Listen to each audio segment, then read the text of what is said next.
The story begins in an icy environment where a huge blizzard was going on, and a large group of people was on a place named the Place of Extinction, which was actually the 8th floor of a tower. All the soldiers were moving in unison, maybe going to conquer this 8th floor of the tower, along with a man wearing a brown, furry long coat and having a muscular build. He stopped all the other soldiers before entering and told them that, as they have gathered today to take down the 8th floor guardian, they should be careful. We come to know that this was a rank 6 Blue Zone Guild Master named Kazuki Kyojo. Kazuki told everyone that just because it is a joint raid, it does not mean that anyone can slack off, because if they cannot clear this, the 9th floor is nothing but a pipe dream. The soldiers were calmly listening while maintaining formation. But suddenly they cleared the path for someone, and Kazuki was shocked by who had decided to show up. It was a whole team of adventurers who called Kazuki. The team name was Blue Eyes, full of mysterious men and women, and the one leading them was actually wearing a mask that covered his whole face tightly. We come to know that the masked person was the guild master of Blue Eyes named Subaru Narukami. Kazuki was really happy after looking at Subaru, who apologized to his friend for being late. But Kazuki knew that Subaru was actually the first one there, and that his alliance was showing up this time. Kazuki told everyone that Subaru was going to be leading the charge, and everyone else from the Murray Alliance must be looking to pick up the scraps. Hearing of scraps, Subaru took out something from his cloak and gave it to Kazuki. It was a glowing red pendant type of thing. As Kazuki read the description, we come to know that this was a legendary artifact called the Archangel's Blessing, and the system told him that it has a requirement of level 50+, and it instantly recovers 50% of fatigue when fatigue hits 100%, but has one-time use only. Kazuki was shocked by getting such an item, but Subaru told him that he intended for the raid to succeed no matter what. But just in case of something mishappening, he should have a backup plan. Kazuki told Subaru that he was going to need it too, but Subaru changed the topic, asking his friend about whether he wanted to come back to Earth when the battle was over, telling him that he could return the pendant to him back then. Kazuki was almost crying, and Subaru teased him that if he didn't want to come back, he could just keep it. Just then, something towering started to cause a ruckus, and both friends were shocked, turning towards the direction of the sound. Finally, it was the coming of the 8th floor guardian, as Kazuki told everyone to prepare for combat. We come to know that the 8th floor guardian was actually named the Seal Dragon Hydra, which had multiple heads that can tear apart any human being without much effort. Subaru called this monster an ugly bastard, and started using his abilities as he started charging for an attack. The system told him that lightning energy was coursing through his body. We come to know that Subaru was a lightning-type individual, and he was so angry that he was sure that it was the Hydra's day of death. The monster realized the incoming attack and immediately became enraged, opening its mouth and forming a giant energy ball of water energy. Kazuki told everyone to take cover, but Subaru told them that there was no need. He got ready with his sword to intercept this creature of multiple heads. As the attack started coming towards the whole team, Subaru charged and took out his lightning sword. The attack was so powerful that it cut the beam straight from the middle, even surprising the monstrous Hydra that was multiple times bigger than the tiny humans he was facing. This attack surprised even Kazuki, who knew that Subaru always goes overboard. But the whole team was happy that all the training the boy tried paid off. One of the team members also wanted to get the first hit, but he was too late. But a female from the team wondered about what he had handed Kazuki earlier. Subaru just answered that she would find out later, asking the whole team if they were ready because they had to kill that damn sea monster Hydra as the whole team got ready with their powers surging. They knew that they would have to break through this hellish 8th floor. Kazuki watched the scene from behind in silence. Then a sarcastic smile appeared on his face as he muttered about their appearance playing the role of close friends. Meanwhile, the captain of the soldiers confirmed to Kazuki that the troops were positioned as planned. So Kazuki praised his work, suggesting that they start moving as well. His masked assistant responded immediately, wishing him luck and success in the battle. Kazuki's followers moved with suspicious speed, while the healer holding the staff stood in front of him. Chaos erupted, and everyone clashed with the massive dragon that filled the arena with its roars and attacks. The agile female fighter rushed in, scolding her comrades not to spare any energy and to attack with all their might. Then she sliced through the beast's body lightly, describing it as a simple stroll. Meanwhile, the ice mage grumbled about the intensity of the pressure and tension they were experiencing in this battle. Amidst the battle, a warrior surrounded by red energy rushed forward, betting his comrades on who would inflict the most damage on the beast, delivering a powerful and direct blow. Tasha accepted the bet immediately, stipulating that the loser would pay for dinner, and pounced with his sword, slashing the dragon's body at tremendous speed. He cut off one of the dragon's heads with that blow while calling out to Shino, warning her of the dragon's head falling towards her. Shino reassured him as she prepared her spell, asking him not to worry and to continue the attack. Then, she formed a massive pink magical shield to block the dragon's head, saying confidently that defense was her job. At that decisive moment, Kazuki suddenly appeared behind Shino, whispering her name and asking coldly if she could block this too, which struck her with astonishment and shock. Without hesitation, Kazuki plunged his sword into her back, piercing through her chest, commenting with boredom on their overconfidence, which he considered their main problem. Subaru turned in shock to call her name in a trembling voice, unable to believe what he was seeing. Shino fell as a lifeless corpse drenched in her own blood at the feet of Kazuki, who stood with a terrifying smile. The blood-stained Kazuki looked towards Subaru with a crazed smile, calling out to him and telling him that this wasn't the time to look away. Subaru stood stunned, wondering about the reason for Kazuki's betrayal, while the dragon was attacking Subaru, and it ended with an agonizing scream. Subaru thought back to the day strange system messages appeared out of nowhere. They had announced that the tower had chosen them, ordering everyone to climb it and get ready for a new beginning. That was the very first message from the tower, which stood like a giant in the middle of space. No one knew whether this message meant disaster or a hidden opportunity. Even now, people still do not fully understand what it truly meant. But the tower's commands allowed no resistance, so everyone continued climbing, hopping to reach the top, a place no one had ever seen before. People from many different worlds, such as Earth and Murim, all entered the tower with their own goals and burdens. Each of them pushed forward day after day, hopping to survive and complete their missions. But the truth was harsh. Subaru now stood alone in a bloody field, surrounded by the bodies of his fallen companions. The scene looked like a nightmare. Breathing heavily, Subaru stared at the aftermath of the battle. They had just defeated Hydra, the red dragon, a creature once believed impossible to kill. He scolded his comrades inside his mind, angry and heartbroken because they ignored his orders to retreat. If they had listened, perhaps they would still be alive. Exhausted, he dropped to the ground in front of the dragon's corpse. Their victory felt empty. He whispered to the lifeless bodies that they were fools for dying without his permission. System alerts suddenly appeared in front of him, warning him that he had been poisoned and could no longer recover naturally.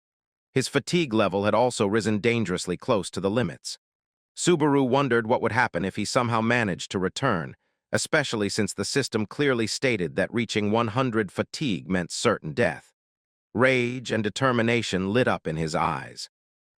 At that moment, Kazuki approached him with a cold expression. He mockingly called Subaru Light Lightning Lord. Subaru stared at him in shock, asking why he had chosen to betray him. He demanded a real explanation, shouting in anger. Kazuki stepped closer and said he had been waiting 10 years for this moment. He claimed Subaru, of all people, should understand. With a wicked smile, he admitted that he tricked Subaru on purpose, using the Blue Eyes Guild members as distractions so that they wouldn't interfere. He confessed loudly that everything Subaru had ever done for him had become a source of emotional pain, and that he had finally chosen the world over their friendship. Kazuki then stepped back and pretended to show regret as he declared that this was the end. He pulled out the Archangel's pool and mocked Subaru by saying he no longer needed to return it like they had agreed. He confirmed with Shad and Freuda that the Blue Eyes Guild would completely vanish with Subaru's death. Before leaving, Kazuki coldly told Subaru not to feel sad. History would still remember him as a hero, even though he wouldn't be around to see it. Subaru gave a bloody, sarcastic smile and told Kazuki that he only ever hears what he wants to hear. Subaru knew that surviving was impossible now, but he still refused to die on his knees. He activated the little strength he had left. Kazuki froze in disbelief, screaming at the sight. Subaru slowly stood up again, gripping the legendary LS fan, which could create fierce storms. Subaru swung the fan and refused to explain anything to Kazuki. His shining eyes revealed that he planned to use the fan's remaining 4 charges to change everything. He thought of the 4 surviving guild members behind him. With one powerful strike of the fan, he generated a massive blast of wind that sent them flying far away from the battlefield. He yelled at them to run and survive. Kazuki finally understood Subaru's plan and shouted at his soldiers to chase the survivors immediately. The Murim warriors rushed forward to obey, but Subaru stepped in front of them like an unbreakable wall. He formed a crackling ball of lightning in his hand, forcing them to stop and face him. His fatigue had already reached 95%. Thunder rumbled across the sky, signaling that Subaru's lightning skill was nearing its time limit.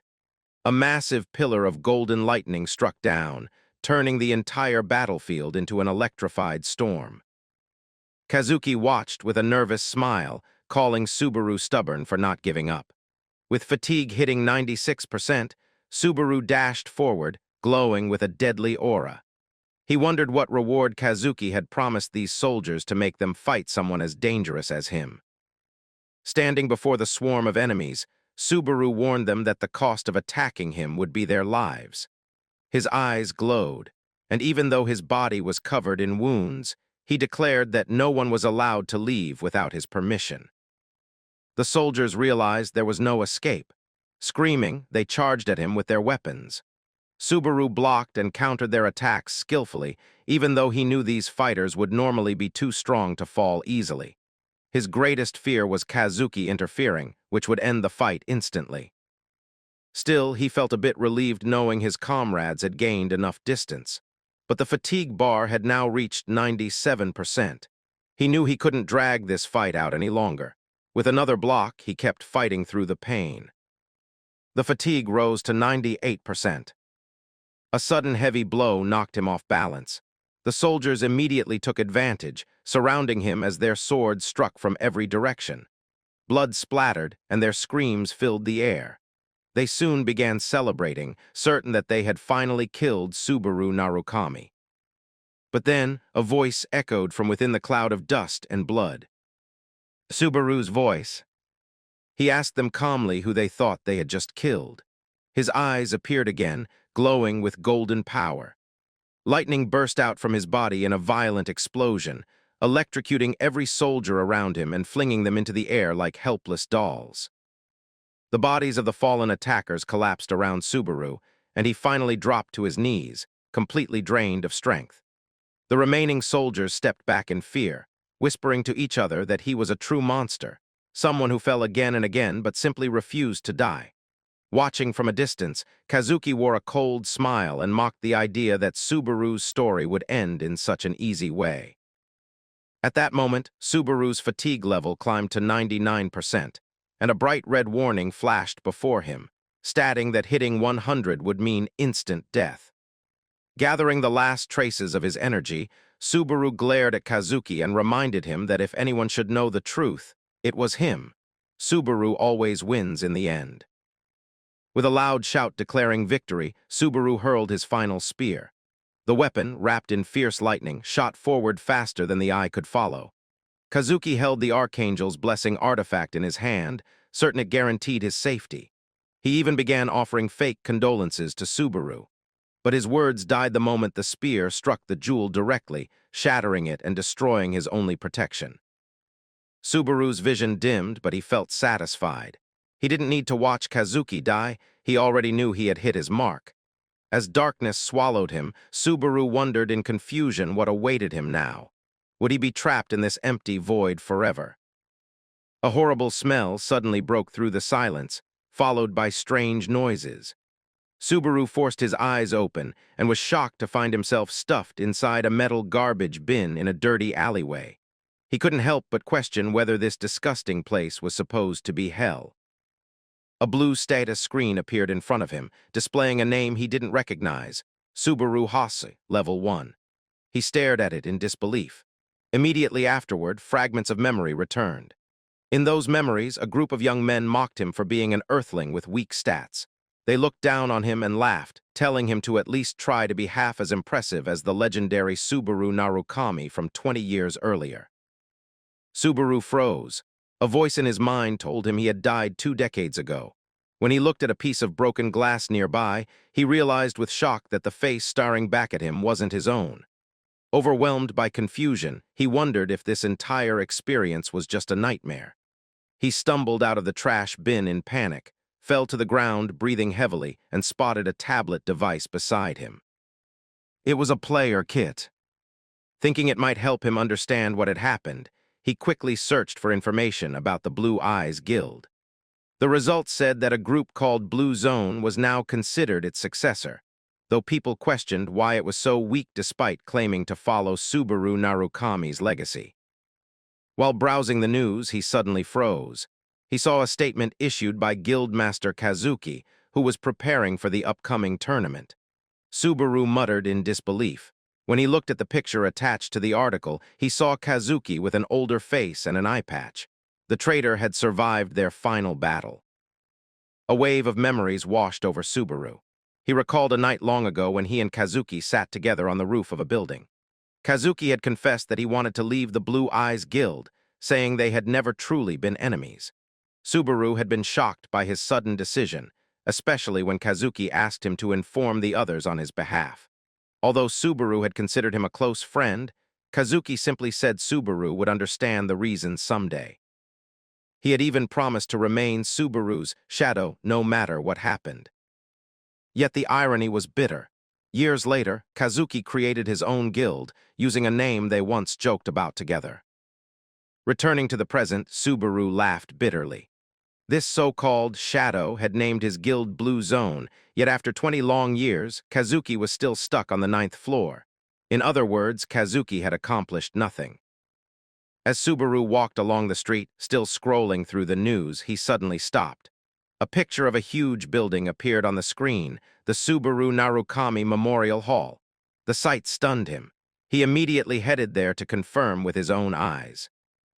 The building was far grander than anything he had imagined, massive, luxurious, and built with obvious pride.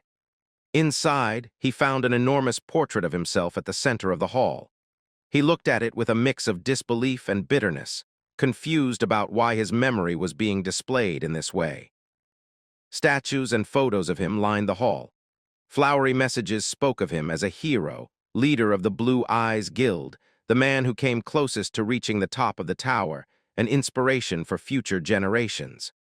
The hall claimed to preserve his legacy and that of his comrades forever. His anger boiled as he watched a recording of Kazuki at the opening ceremony.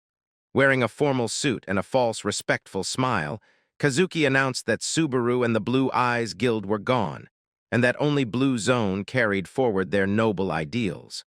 Subaru trembled with fury, wanting to shout for Kazuki to stop lying. The hatred burning inside him grew stronger. Kazuki had not been satisfied with killing him. He had used his death, twisted his memory, and turned himself into Subaru's successor. Subaru whispered that he would become the nightmare Kazuki feared most. The video continued. Kazuki claimed Subaru would never return but would always be remembered. Subaru stepped closer to the screen, staring into Kazuki's projected face, and declared firmly that he would rewrite this false history entirely. Subaru stared straight ahead, eyes sharp with determination. He swore that he would never again allow Kazuki to trick him or twist the truth. He would not waste this unexpected second life. While he stood there, lost in thought, a young boy ran into him from behind. The child fell, and Subaru quickly bent down to help him, asking if he was hurt. But the moment the boy lifted his head, Subaru froze, because the child was wearing Subaru's old mask. Before he could say anything, the boy's parents rushed over, calling him Minato and fussing over him. Subaru reassured them that it had only been a light bump, but what really shocked him was what he noticed next. Not just Minato's family, but the entire crowd around him wore the same mask. his mask. Some held it gently in their hands, others wore it with pride, all behaving as though they were part of a sacred ritual. Subaru wiped his face in disbelief. Everywhere he looked, people honored the mask he once used in battle. The memory of Kazuki's mocking words returned, his claim that Subaru would remain an immortal hero even after death. But Subaru now understood the bitter truth. Kazuki had rewritten history. He had turned Subaru's legacy into a twisted legend while hiding the truth of his betrayal. His gaze landed on a massive shrine-like portrait of himself wearing the mask, surrounded by candles and flowers. It looked like a grand funeral offering made for a saint. Subaru clenched his teeth, realizing the entire ceremony was a performance designed by Kazuki to steal Blue Eyes Guild's glory and claim it for himself. Then something unusual caught his eye, a faint blue glow coming from among the flowers. Subaru pushed through the crowd, ignoring the complaints and startled shouts. He shoved forward until he reached the altar. Kneeling down, he picked up a bright blue flower pulsing with weak energy. He recognized it instantly. It belonged to Shiger Asajiri. Meanwhile, on the rooftop of a nearby building overlooking the square, two figures watched the event unfold. Shiger sighed with relief, glad another year had passed without trouble. His companion scoffed, pointing out how reckless they were being. If they had been even slightly late, they would have run into Blue Zone members. She questioned why they kept taking this risk every year just to leave flowers. But Shiger insisted it was necessary, just in case. Looking down at the square, he wished softly that Subaru would someday see the flowers he had been leaving.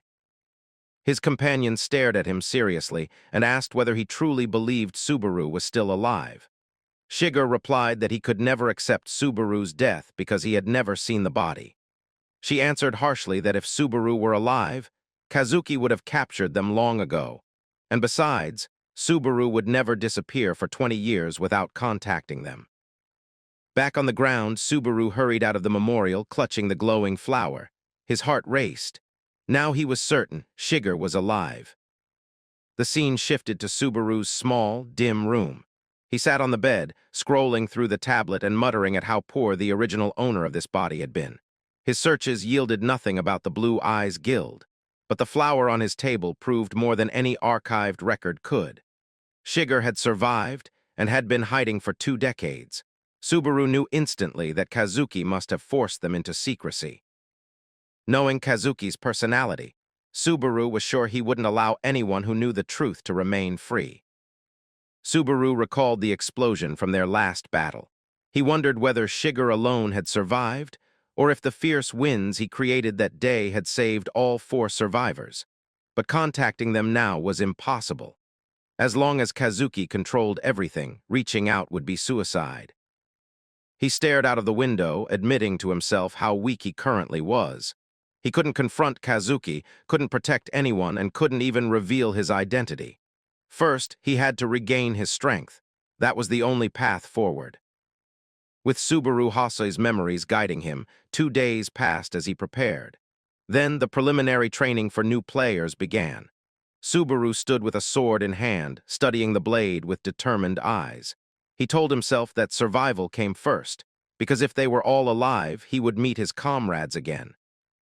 The scene shifted to the test arena, a grand hall built like a Roman Colosseum. Supervisor Hyuga watched the participants with boredom and annoyance. One trainee had just defeated a monster and was gasping for breath. Hyuga commented coldly that he barely managed it and asked if he wished to try the next level. A system window explained that each stage added 1 more goblin but increased rewards as well. The participants screamed in fear and refused. 3 goblins seemed impossible to him. Hyuga dismissed him with irritation. As he looked over the weak performance of the recruits, Hyuga thought of Isaac von Reinhardt, the only participant who had reached stage 20. At least Isaac showed potential. The rest disappointed him deeply. He muttered to himself that the quality of trainees had never been this low. Then he heard steady footsteps approaching. Subaru walked forward. Hyuga glanced at him and muttered about how heavy the name Subaru Hase felt, considering how unimpressive the young man looked. He questioned Subaru's chances of passing.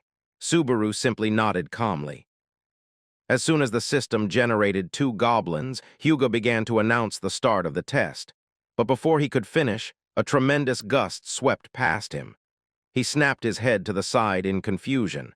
Something had moved faster than he could see. Subaru stood in the center of the arena, smiling with confidence as blood dripped around him. He knew that spending 2 days testing this body had been worth it. The body he now lived in possessed incredible hidden abilities. When the system asked if he wanted to proceed, Subaru agreed without hesitation. He wanted to finish quickly. Hyuga stared in disbelief as more goblins died instantly, their heads flying through the air. The arena was quickly filling with monster corpses. Hyuga analyzed Subaru's movements carefully and realized he wasn't just swinging wildly, he was predicting the goblins' attacks several steps ahead. This wasn't normal sword skill. Even Hyuga himself couldn't perform moves so precisely. He stared at Subaru's confident expression and whispered that such talent seemed impossible, unless this boy was the reincarnation of Subaru Narukami himself. Subaru continued slicing through goblins with terrifying speed, blood splashing in every direction. A system message appeared announcing that he had cleared stage 49 and asking if he wanted to face the final boss. Subaru wiped sweat from his forehead, his eyes glowing with excitement, and accepted. The ground cracked apart as a giant hand burst out, smashing the arena floor. Stones flew everywhere as the towering boss emerged. Hyuga screamed in panic, rushing forward to stop Subaru. He called him a fool and reminded him that he was not the real Subaru Narukami. If he continued, he would die. Subaru remained standing firmly at the center of the arena, surrounded by the fallen bodies of goblins, while the enormous Goblin King loomed before him with an aura filled with rage, as if the monster could sense every sacrifice made in the previous 49 stages. From the edge of the arena, Hyuga continued shouting desperately for Subaru to surrender before it was too late, insisting that facing the Goblin King at such a low level was nothing but reckless suicide. He kept reminding himself that no amount of talent or technique could bridge the vast difference in physical ability between a beginner and a creature of this scale. Subaru understood this reality very well. He knew that his current stats were far too low to pierce the monster's thick, hardened skin. Yet despite recognizing this, he refused to take a single step back. Instead, he let his sword slip from his hand and fall to the ground, a move that pushed Hyuga into near hysteria as he wondered if the young man had completely lost his mind by discarding his only weapon. The Goblin King immediately lunged forward with a crushing attack meant to flatten him, but the creature suddenly halted when it realized a thin needle had pierced its leg.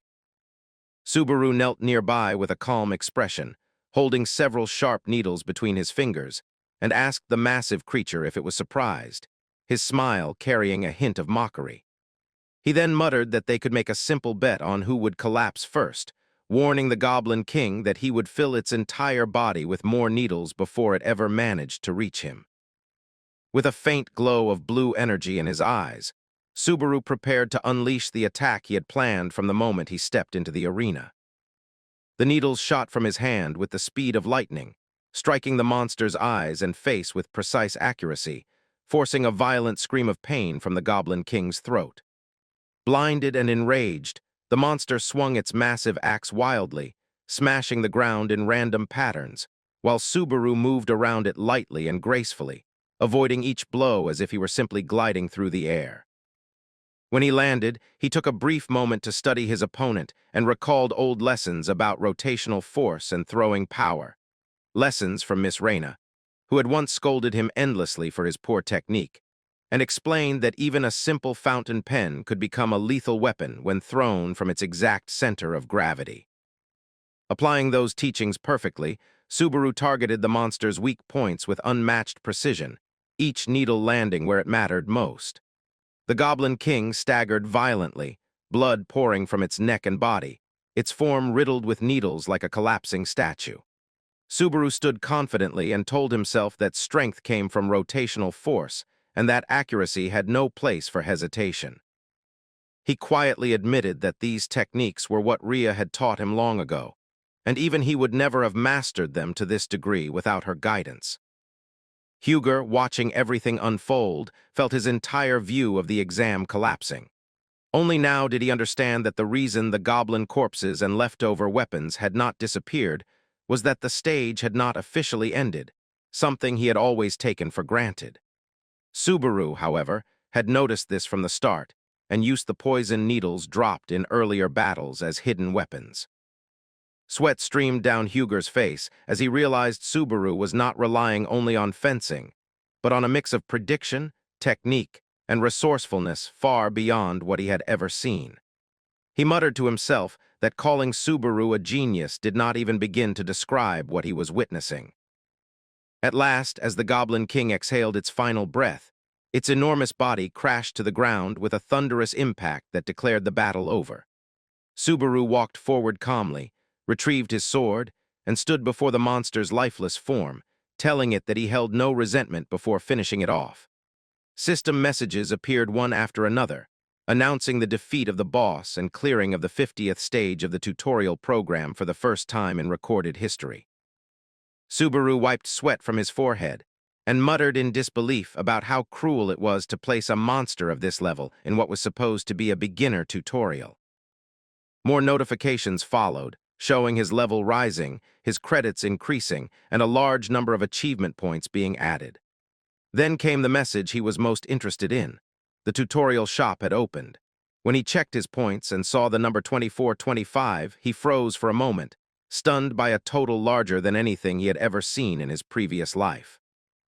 Browsing through the store, he noticed that most normal tools cost between 5 and 200 points, meaning he had far more than enough to choose from. His eyes first settled on an unfamiliar demon sword priced at 1,000 points, a rare weapon forged by a failed magic blacksmith that boosted cutting power at the cost of consuming the user's health and soul. The idea was tempting, but Subaru reminded himself that his lightning skill already drained his life force, meaning combining the two would be extremely dangerous. He then examined the holy sword Miranda, worth 1,400 points, a weapon designed to reduce fatigue and lengthen combat duration. He considered it safer but not entirely ideal, and he found himself torn between the destructive potential of the demon sword and the dependable stability of the holy sword. As he continued scrolling, he discovered something unexpected further down the list, an F-rank skill called Wedge of Greed, priced at 1,400 points, with an effect that suppressed the side effects of any tool or skill used by the player. Subaru felt sweat forming on his forehead in amazement. He had never encountered a skill like this before. Its potential was enormous. It could cancel the demonic sword's curse and possibly reduce the toll of his own lightning ability. Realizing how valuable it was, he made his decision swiftly, choosing both Wedge of Greed and the unknown demon sword.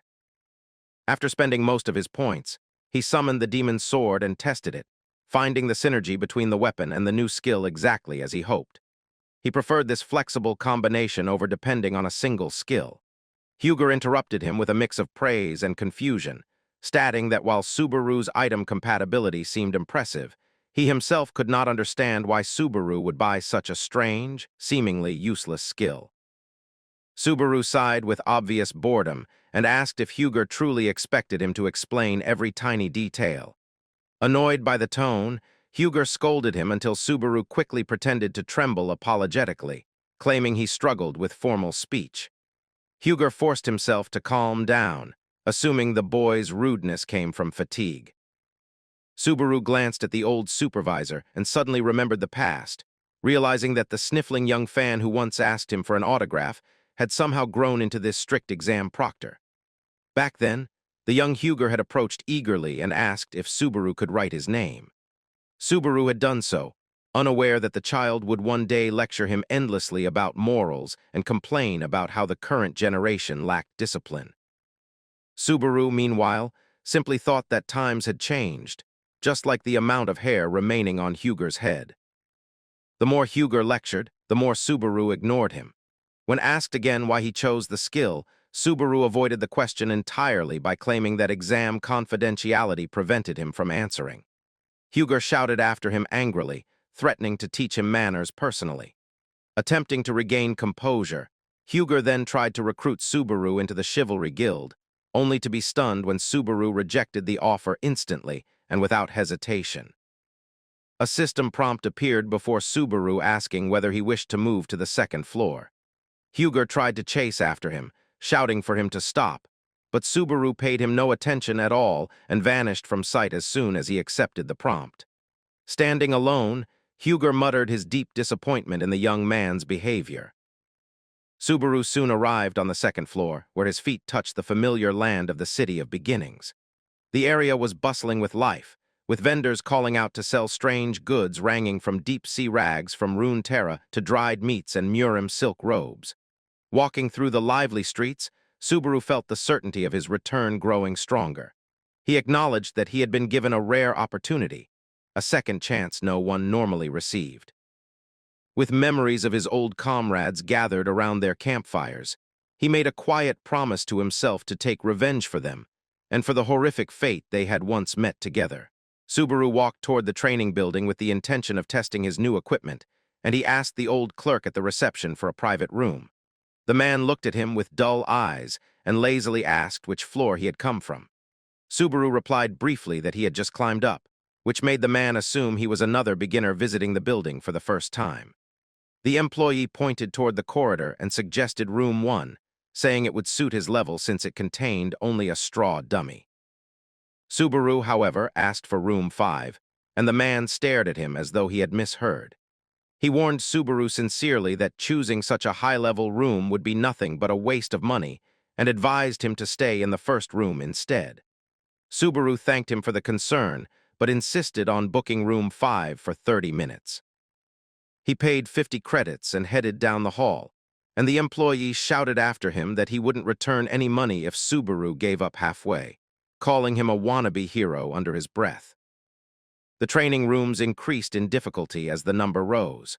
The first contained dummies, the second held denser materials, and the third housed heavy rocks.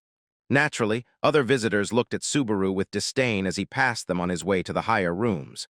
Subaru closed the iron door behind him and stood in the dim light, preparing to begin. He drew the unknown demon sword, which glowed faintly red the moment its system recognized him. A burst of massive crimson energy exploded outward, greedily draining his health and mana to boost his physical strength in a violent spike.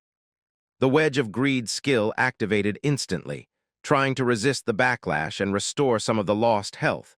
But at level 1, it could not completely block the sword's recoil, and Subaru felt his fatigue rise. He understood immediately that the skill's current level was too weak to endure the weapon's appetite. The sword continued pulling life from his body with hunger, yet with every drop taken from him, his strength doubled in response. Subaru clenched his jaw, realizing he had reached the limit of what he could tolerate for now. But since this result matched his expectations, he did not hesitate to spend 10,000 credits to upgrade the Wedge of Greed. The skill rose to level 2, and the next upgrade demanded 20,000 credits. Even so, the improvement was noticeable. The upgraded skill resisted the backlash more effectively, though the sword still fed on his health. The raw power pulsing through him grew infinitely stronger, and Subaru declared the experiment a success as he leapt into the air with his glowing sword raised, ready to test its destructive force. Outside, the old employee struggled against sleep in the quiet office. Suddenly, the door to room 5 opened, and Subaru stepped out, making the man jump in fear as if he were hallucinating. He looked at the clock and muttered in disbelief that the boy had been inside for barely 10 minutes. He hurried to the room, calling out to check if Subaru was still there, and opened the door slowly. The sight froze him. The entire room was in ruins. The walls were cracked, the floor gouged open, and even the massive training rock had been sliced perfectly in half. He stood trembling, unable to understand what had happened inside. Elsewhere, Subaru woke up in his hotel room, stretching and wondering how long he had slept since his body still felt slightly stiff. Later, he sat in the hotel lobby sipping coffee while thinking back on his experiment with the cursed sword. He realized that if the weapon had not been magical, its consequences would have been far worse, but the burden had dropped significantly thanks to the synergy with Wedge of Greed. He reviewed his status, seeing his modest level 10 and low physical statistics, and admitted that normally he would not even have been able to lift such a sword. Remembering the training, he noted with satisfaction how perfectly the sword and the skill worked together, and he imagined how powerful the combination would be once he mixed lightning into it. His confidence faded when he checked his remaining balance and found barely 50 credits left, far short of the 20,000 he needed to upgrade the skill again. He sighed miserably, wondering whether this body had been poor for its entire life. His thoughts were interrupted by a loud greeting echoing through the lobby. Subaru turned to see a young man wearing cat ears, broadcasting a live stream with excessive enthusiasm as he talked about his adventures on the second floor and his early days in the tower.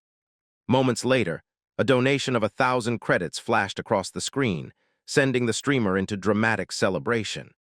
In his excitement, he spilled hot coffee on himself, but pretended to handle the accident kindly to impress his viewers.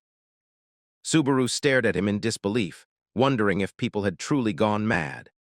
Out of curiosity, he searched for information about the live streaming era and learned that 1 out of every 3 players relied on streaming to earn points. Realizing the man was essentially panhandling through performance, Subaru wondered if this was how players survived now. Before he could continue reading, a familiar voice called his name. Subaru turned to see an elegantly dressed young man approaching him, asking whether he had climbed up as well, commenting on the strange coincidence and questioning where he was staying. Subaru felt a strange sensation in his body, not annoyance, but an instinctive reaction, something that suggested the original owner of this body had a troubled relationship with this person. The man spoke with a cold arrogance, warning Subaru not to ignore him as if he were speaking to thin air. Subaru studied him and realized that the discomfort rising in him was not only irritation but something deeper, triggered fully when the man introduced himself as Isaac. Subaru answered stiffly that he had just climbed up, and Isaac laughed sarcastically, saying he never expected a weakling like him to survive the tutorial since he assumed Subaru would die to the first goblin that looked at him. Memories of the original Subaru Haas flooded into Subaru's mind. He saw the old scene clearly, the young Subaru trembling before Isaac, who demanded to know why he acted so timid, scolding him harshly and accusing him of trying to calm him down with a blank face. The memory continued as Isaac insulted him, declaring that even his name annoyed him and accusing him of failing at the simplest tasks while trying to earn sympathy as an orphan. Subaru saw himself crying in the memory, trying desperately to explain that the credit given to him had not been enough, yet Isaac refused to listen. Isaac struck him violently, knocking him to the ground, and ordered him to stay silent, calling him trash. He mocked him further, saying the box Subaru hid in would become his home from now on, and he threatened him with darker consequences if he left it. Subaru now understood clearly why the previous owner of this body had been hiding in a garbage container. Back in the present, Isaac bragged boastfully about clearing 20 stages and breaking his father's record, saying even Supervisor Huger admired him. He bragged about earning a B-rank skill in the tutorial and then demanded a drink. Subaru responded coldly that he was leaving, ignoring Isaac's attempts to boast further. Isaac stopped him in a commanding tone and ordered him to buy a cheap coffee on his way back. Subaru sighed out of boredom, which instantly caught Isaac's attention.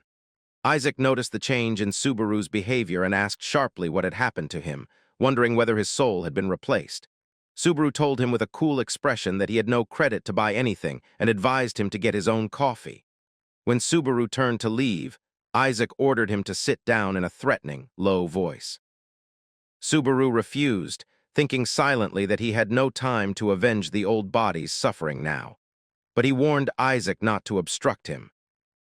Isaac grabbed Subaru's arm tightly and reminded him darkly of the consequences that awaited runaway trash. Subaru looked at him with a sharp expression and advised him to let go for his own good. Subaru understood that picking a fight in such a crowded place would only put him at a disadvantage, so he held himself back. Isaac suddenly burst into exaggerated laughter, claiming that he had only been joking to scare him like he used to in the past, and released Subaru's arm while calling him a cowardly small fry who still hadn't changed. He kept mocking him, saying he could easily guess that Subaru must have passed the tutorial with great difficulty. Subaru watched him silently, aware that the body's reaction wasn't emotional but instinctual.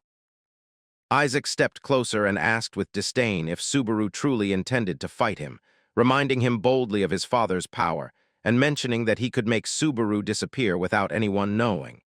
He left with a condescending laugh, calling him friend as if it were a joke. Subaru remained still, anger boiling quietly as he repeated the word friend to himself with deep sarcasm. The scene shifted to explain the tower's growth system, revealing that there were two primary paths. The first was through tower trials inside virtual space, where players gained experience and rewards with relative safety, since losing only meant forfeiting progress and credits without risking their lives. The second path was real-world hunting, where players fought monsters outside safe zones or inside physical dungeons.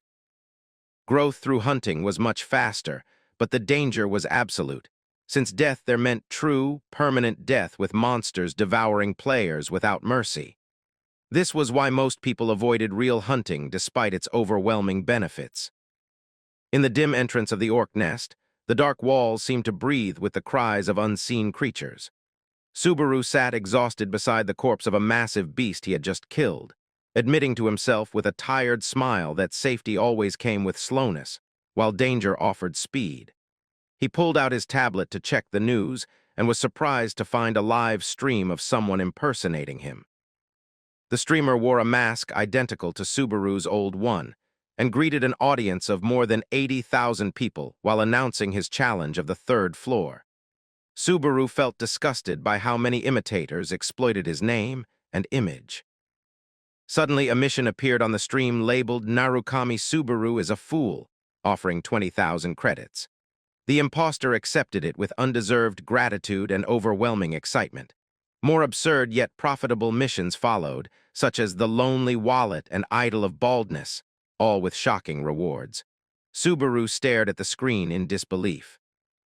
He compared the effortless income the pretender was earning with his own situation, where he had to risk his life against monsters for credits, and he looked again at the miserable balance of 50 credits he had left. He sighed and put the tablet away, accepting that he had no choice but to continue fighting. He wiped the blood off his sword and prepared for another round. As he faced a fresh wave of angry orcs, the area boss, the orc general, appeared with a suffocating aura. Subaru stood confidently before the monster and its guards, remarking that they had no poisonous needles today, but that he had something even better. Activating the Wedge of Greed, he allowed the sword to drain his health and amplify his power, smiling in a wild yet controlled way as he declared he didn't have time to waste. He leapt high and crushed one of the orc's skulls under his foot, recovering some health and mental stamina. Then he launched forward with overwhelming speed, cutting through the enemies before jumping above the general and striking with a single decisive blow that eliminated the boss. A notification appeared confirming the dungeon's completion, and he stood in the ruined nest, victorious. Later, Subaru took out his old mask and looked at it with a serious expression, realizing that he would have to wear it again. Standing before the mirror, he put it on and understood clearly how streamers earned their money. If he was going to try this, he would do it properly and with his full strength. He prepared a stream titled Narukami Subaru, which immediately created a disturbance at the Suiton Entertainment Company headquarters. Inside the building, a female employee was watching the stream with visible irritation, only to suddenly scream in shock. Her colleague rushed to her, asking what had happened, and she pointed at the screen with disbelief. She cursed and ranted, unable to accept that someone had cleared a near-impossible mission that only 5 players had ever completed. Her colleague tried to calm her down, reminding her that foul language triggered fines under the self-censorship rules, then asked who this person was. She answered that the name displayed was Sububiki, which her colleague assumed must be another imposter or some new mix of imitators. She explained that with the original Subaru absent for so long, the strongest imitation naturally became the closest thing to authenticity. Elsewhere in the company, Hatsuka sat in her office complaining wearily about the countless copycats pretending to be Subaru Narukami. Her colleague wondered aloud if the streaming world had lost its value. Hatsuka immediately corrected him, saying this industry was their livelihood, even though most players found the effort required to climb the tower boring compared to watching streams. When asked why she herself had quit climbing the tower and settled for this job, she answered simply that she had grown bored of it. Her colleague teased her, and Hatsuka scolded him emotionally, pointing out that he too had quit climbing, and if she had time, she would search for actual talent instead of dealing with nonsense like this. He admitted calmly that he simply lacked the skill to continue. Hatsuka continued complaining, mentioning that he only entered the tower hopping to meet Subaru Narukami and lost all motivation when his idol disappeared. Then she suddenly gasped and pointed at the screen again. Her colleague hurried over, asking if she had found another strange streamer. She showed him a new broadcast from someone wearing Subaru's outfit. He called it terrible and ridiculous, asking why she was watching a meaningless second-floor stream with 0 viewers, saying it insulted her job as a talent scout. But Hatsuka stared intensely, whispering that whenever she saw someone wearing that mask, she couldn't stop herself from feeling a strange kind of hope. Without hesitation, she donated 1,000 credits, leaving her colleague kneeling in disbelief. Meanwhile, Subaru walked through the starter dungeon on the second floor, commenting that although the place was not difficult, it carried a tense atmosphere. He sensed a strange pressure as if someone were watching him closely despite being alone. He checked the few viewer comments. One person asked which floor he was on, and he answered that this was his first challenge. Another viewer named Love Money warned him that streaming was dangerous for beginners who did not know the dungeon paths well. Subaru continued walking cautiously until a one-eyed bat descended on him abruptly. He reacted quickly, countering the attack and defeating it with a single strike. A notification of its defeat appeared, adding 1 achievement point. Subaru turned back to the camera and asked the viewers coolly if there was any problem. Subaru continued walking through the dim dungeon corridor while the comments on his stream slowly increased. One viewer named White admired his quick reactions, while Love Money advised him not to get greedy and suggested he wait for a team.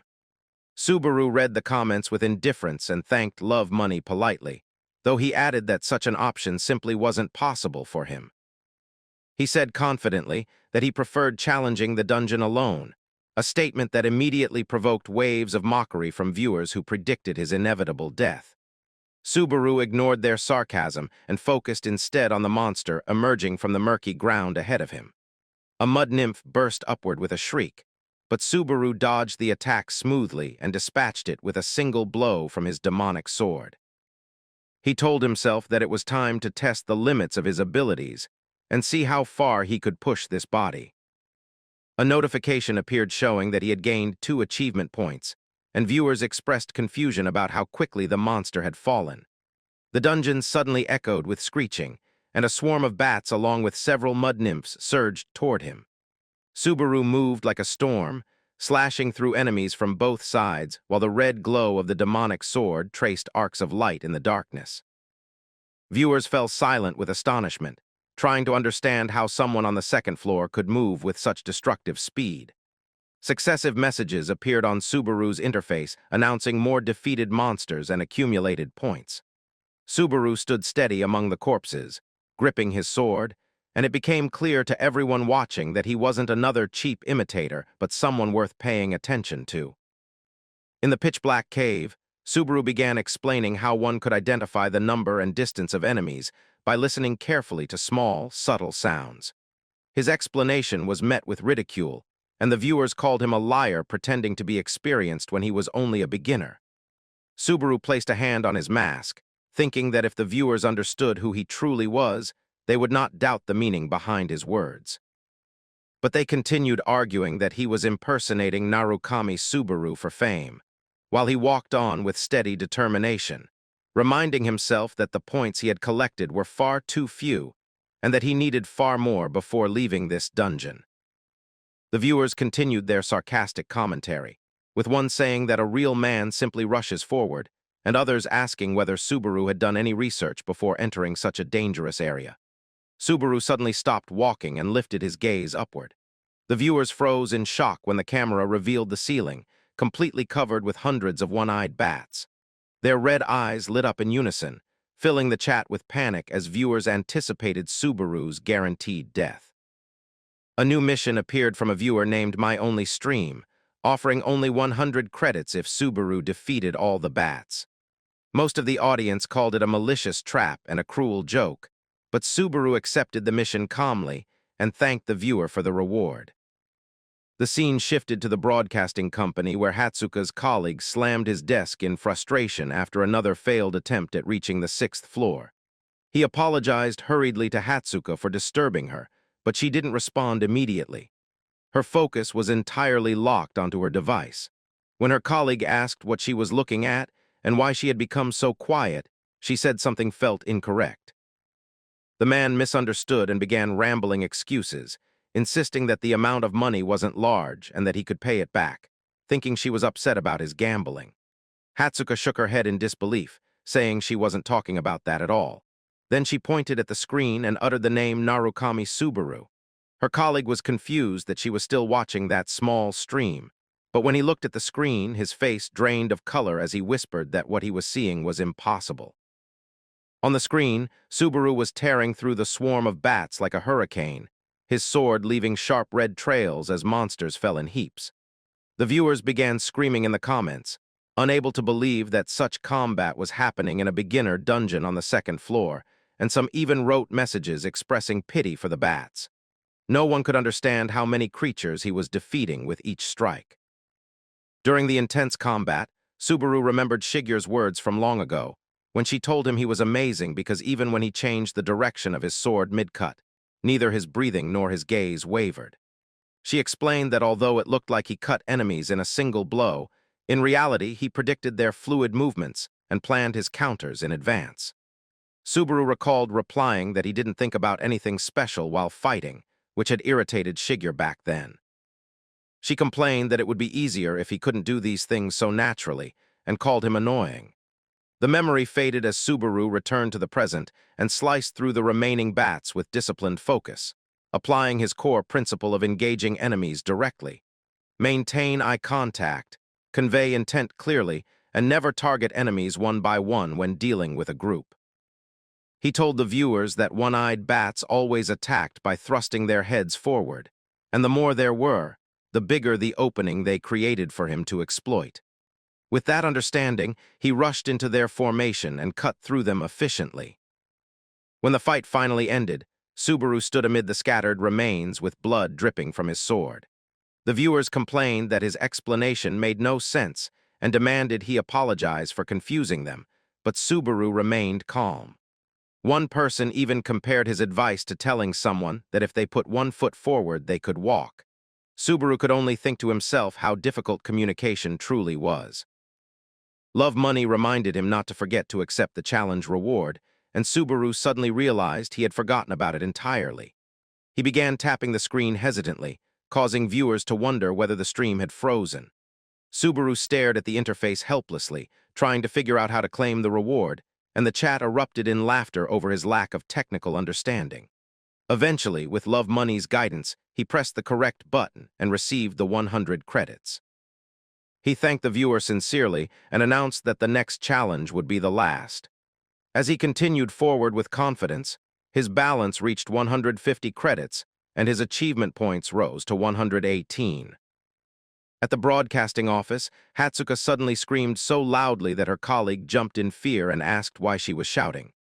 Hatsuka pointed at her screen with disbelief, asking if he had ever seen anything like this before. Her colleague tried to calm her down, reminding her that it was only a 2nd-floor stream, but she grew more emotional, insisting she was reacting this way for a real reason. He apologized nervously, not wanting to provoke her further. Hatsuka excitedly began imagining that this person might actually be Subaru Narukami returning from Earth, wondering if fate was involved, and suggesting reincarnation theories she had read in novels. Her colleague watched her with concern, thinking that she lost her mind whenever something involved Subaru. Hatsuka felt dizzy from excitement and asked Seong Hyun to pinch her to check if she was dreaming, but he refused. He asked if she seriously planned to recruit this person, and Hatsuka answered with bright enthusiasm that even if he wasn't the real Subaru, his skill as a solo streamer was extraordinary, and she intended to pursue him. Seong Hyun tried to talk her out of it, warning that their superior would be furious if he found out. Hatsuka reminded him that he was gambling earlier and therefore had no right to act serious now. She ignored him completely and opened Subaru's stream with intent, declaring that he should wait and watch because she knew she was right. Meanwhile, Subaru reached the end of the dungeon where a large gate appeared. Passing through it, he found himself facing a massive wolf-like figure sitting with imposing calm. The wolf warrior Greg watched him with majestic pressure that even the viewers could feel through the screen, and one viewer commented that he had failed 8 times against Greg already. A new mission appeared instructing Subaru to gain the wolf warrior's recognition in order to proceed. Subaru explained that Greg wasn't a monster to be hunted, but rather a guardian meant to test a player's worthiness. Unexpectedly, another mission appeared from a user called Safe Origin, offering 3,000 credits if Subaru defeated Greg. Subaru was shocked by the amount, and viewers immediately reacted with disbelief, calling the donor cruel for requesting the impossible and assuming Subaru would never even consider fighting Greg. The wolf warrior Greg, guardian of the second floor, stood tall before Subaru as the system displayed a message requiring Subaru to earn the warrior's recognition. The wolf observed him with sharp, piercing eyes and asked in a deep voice whether he had come alone. Subaru agreed calmly, and the wolf stepped closer with suspicion until Subaru added that anyone could see it just by looking. Greg sniffed him and commented that Subaru carried the scent of a great warrior, something that confused the viewers who immediately mocked the wolf's contradiction, since Subaru looked nothing like what they expected. Subaru explained to himself that wolves from Greg's tribe had a special sense that allowed them to perceive a person's essence rather than their body scent, and the Guardian soon confirmed Subaru possessed the qualities needed to pass. Greg ended the test and allowed him through, surprising viewers who had expected a completely different outcome. But Subaru did not move toward the gate. Instead, he muttered that nothing like this had happened in his previous life, and that he found it a pity because his true target had been the wolf himself. Greg paused and asked if Subaru meant he intended to fight him instead of the gate behind him. Subaru confirmed without hesitation, his eyes glowing faintly behind the mask as he explained that someone had requested he kill the Guardian. Greg bared his fangs in amusement, saying Subaru truly had the spirit of a warrior, just as he expected. At the Suit and Entertainment headquarters, the department manager John Teal typed loudly on his keyboard as he reviewed reports. He asked sharply about the stream's viewer count, so Seong Hyun answered nervously that it was around 20, but Hatsuka corrected him immediately in a flat tone, saying it had already surpassed 30 and silently calling him a fool.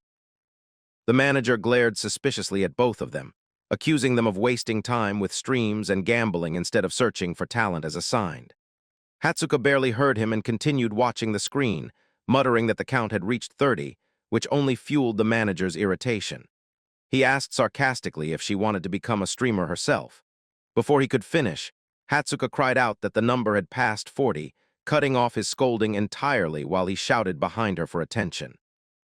Back in the dungeon, Subaru faced the wolf warrior as the beast growled and prepared to tear into him. Subaru tightened his grip on the demonic sword, forcing himself to focus solely on the battle, while the weapon began draining his health and magic to increase his strength. His body's power rose proportionally to the energy consumed, and he tried to steady his breathing as the wedge of greed skill worked to soften the sword's recoil. He told himself to fight the way he always had, even if it was his first time in this new body. Greg lunged with claws that tore through stone and air alike, and the clash of steel and bone sent sparks flying as Subaru blocked. The beast launched fast, consecutive strikes from all angles that Subaru only barely managed to parry or evade. He recognized quickly that matching the wolf physically was impossible, so he needed another method. Greg continued his assault, praising Subaru's durability while declaring confidently that Subaru had no chance of victory. Viewers filled the comments predicting Subaru's defeat, saying his approach was too defensive and that Greg's strength was overwhelming. Some advised he come back later after more attempts and blamed the mission requester for setting an impossible task. Subaru backed away to catch his breath, thinking rapidly that victory did not always rely on power alone. Greg, seemingly satisfied, announced that the duel had run its course and that he would end it swiftly. He slammed the ground with tremendous force, shattering stone and raising a cloud of dust. But Subaru suddenly emerged from the cloud and struck back, telling the beast that those had been his own lines, and pointing out that Greg's attacks were predictable and one-sided. Greg was stunned as Subaru dodged the next bite and claw swipe with sharp agility, saying that avoiding such movements was easy. Subaru seized the opening and cut directly into Greg's side, drawing a cry of pain from the warrior. He followed it with a crushing vertical strike that split into the wolf's chest with a spray of blood. Subaru stood over him, steady and cold, while Greg acknowledged his strength and called him a great warrior before taking his final breath. Subaru remained among the blood-covered stones as the system projected messages announcing his victory over the wolf warrior. His level rose by 2, his strength and agility increased, and notifications followed for boosted focus and magic. He received 500 achievement points at once. The stream exploded with disbelief and amazement that someone alone had defeated such a monster.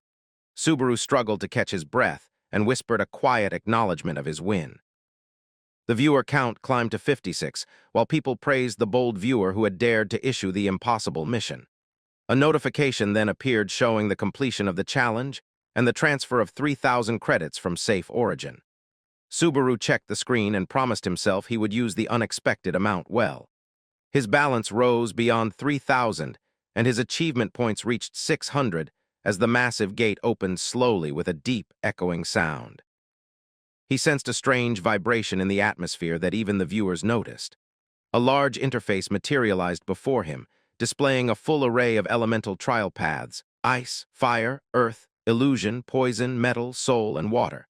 The viewers were stunned, remarking that even the highest recorded number was 16 and that the amount reflected a player's talent directly. Subaru ignored all of them and focused on the lightning test, and the system asked if he wished to choose it. Encouraged loudly by viewers, he answered confidently that of course he did. The system confirmed the selection, and Subaru stepped toward the bright light filling the gate. Meanwhile, at the office, Hatsuka jumped from her seat shouting with joy at Subaru's victory. She showed her phone to her colleagues proudly, pointing at the stream count that had already reached 60 and expressing her amazement at seeing 13 test options appear for him. John Teal watched her nervously, wiping sweat from his forehead, admitting quietly that defeating the wolf warrior, who had never been defeated before, was undeniably impressive. But he tried to reassure himself by saying Subaru was still only a beginner on the second floor, and that investing in him now would be unreasonable. Hatsuka refused to accept the hesitation. She made a bold proposal, shocking her coworkers. She declared that she and Seong Hyun would work for fixed salaries for 5 years if Subaru failed to obtain the lightning element, but if he succeeded, the manager would have to sign a contract with him on the spot. Seong Hyun panicked and shouted that he didn't agree to any of this and barely knew the streamer, pushing Hatsuka aside. The manager smirked, mocking the low probability of success, reminding them that the only person in history to ever obtain lightning was Subaru Narukami himself. Hatsuka answered with a sly and unwavering smile, saying they wouldn't know until the attempt was made. The manager accepted the bet coldly while Hatsuka forcibly covered her colleague's mouth to prevent him from interfering. Back in the test arena, the system announced the beginning of the lightning trial when Subaru suddenly sensed a dangerous shift in the atmosphere. Someone shouted a sharp warning and rushed in, pushing him aside just as a violent explosion erupted, scattering rocks and debris across the room. When the dust settled, a massive white creature stood flexing its huge muscles, and the stranger who had saved him scolded Subaru angrily for losing focus, asking if he had a death wish. A system message appeared immediately, ordering the defeat of the fragment of the giant. Subaru knelt on the ground in disbelief, wondering how such a monster had appeared here. The giant growled loudly, confusing the viewers who couldn't understand why a creature from the Circle of Giants race was appearing in a lightning challenge. Subaru stared at the enormous figure, realizing with unease that this was a boss-class monster that should have appeared only in the second half of the trial, not at the very beginning. As the giant raised its enormous club to attack, Subaru wondered silently whether killing the wolf warrior Greg had altered the test structure and increased its difficulty. The giant slammed its weapon down, shaking the arena and sending stone fragments flying in all directions. Subaru dodged the strike with ease and noted that despite its massive size, its physical capability was far inferior to Greg's. He thanked his luck for knowing this beforehand. The person who had saved him yelled again, accusing him of wasting their effort and ordering him to run while he still could. Subaru, however, decided that the battle had to end before anyone interfered. Drawing his sword, he activated the unknown demon's sword ability, allowing the blade to drain his health and magnify his combat power. To reduce the backlash, he triggered the level 2 Wedge of Greed skill, pushing his body just enough to withstand the weapon's hunger. As the giant charged at him with another crushing stomp, Subaru dodged lightly and watched the ground crumble under its force. Rather than retreat, Subaru sprinted forward and ran up the giant's extended arm with lightning speed. The creature blinked in confusion, unable to follow his movement, and before it understood, Subaru was already behind it in midair. He landed firmly on its shoulder and plunged the sword deep into its flesh, drawing a spray of thick blood. The monster roared in pain, but Subaru simply stared coldly and muttered in annoyance at the noise. With a direct and decisive swing, he silenced the creature permanently, telling it to remain quiet for the rest of its life. Blood erupted from its neck as the giant collapsed with a thunderous crash. A system message appeared, announcing the defeat of the fragment of the giant and clearing of the 4th stage. The viewers watching the stream erupted in shock, unable to understand how Subaru had suddenly leapt all the way to stage 4. More notifications followed, showing his level rising and his strength, agility, health, and magic increasing. He also gained 4,000 achievement points at once along with 2 rare items, the Heart of the Giant and the Lightning Bolt armor. The comments exploded in amazement at the reward generosity and the unprecedented feat of clearing stages 1 through 4 by defeating Greg. The person who had saved him ran back, panting heavily, and the viewers identified him as Falcon. Falcon stared at Subaru in disbelief and asked what exactly he was. Subaru sheathed his sword calmly and answered that Falcon could tell just by looking. He then stood tall in a heroic stance and declared that he was the one who came to defeat the giant, though viewers mocked his vague and theatrical answer. The scene shifted to a small, quiet village where Subaru entered an inn and sat on the bed to rest. The viewers demanded to see the items he had obtained, expecting something powerful. Subaru agreed cheerfully, saying he was curious himself, and opened his inventory. The first item was the Heart of the Giant, a rare ring that increased health by 2 points and enhanced recovery, a bonus he admired. The second was Lightning Bolt, a rare armor that boosted defense by 5, carried lightning energy, and even had an active skill capable of negating negative status effects once a day. Subaru wore the armor and appeared far more imposing with its sleek lightning design. Suddenly, a new mission popped up from a viewer named Narukami Koa, offering 5,000 credits for learning the lightning skill. Similar missions followed from viewers like I Am Bald, Mission Villain, and Safe Origin, all offering enormous sums of credits just to watch him use lightning. Subaru thanked them sincerely, promising that he would definitely show them lightning's power. Yet as he looked at the long list of expensive requests, he wondered why so many people were specifically waiting for him to use the lightning skill, and a vague sense of suspicion began forming quietly in his mind. Subaru began to understand that the original Subaru Narukami had been far more influential than he had imagined. Before he could think deeper about it, a knock on the door interrupted his thoughts, and he allowed the visitor to enter. The viewers immediately noticed from the comments that someone seemed to be eavesdropping. The door opened, revealing Falcon accompanied by a handsome knight clad in polished armor. Falcon introduced the knight with respect, apologizing for the delay and explaining that this was Lord Pellis, commander of the village knights. Falcon spoke about the frequent giant raids in recent days, explaining that the knights had been on constant alert with full armament to protect the villagers. They asked the residents not to leave their homes unless absolutely necessary.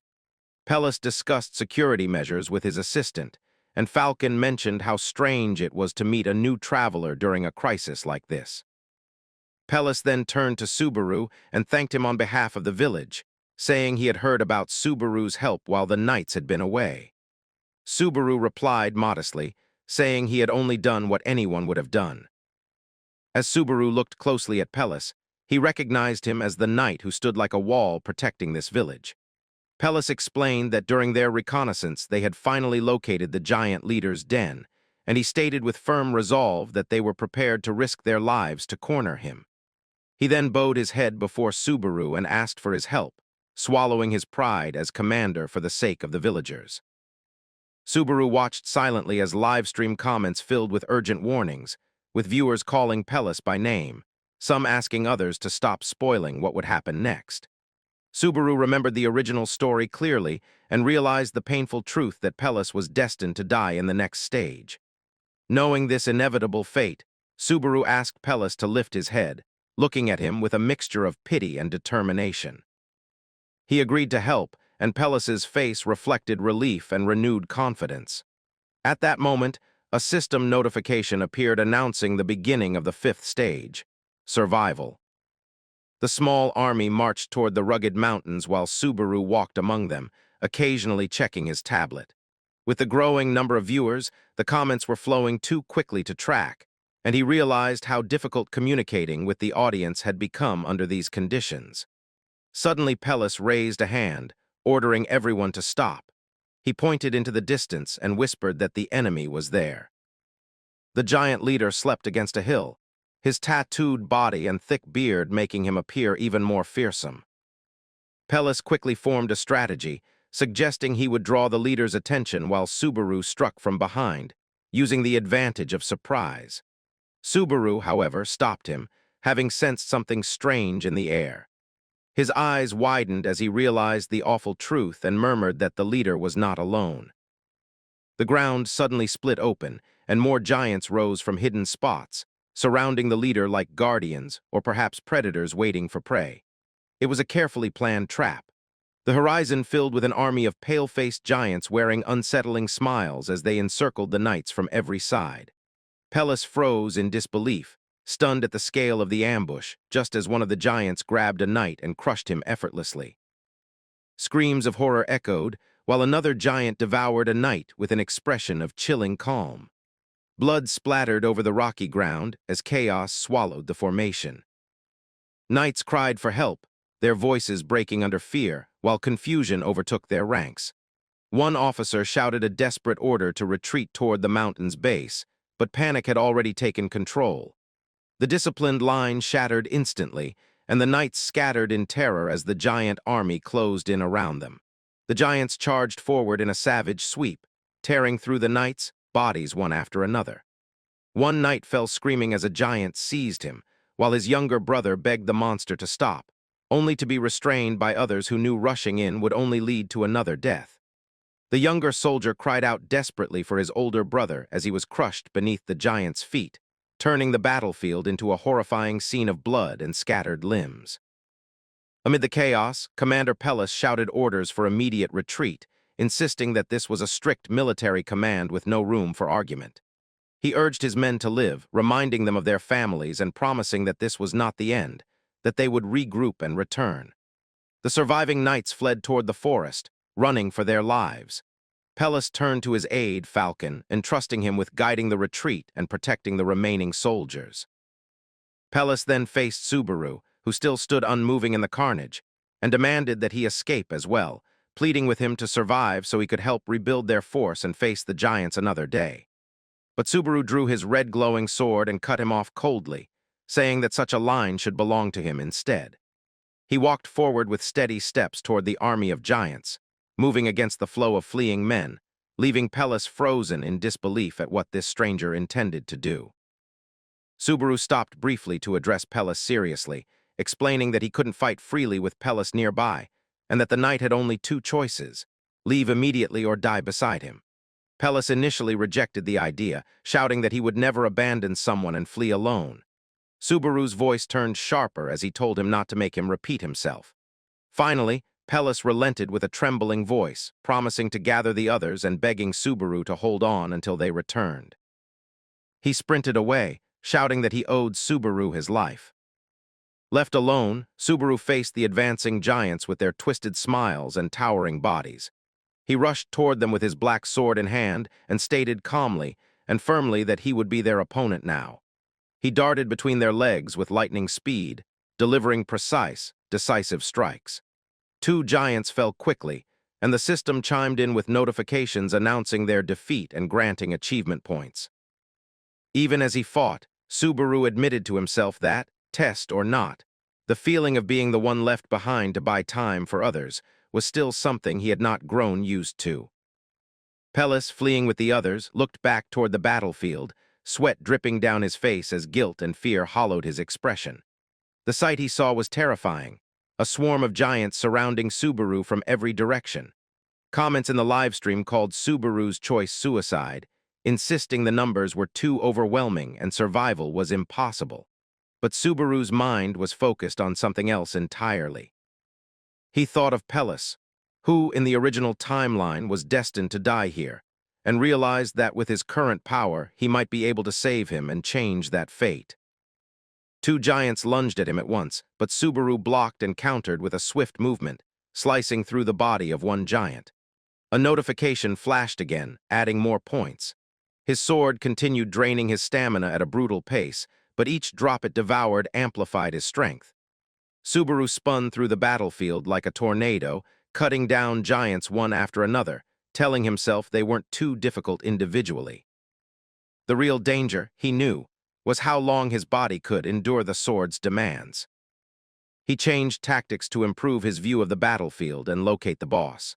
Leaping high into the air, he used the giants' bodies as stepping stones, beheading several from above as he moved. He pierced through their formation with fierce momentum, finishing with a powerful kick that shattered a giant's skull. Viewers filled the comments in awe, recognizing the aerial combat style that had once defined Narukami Subaru. The Wedge of Greed skill continued to resist some of the sword's side effects, and Subaru felt slight recovery in his health and mental strength, admitting silently that good equipment truly made a difference. Still, with an endless army of giants surrounding him, he identified his single objective. He had to defeat the boss before his body collapsed entirely. The giant leader appeared with a terrifying grin, eyes burning with savagery, raising his massive weapon with the intent to crush everything. He towered over Subaru, yet Subaru ran straight toward him with complete confidence. He understood clearly that if he failed to finish the fight in one instant, he would die here. Gathering all the strength he had left, Subaru activated the active skill of the lightning bolt armor, a shield of lightning, and prayed the move would work.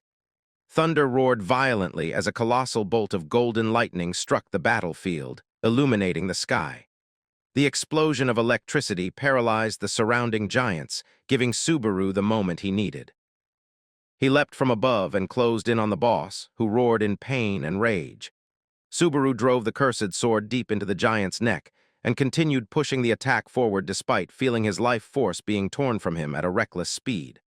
Finally, the giant boss collapsed with a trembling crash. A system message appeared announcing the defeat of the giant seed and the clearing of the fifth survival stage, describing it as an extraordinary achievement. More notifications followed, stating that Subaru's level rose by 2 and his strength, agility, vitality, and magic increased. The stream exploded with astonishment as viewers asked if anyone had ever defeated this boss. The answer came back immediately. No one had.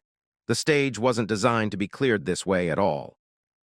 Subaru looked down at his exhausted body and sighed, wishing he could have ended the fight with a single stylish blow like in comics, but reality proved much harsher. As the clouds above began to clear, the remaining giants staggered in confusion after their leader's death. Subaru landed heavily on the ground, panting. The Wedge of Greed had failed to fully block the sword's recoil, and the side effects were taking a painful toll. Then he realized something terrifying. The monsters hadn't disappeared. The rules stated that they remained until the test timer ended. The giants slowly regained their senses and turned their murderous gazes back on him. The very loophole Subaru had taken advantage of earlier had now turned against him.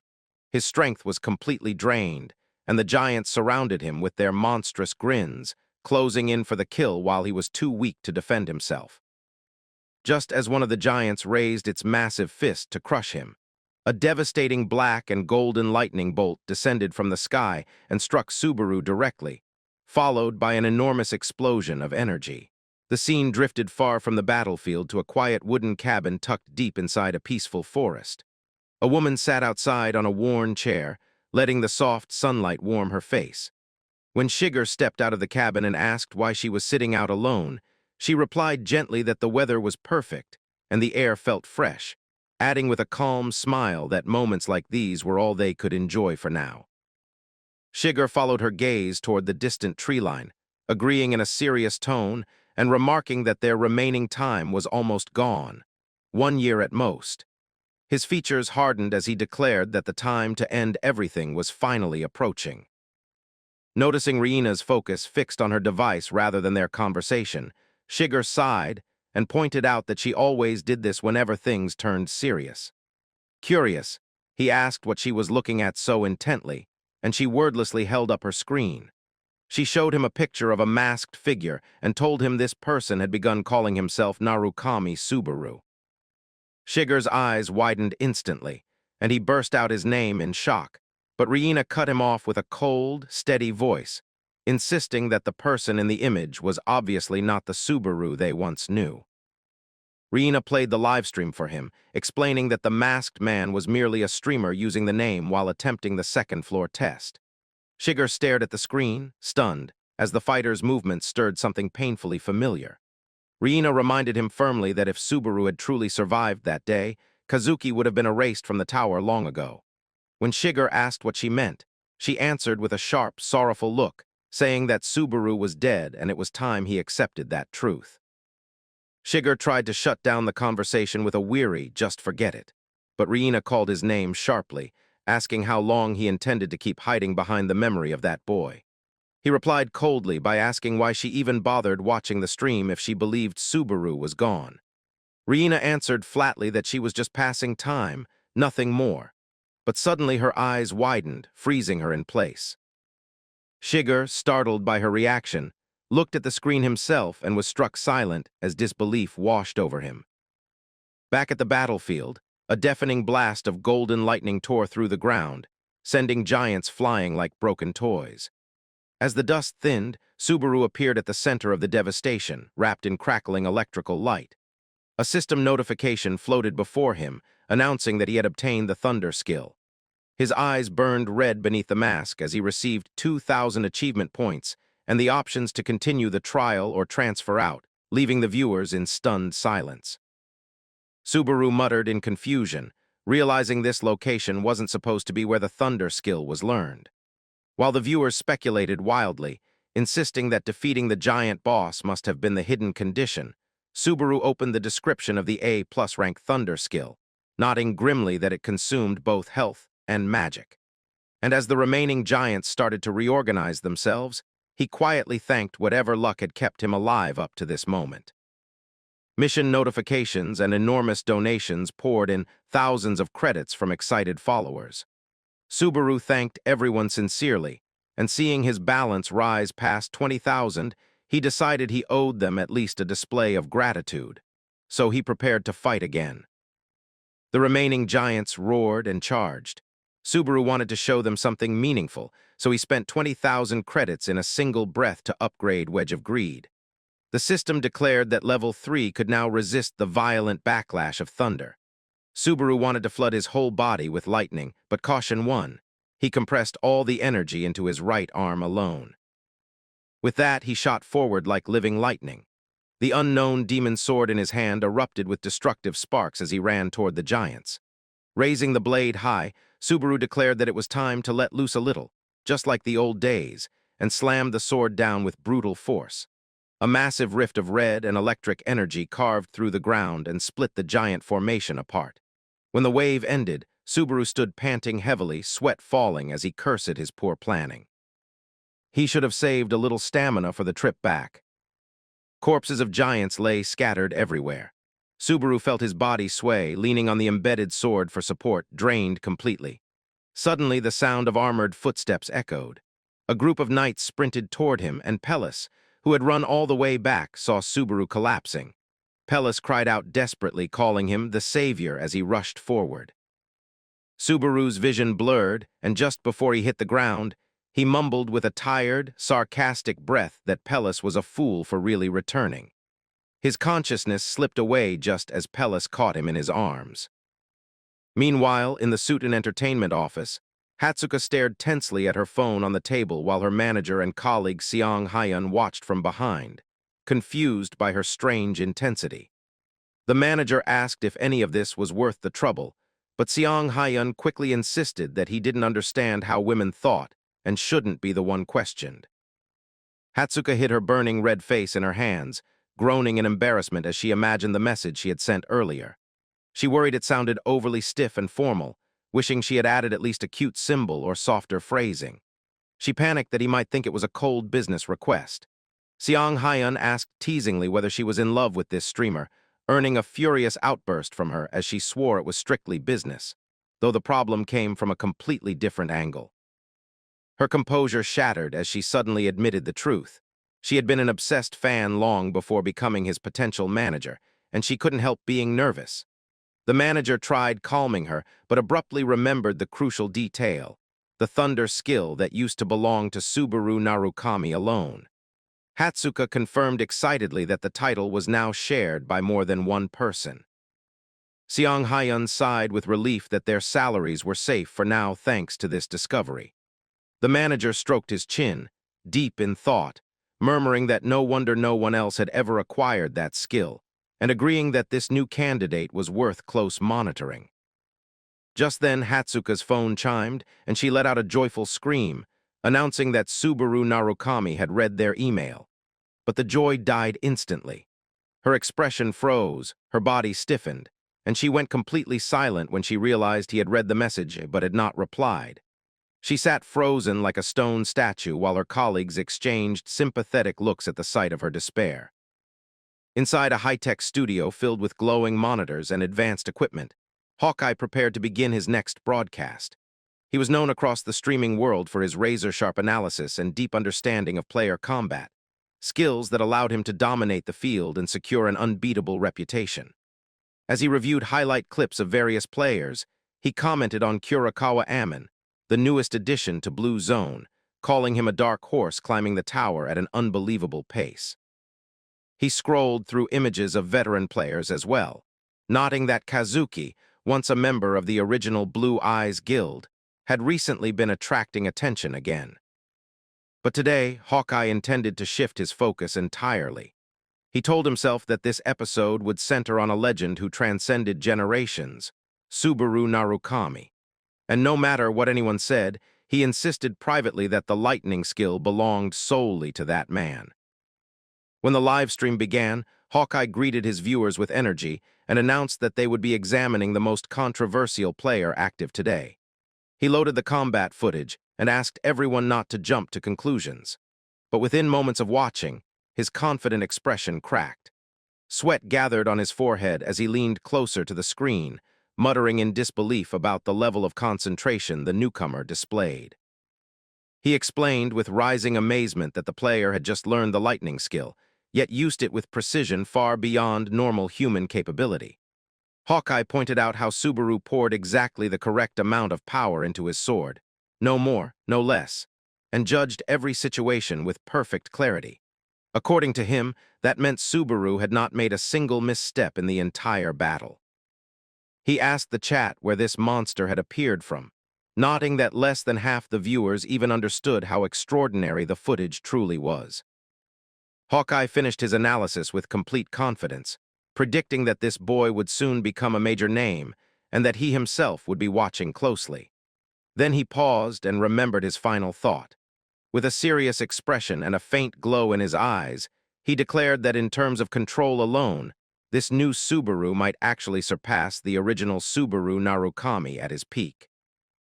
Meanwhile, inside the tower's break room, Subaru woke up breathing heavily. System messages floated in front of him, informing him that the sixth stage was now on standby and his physical fatigue had been restored completely. Subaru decided to take a break rather than continue. The system required both the completion of the previous stage and zero fatigue, a condition he had met physically, but his mind still felt drained. He picked up his device and thanked his viewers, surprised to see that the stream's audience had grown to 742 by the end. Shocked that the number had risen so much without him noticing, he apologized for stopping there and announced that he would rest for one day.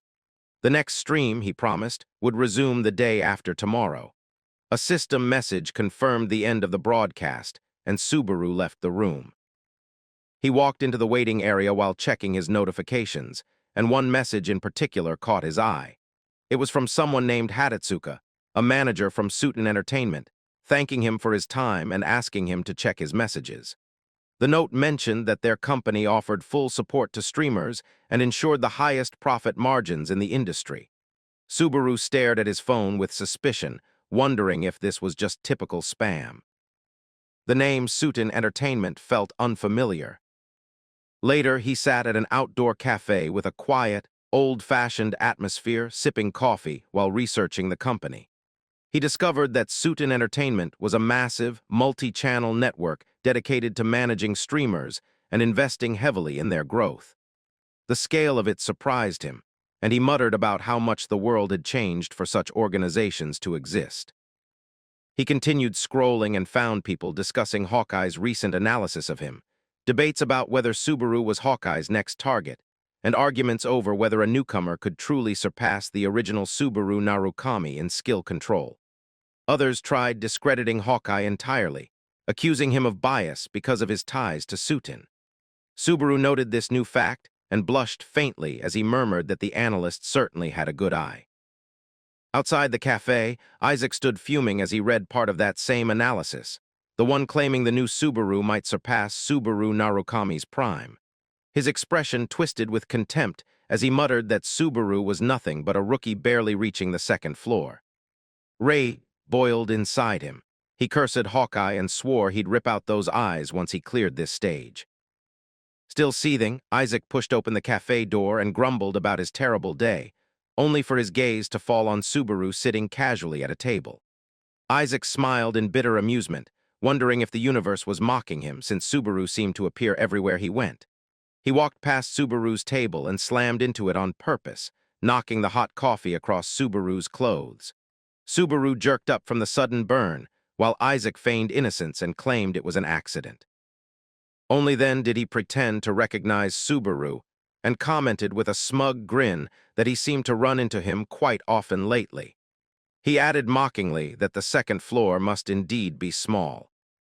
With exaggerated generosity, Isaac said he'd buy Subaru another coffee since Subaru was always broke anyway. Subaru ignored him completely and turned away, causing Isaac to shout at him to stop. Subaru looked back with a cold, sharp stare that immediately irritated Isaac, who hated that expression. Subaru reminded him quietly that he had warned him last time, asking if Isaac had lost his mind to repeat the same behavior. Anger erupted inside Isaac. He grabbed Subaru's collar and called him scum, leaning close to threaten that he would crush him just like before, and that merely erasing that arrogant face wouldn't be enough. Subaru answered in a low, calm voice that he didn't have the patience for childish nonsense today. He grabbed Isaac's hand, peeled it off his collar, and squeezed with so much force that Isaac froze in shock, unable to understand how Subaru had become this strong. Subaru stepped back, telling Isaac coldly to consider this repayment for the spilled coffee and thanking him for the treat before walking out. Isaac shouted after him like a madman, demanding he return, but Subaru ignored him and left the cafe. Isaac cursed everything, Narukami Subaru, Haas, Subaru, the entire tower, feeling as though both versions of that name existed solely to torment him. Meanwhile, Subaru checked something on his tablet and suddenly remembered the message he had received earlier. He took out his phone, preparing to send a reply. Elsewhere, Hatetsuka was soaking in her bathtub, lazily tapping her rubber duck when her phone chimed. She glanced at the screen and instantly froze. Subaru had replied, promising a meeting soon. Her expression brightened with sudden excitement as she sat up, splashing water everywhere. Deep inside the exiled lizardman's dungeon, water dripped steadily through narrow canals, while the corpses of defeated monsters floated silently in the murky channels. Subaru stepped into the boss chamber with calm, measured footsteps, his sword glowing faintly with layered radiance as he prepared himself for the decisive encounter. A system prompt flickered before him, reporting that Wedge of Greed was resisting the vicious recoil of the cursed blade. Subaru told himself he was slowly adapting to this body's limits and rhythms.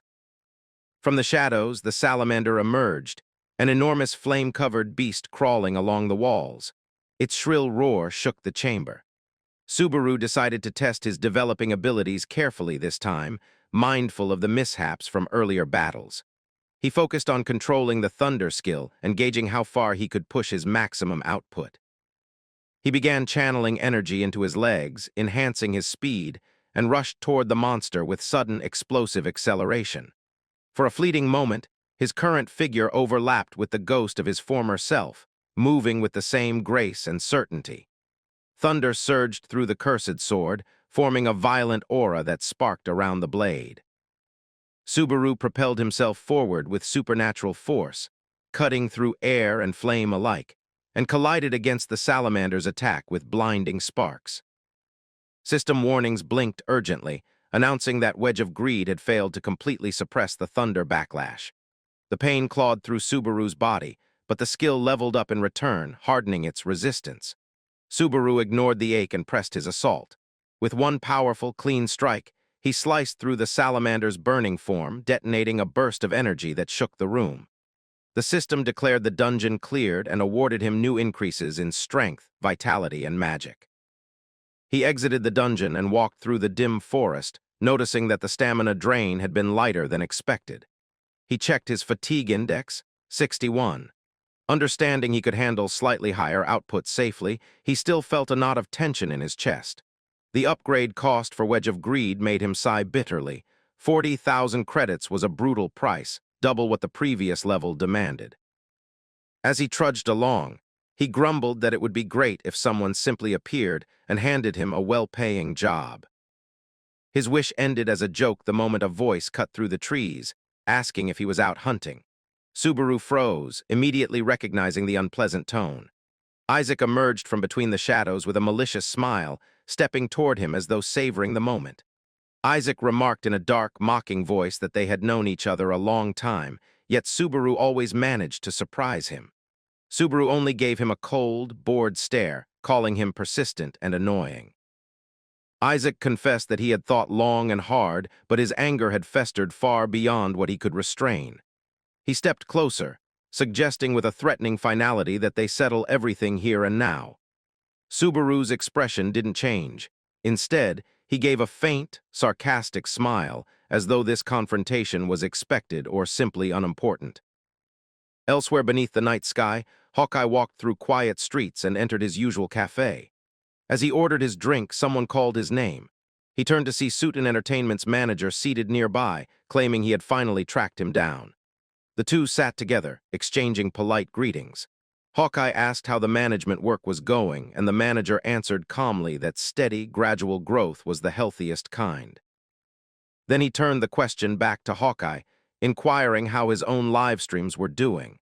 Hawkeye explained that his viewership remained stable since the major faces in the field rarely changed. Knowing this wasn't merely a casual visit, Hawkeye set aside his coffee and asked what the real purpose of the meeting was.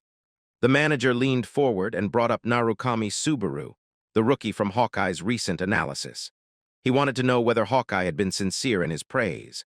Hawkeye answered without hesitation, saying that the newcomer possessed raw talent even greater than the original Subaru Narukami's in terms of control. But he added sharply that whether such a player could actually climb the tower to similar heights was an entirely different question. The manager smiled, pleased with the clear and balanced assessment. He then revealed his goal, recruiting this rookie to their agency.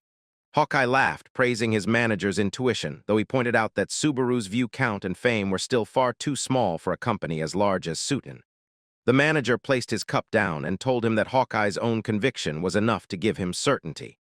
He then revealed his plan, a collaboration between Hawkeye and Subaru to boost Subaru's visibility. Back in the forest, Isaac confronted Subaru with renewed hostility. He mocked Subaru's survival in the dungeon, claiming it was nothing more than luck, and suggesting Subaru must have fled the moment he got hurt. He warned him not to delude himself into thinking he was the legendary Narukami Subaru or that he could learn the thunder skill. His voice sharpened with hatred as he cursed Narukami Subaru's name, gripping Subaru's shoulder tightly. Isaac said bitterly that if the real Subaru was dead, he should remain quietly in his grave. His eyes burned red with hostility as he muttered that every person named Subaru had a talent for driving him insane. Subaru exhaled softly, almost sorrowfully, thinking of the cruel irony that the age following his death had become filled with impostors and imitators. Still, he wanted clarity. He asked Isaac directly why his hatred ran so deep. Was it really just because of the name Subaru? The idea seemed ridiculous to him, given how beloved the name had become. Isaac's fury detonated. He shouted in Subaru's face, demanding whether he dared say that while knowing who his father was. Subaru blinked with cold disinterest and asked what that had to do with anything, criticizing Isaac's habit of dragging his father into every conversation. Isaac snapped back that his father was Reinhardt. The name struck Subaru immediately. Reinhardt, the ninth-floor high-ranker, the one-strike swordsman. His mind flashed back to the day the tower shook with shocking news. Earthling Subaru Narukami had defeated Reinhardt in a duel using only a single strike, ending the fight in less than 30 seconds.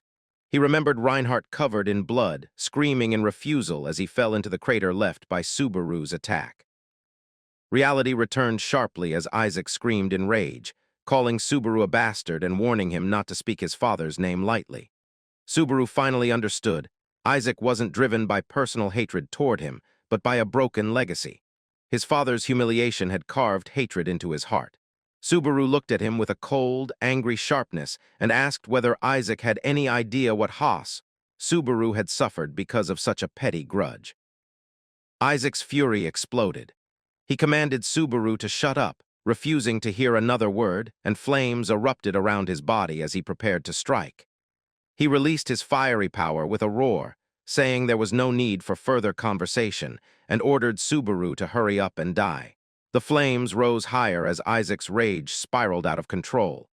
He shouted hysterically that he hated Narukami Subaru to the point of feeling sick.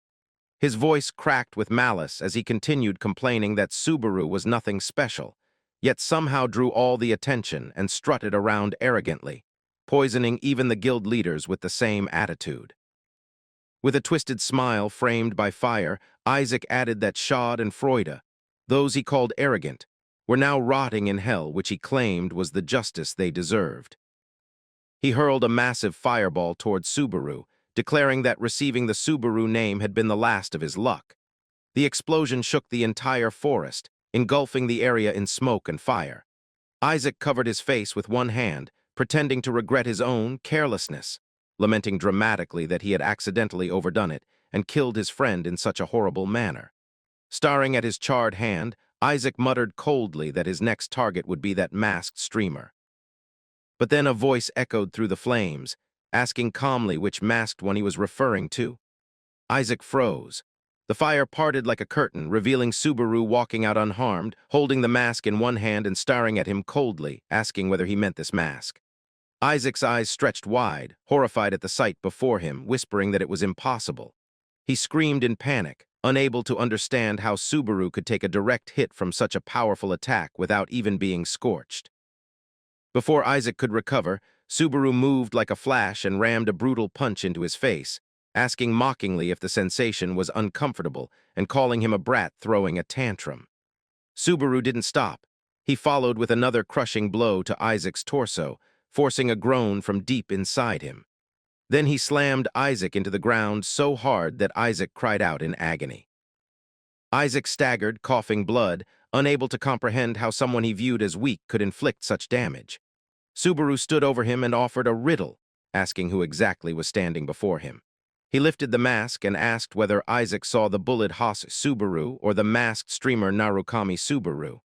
Then his eyes glowed sharply, and he added a third option, the Narukami Subaru with blue eyes. Isaac forced himself upright, coughing violently, refusing to fall for such tricks. He claimed Subaru had just confessed to being the streamer. His energy flared again as he scoffed at the thunder skill, declaring it wasn't impressive if someone like Subaru could learn it. Fiery claws formed at his hand as he asked with contempt whether Subaru really thought he could win. He boasted arrogantly that if someone as weak as Subaru had acquired that legendary skill, then he must have already surpassed the original Narukami Subaru. He launched forward with blazing fire, screaming triumphantly that he would prove it. but Subaru vanished and reappeared in a flash of lightning. A single sword arc cut through the air, and Isaac didn't even comprehend what happened until he saw his severed hand falling. Shock distorted his face as Subaru stepped closer. Subaru told him coldly that his answer was wrong and expressed genuine surprise that Isaac could spew nonsense so far removed from reality. A creeping terror climbed Isaac's spine. He looked up at Subaru, finally realizing something was terribly wrong. Subaru's earlier words echoed, about Isaac's petty hatred, about Subaru's suffering caused by such a childish grudge. Subaru placed the blade against Isaac's neck and with burning fury warned him never to speak lightly of his comrades again. Isaac's eyes bulged with fear as his trembling voice muttered the truth he could no longer deny, that the person standing before him was the legendary blue-eyed Narukami. Subaru cut off his realization with icy finality, declaring that playtime was over. In one swift, decisive motion, Subaru ended the fight. Isaac stumbled, blood erupting from the wound, while Subaru told him that this was more than enough thanks for lending him the body.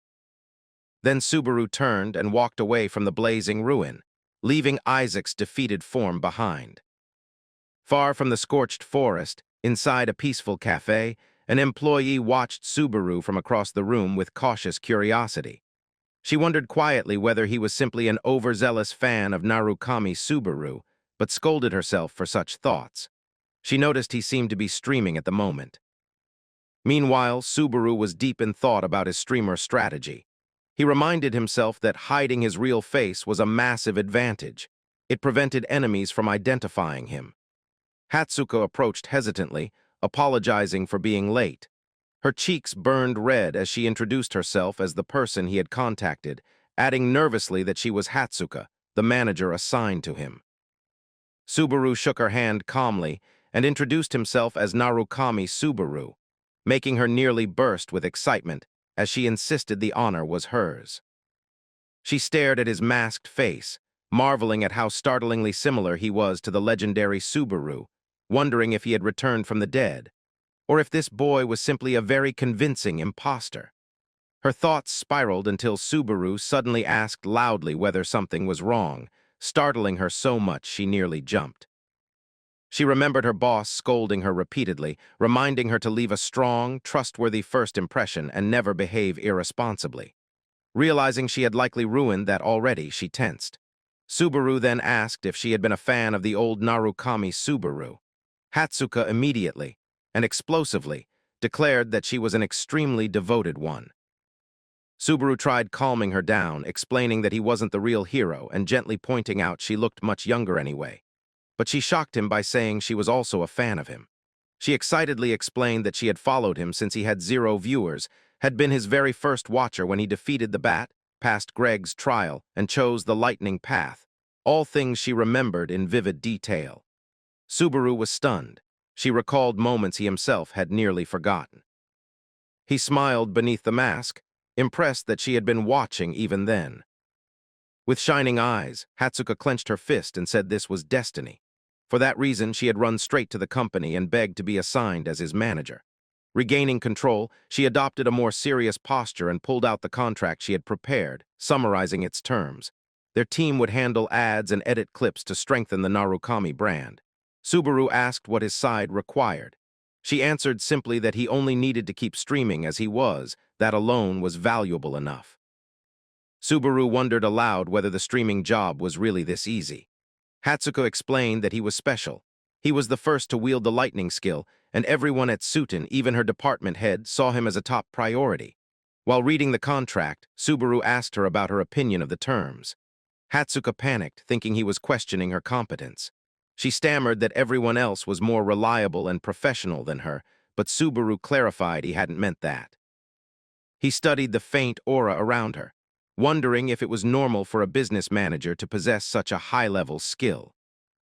Hatsuka, meanwhile, was dying internally, convinced she had completely failed. Subaru realized what that aura meant. As his fame grew, the enemies he would face would only get more dangerous. There would be no time for rest. He had to stay ahead. Hatsuka sat stiffly, cheeks on fire, forcing herself to maintain a professional image. But anxiety thundered inside her. What if Subaru rejected the offer? Her mind raced so wildly that she half-seriously wondered whether she should force him to sign if necessary. At that exact moment, Subaru appeared beside her and extended his hand for a handshake. She shot upright in shock, letting out a panicked scream full of stuttering. All the emotional balance Hatsuka had tried to maintain vanished instantly. Subaru sat across from her with complete calmness and asked politely that she look after him in their upcoming work. She stared at his extended hand, at the quiet glow of his eyes behind the mask, and instead of responding like a trained professional, she grabbed his hand with both of hers and burst into tears, shouting with overwhelming enthusiasm that she should be the one asking him to take care of her. Later that day, Subaru began his stream. The system window shimmered into view, announcing the start of the broadcast, and at that exact moment the viewer count jumped to 703. Messages flooded the chat, greeting Narukami and bombarding him with questions about the mask. Subaru immediately noticed the unusually high numbers and understood at once that this sudden surge came from Hatetsuka's promotions and early advertising. Without wasting a second, he held his phone with seriousness and announced the beginning of the 6th stage, titled The Legend ****. The scene shifted to a stormy night deep within the forest, where rain hammered the tents and weapons lay stacked in piles beside muddy walkways. Inside the command tent, several armored knights gathered around a map while thunder rumbled outside. Commander Pellis asked sharply where their savior was. One knight voiced his doubts openly, saying it was impossible to trust someone who wasn't even a knight, and even harder to believe that an unknown outsider could defeat the giant leader alone. He continued speculating that unless Pellis had seen the battle himself, the monster Subaru killed might not have been the real leader at all. Pellis's expression darkened at those words, and he scolded his men harshly for disrespecting the person who had saved their lives. At that moment, the tent flap lifted and Subaru entered, accompanied by Pellis's aide, who announced with a bright smile that the savior had awakened. Pellis hurried towards Subaru, greeting him gratefully and saying that thanks to his efforts, he could now walk without any support. But the other knights stared at Subaru with quiet hostility, whispering among themselves that he didn't look particularly strong and that the mask only made him more suspicious. Subaru caught their expressions instantly and confronted them with a cold tone, saying it seemed they either refused to believe he had slain the monster or simply could not accept the truth. He remembered how Hatetsuka had adjusted his microphone settings so that only viewers could hear his voice, an incredibly useful trick in boring or irritating conversations. Even with that advantage, the knights' tone irritated him, and he commented sharply on their lack of respect toward someone who had saved their entire order. The chat erupted with laughter and mocking remarks about the knights, urging Subaru not to tolerate their arrogance. Then an older knight stepped forward, a man with a gray beard and a dignified presence. His name was Dale. He extended his hand to Subaru and thanked him sincerely, but Subaru felt the extreme pressure hidden beneath the handshake. Dale spoke with a heavy voice, explaining that although he had tried to protect the village, everything had been trampled and crushed. Subaru blinked in surprise at the word trampled, and Dale answered with a grim expression that it had been done by that man. Subaru looked into his eyes with seriousness and asked if there existed someone more dangerous than the giant leader he had already defeated. Dale answered simply and confidently, yes. He then began describing an ancient legend. The true giants, the ones who once battled the gods, had long been sealed away. The giants that roamed these lands were only faint remnants, shadows of their former selves. But the new leader who appeared after Subaru's victory was different. His strength neared that of the legendary giants, and Dale admitted with horror that he never imagined any of those beings still existed.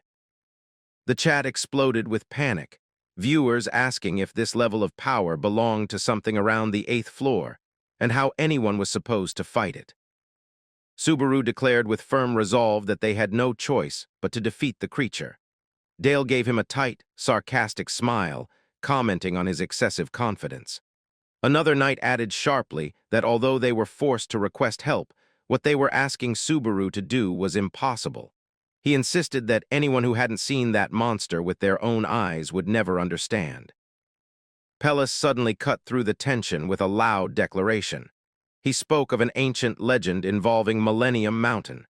At its peak, he said, a fragment of lightning was hidden, something powerful enough to fight the giants, and he believed Subaru was the only person capable of finding it.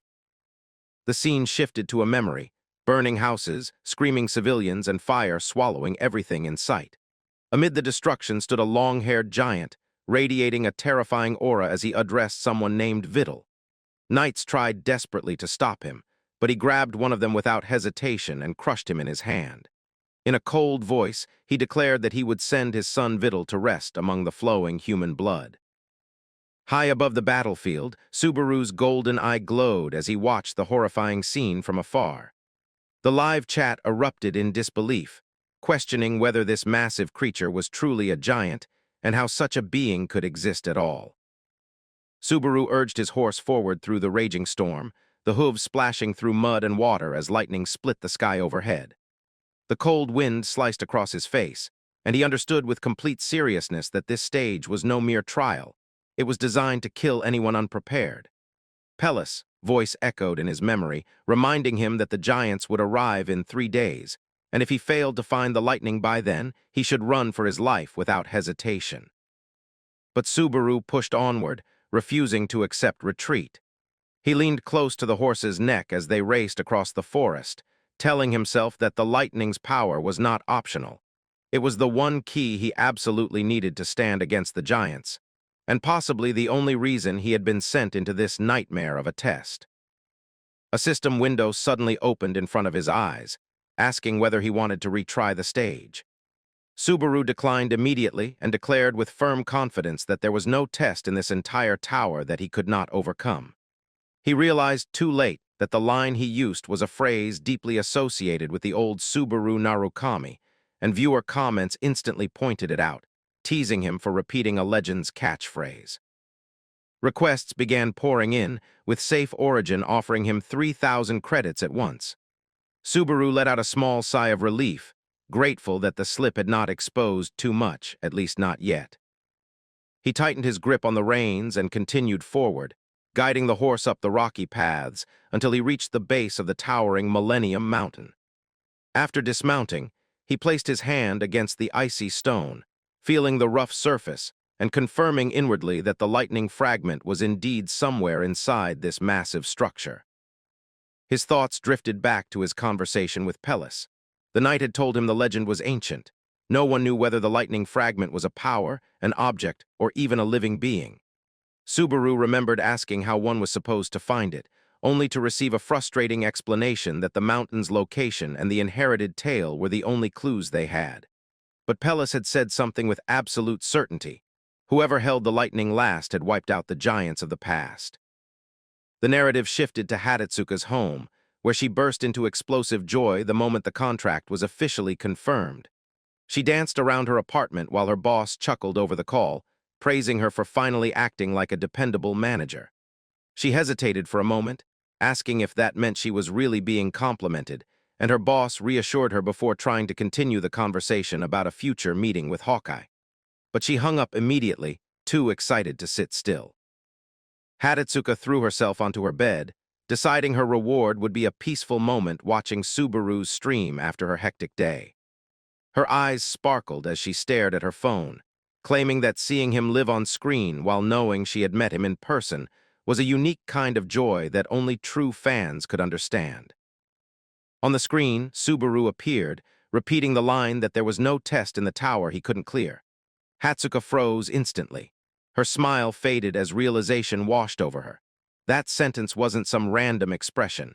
It was a phrase engraved in the memories of players for more than 20 years. Doubt wrapped around her like a cold fog as she wondered why those exact words had come from his mouth so naturally.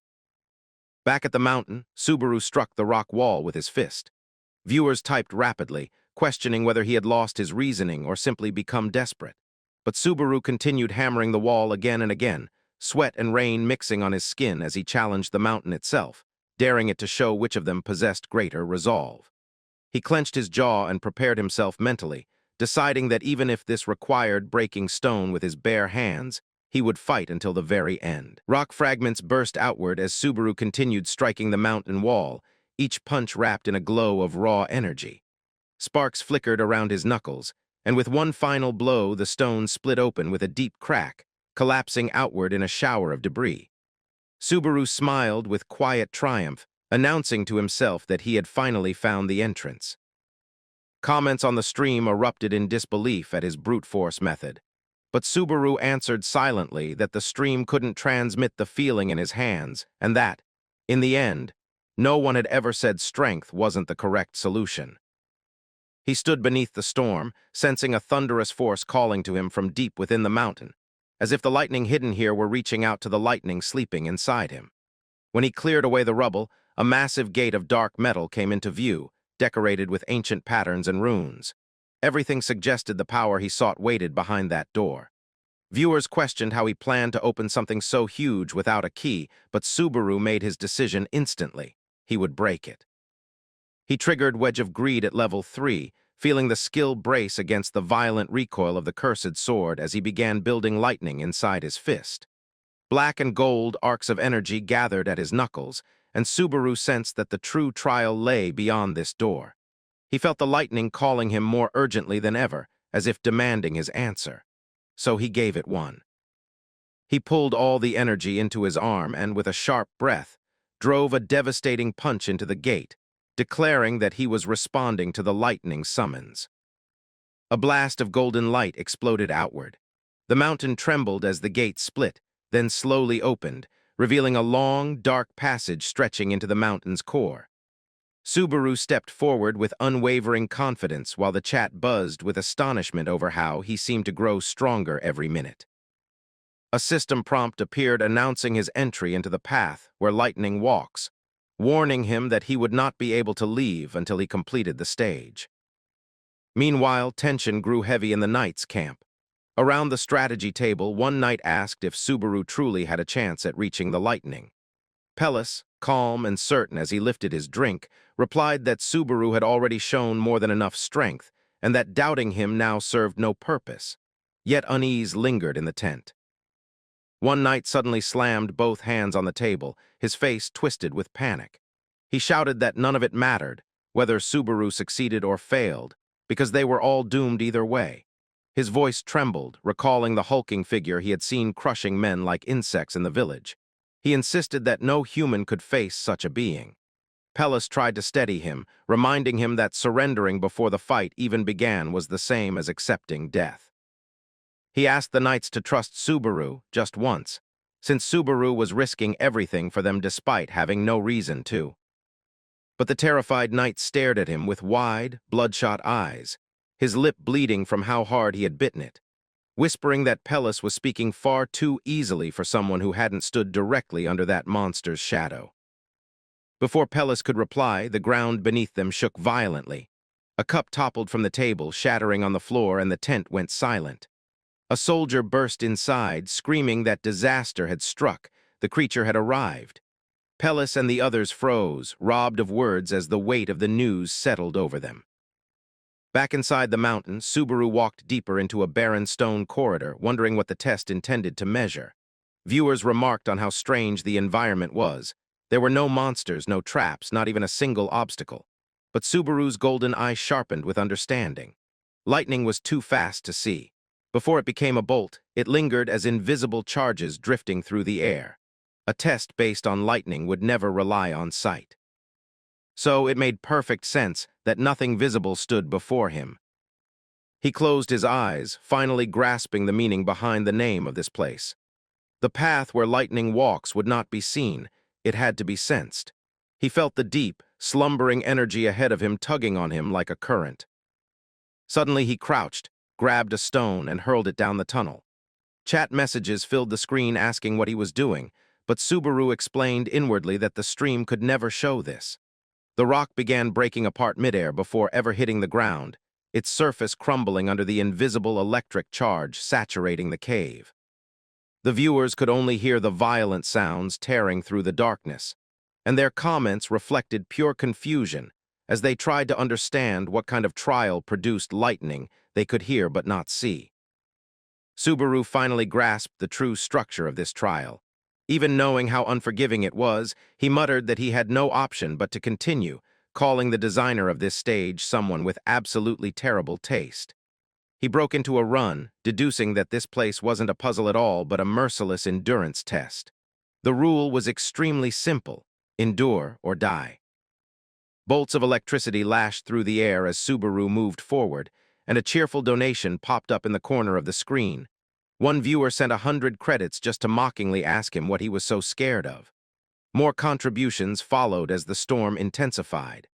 Someone tossed him 1,000 credits.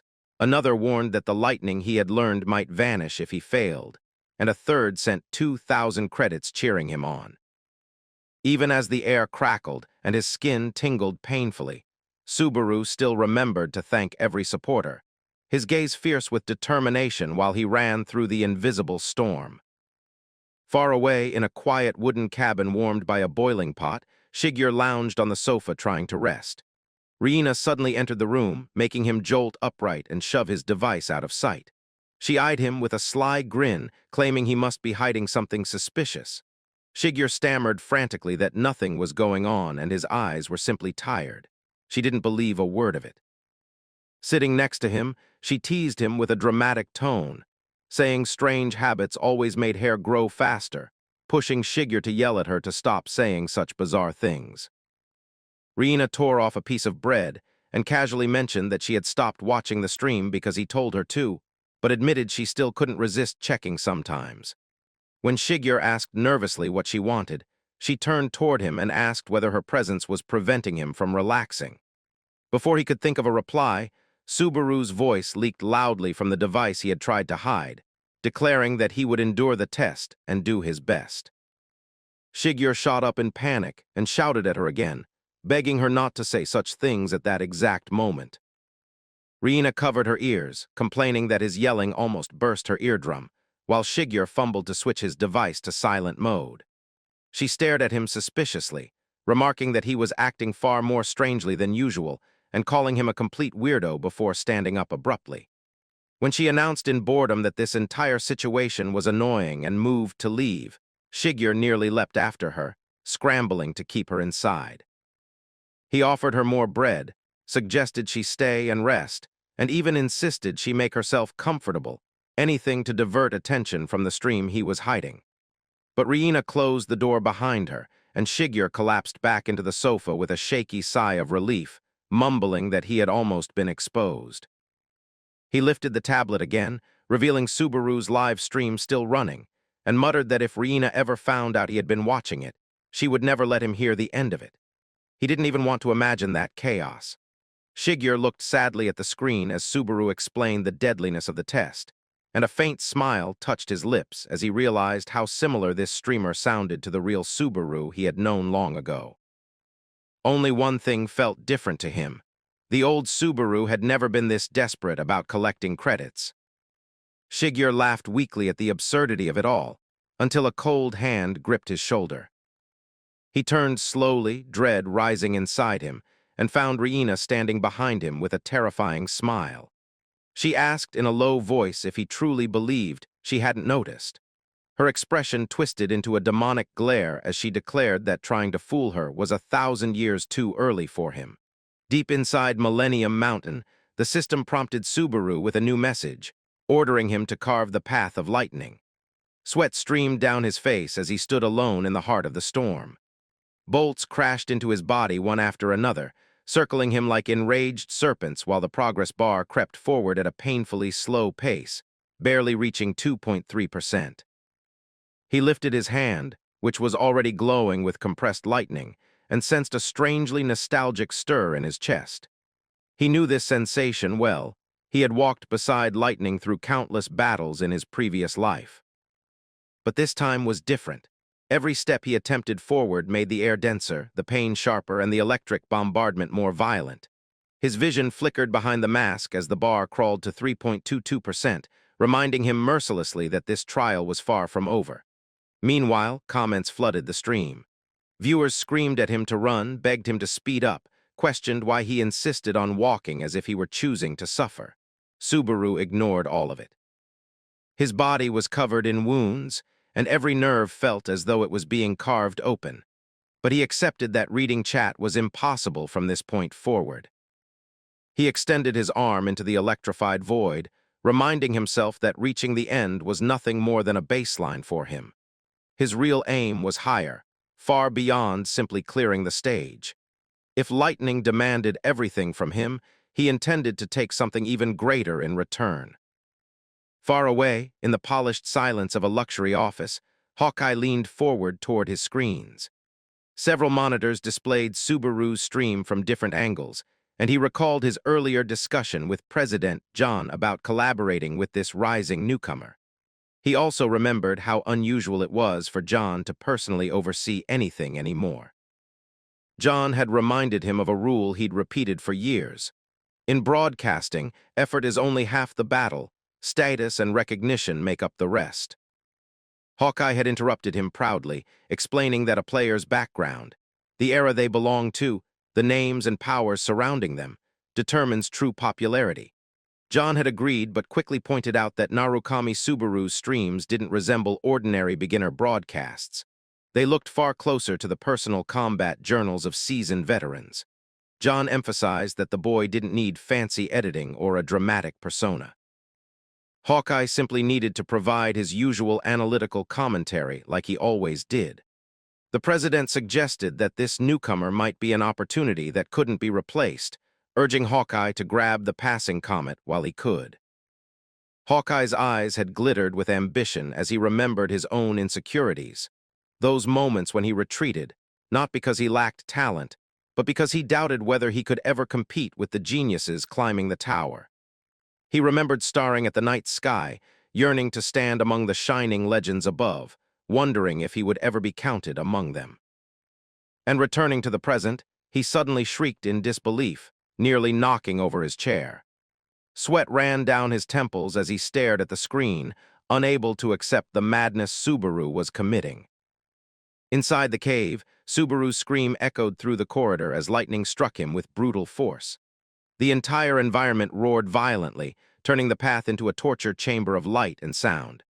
Blood trickled down his limbs while the relentless assault continued to hammer him from every direction.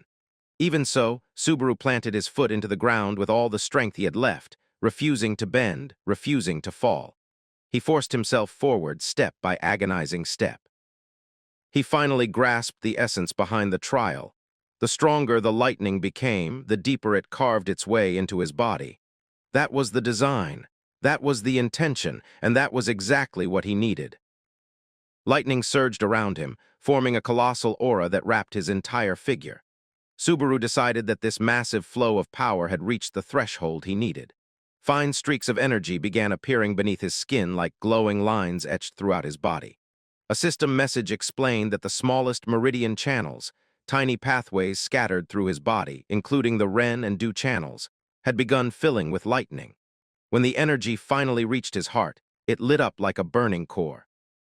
The progress bar leaped from its sluggish crawl to a sharp 20.7%, and a diagram of Subaru's body unfolded before him. The system announced that the micromeridian activation had begun. Lightning visibly settled inside his frame, stabilizing, strengthening, and a message appeared calmly that his magic is increased by +1. Subaru tightened his lightning-soaked fist, vowing inwardly that no matter how brutal the price became, he would master this power completely. He reminded himself of the structure of the body, how the Ren and Du channels formed the two main pathways of inner energy, and how the micromeridians were the countless thin networks branching through every corner of his form. As he staggered forward through the storm, he felt lightning circulating wildly inside him, reaching places no energy had ever touched before. He understood then that the old body of Haas Subaru had never once undergone proper purification. Now, instead of following the usual slow and safe method using one's own mana, he was forcing the process using raw lightning, a shortcut so violent that a new negative status appeared on the system window: electric shock. He pushed forward anyway, even as whole waves of electricity ravaged him from the inside. His muscles trembled uncontrollably and blood splattered across the cold stone, yet he stubbornly refused to fall. He knew purification through natural mana would have hurt, but never like this. This was something different. It was as if the lightning was tearing apart the impurities inside him with claws, carving channels open by force, and every second felt like needles driven deep into bone. Across the city in the darkness of her room, Hatsuka sat frozen while watching the stream. She held her phone so tightly her knuckles turned white. Her breath hitched when she finally understood what Subaru was attempting. She murmured in disbelief that he was force-opening his micromeridians inside this environment and doing it while still moving. She knew enough to understand how insane that decision was. For most people, this degree of torture would have made them collapse unconscious over and over, even though the test itself wasn't reality. The pain, however, was real. Pain the brain recognized instantly. Pain the nerves could not distinguish from real life. She pressed a hand against her forehead, torn between fear and confusion, trying to grasp what reason could push him to choose something so self-destructive. The scene returned to the cave, where the system now declared that more than half the micromeridians had been activated. Subaru's foot, wrapped in lightning, dragged forward slowly as if each step demanded every piece of strength left inside him. The agony grew sharper, gnawing at the edges of his consciousness until he felt the world tilt and distort. His thoughts began to slip. He muttered to himself that every terrible thing that had happened was his fault, that he was the one who had led them to their deaths. The cave blurred, and in its place, he found himself standing in a blizzard of white snow. A memory resurfaced. He had been standing proudly before his companions, insisting with a confident grin that there was no test he could not clear. He could see each of them clearly: Shuhei, Soya, Kei, Yori, and even Shigeru and Riina, smiling behind him with complete trust. They had believed him when he told them not to worry, and when he promised that victory was guaranteed because he was leading them. That bright memory twisted with pain. Reality snapped over it like shattering glass. If he hadn't spoken so arrogantly back then, if he hadn't pushed them forward with his overconfidence, then none of them would have had to die that day. The guilt stabbed so deeply he nearly lost his breath.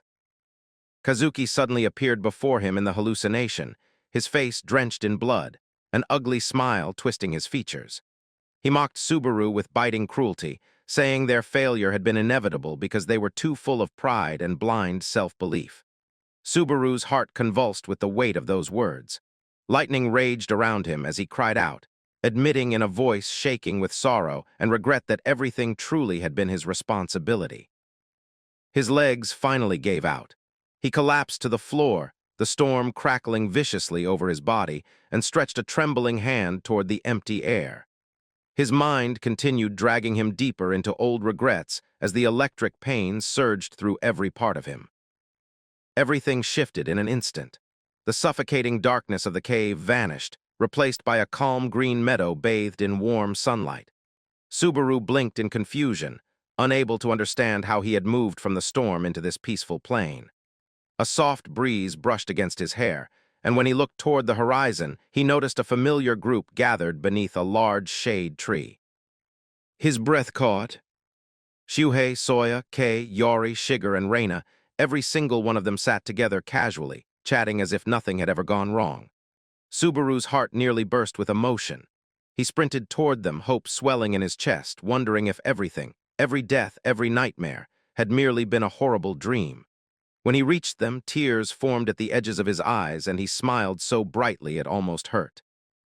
He placed a trembling hand on one friend's shoulder, murmuring with relief that the nightmare had been disgusting but false, and he begged them to listen to him about the dream. Someone called his name, Subaru. But as soon as he turned, their faces twisted. Warm smiles warped into grotesque expressions full of hatred and suffering. Their voices rose in a harsh chorus accusing him directly of leading them to destruction. One voice trembled with anger, shouting that they never wanted to die. Subaru staggered backward, whispering their names in disbelief as terror crawled up his spine. Shino stepped forward, her body torn as if she had crawled out of her own death. She fixed him with a resentful stare and berated him bitterly, reminding him of all the bold promises he had sworn before the tragedy. She demanded to know why he hadn't protected them. Subaru's lips trembled as he whispered her name, horrified by the sight of her remaining eye bulging with pain. The peaceful meadow melted away into utter hell. Corpses and tattered spirits surrounded him, screaming and crying out. Flames rose all around as their voices clawed into him, begging him to save them, begging not to die. Subaru's mind crumbled under the weight of their grief and blame. He screamed in despair, reaching desperately toward their fatting figures, begging them to come back, begging them not to leave him behind. His voice echoed endlessly, swallowed by a void that didn't care for his suffering. He collapsed to his knees, broken and drowning in guilt. Then the hallucination shattered. Subaru found himself back in the electrified cave, coughing blood as he gasped for breath. The storm still raged around him. His entire body quaked, and only then did he understand how close he had come to losing his mind entirely. The system window blinked before him, stating that micromeridian purification had reached 97.87%, and that lightning had now fully settled inside him, increasing his magic again. He gritted his teeth and cursed whoever had created such a deranged trial. Slowly, he pushed himself upright.